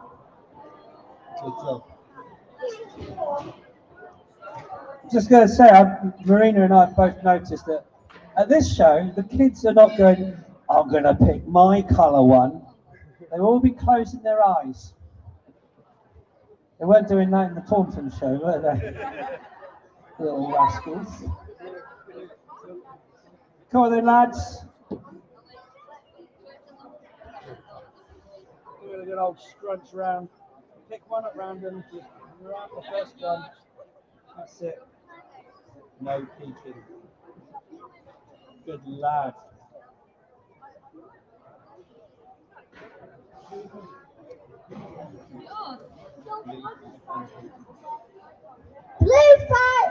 Blue 500.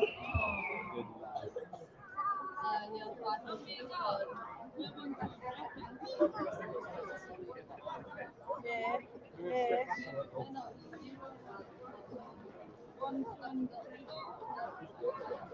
Right then. Good boy.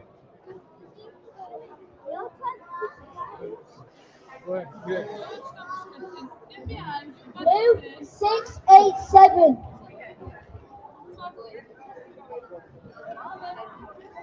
Anyone? Blue 687.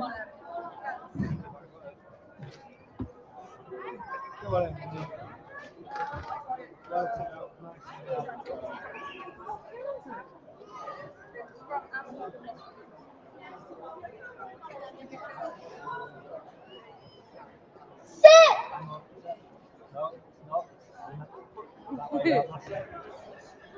Six, 09. Blue.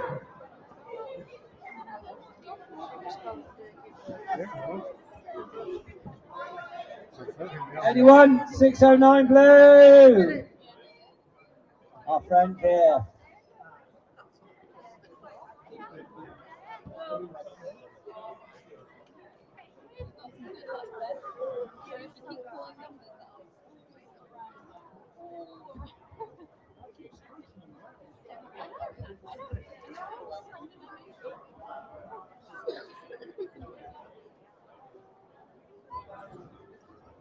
You ready?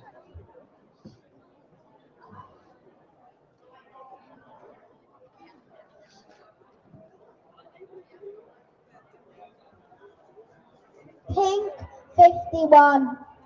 Brilliant. Very well done. Pink 51. Pink 51. No.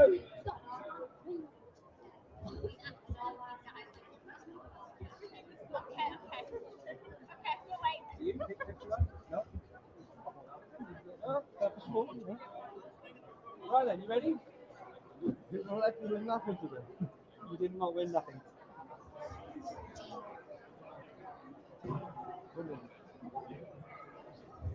Blue 634. Oh, see? Me.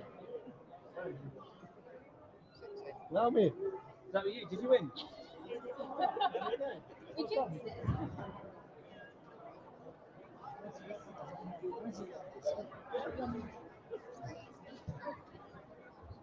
Blue 612.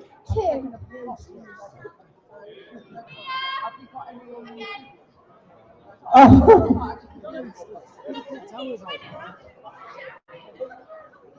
Right, this chap here, get him to buy your tickets.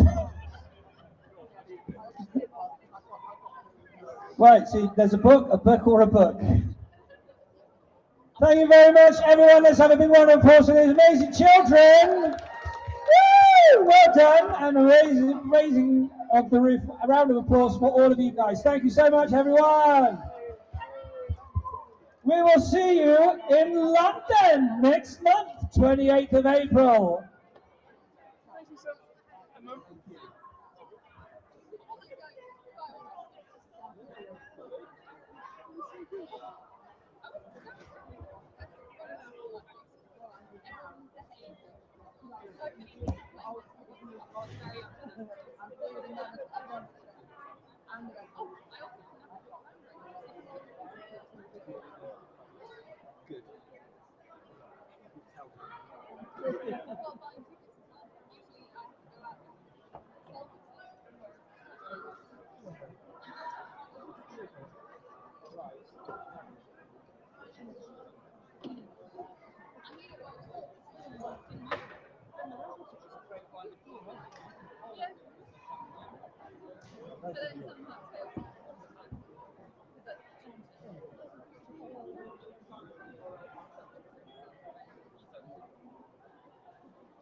Thank you very much.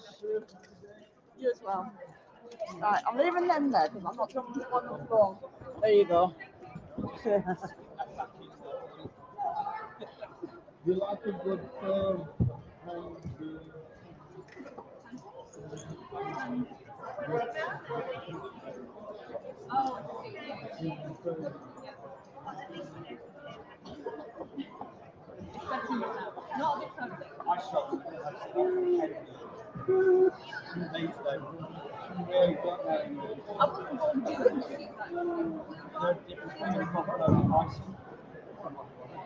Can't wash your hands in the fuck like that.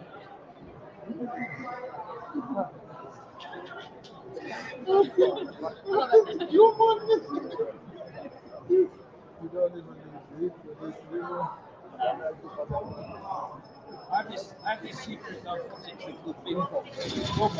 They're amazing. It all depends on which one you get. The bins are really expensive. The bombs. Oh, you might try one. You've got to try one. Here you go. Try it. Do it. This is wrong. This is wrong. Come on, man. Shut up. No.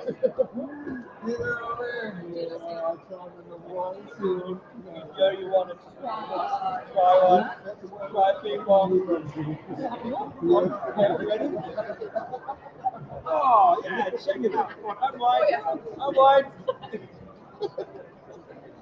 So, I heard this collection out there. Somebody didn't collect the thing and that was Not many. There are a couple at the Bay Area.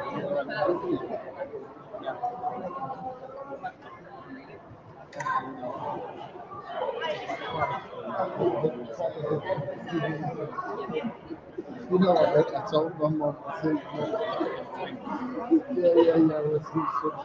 To be fair, I kind of think that because I'm quite curious. Like,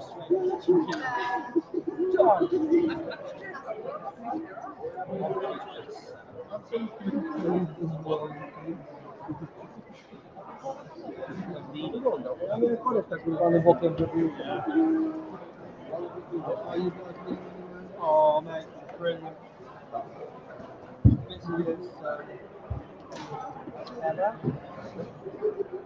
So what's the term of the narcotic then? Huh? What's the term of the narcotic or the definition? Narcotics? In the dictionary, English dictionary. Would you class weed as a narcotic? So choose your answer very carefully.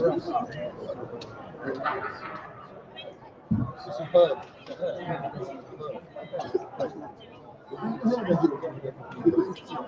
This is my argument I have with my wife here.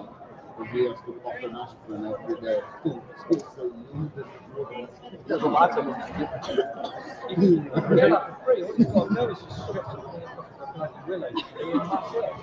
That's your aspirin. Yeah, exactly. Well, I mean, all drugs, but it's obviously laboratory processed chemical. You can't put a seed, in the ground and then call that a drug. But everything comes from plants anyway, doesn't it? You know what I mean? So most medicine is all plant based. We need to go back to the plants. no, we need to go back to mustard. That's it. That's it. I'm on that one. I'm actually. That's all, folks. Yeah, your life to the nation. feel violated. Say hello. Let's talk about geography. Yeah, yeah. Oh, Let's yes, educate yes. So, lion mane.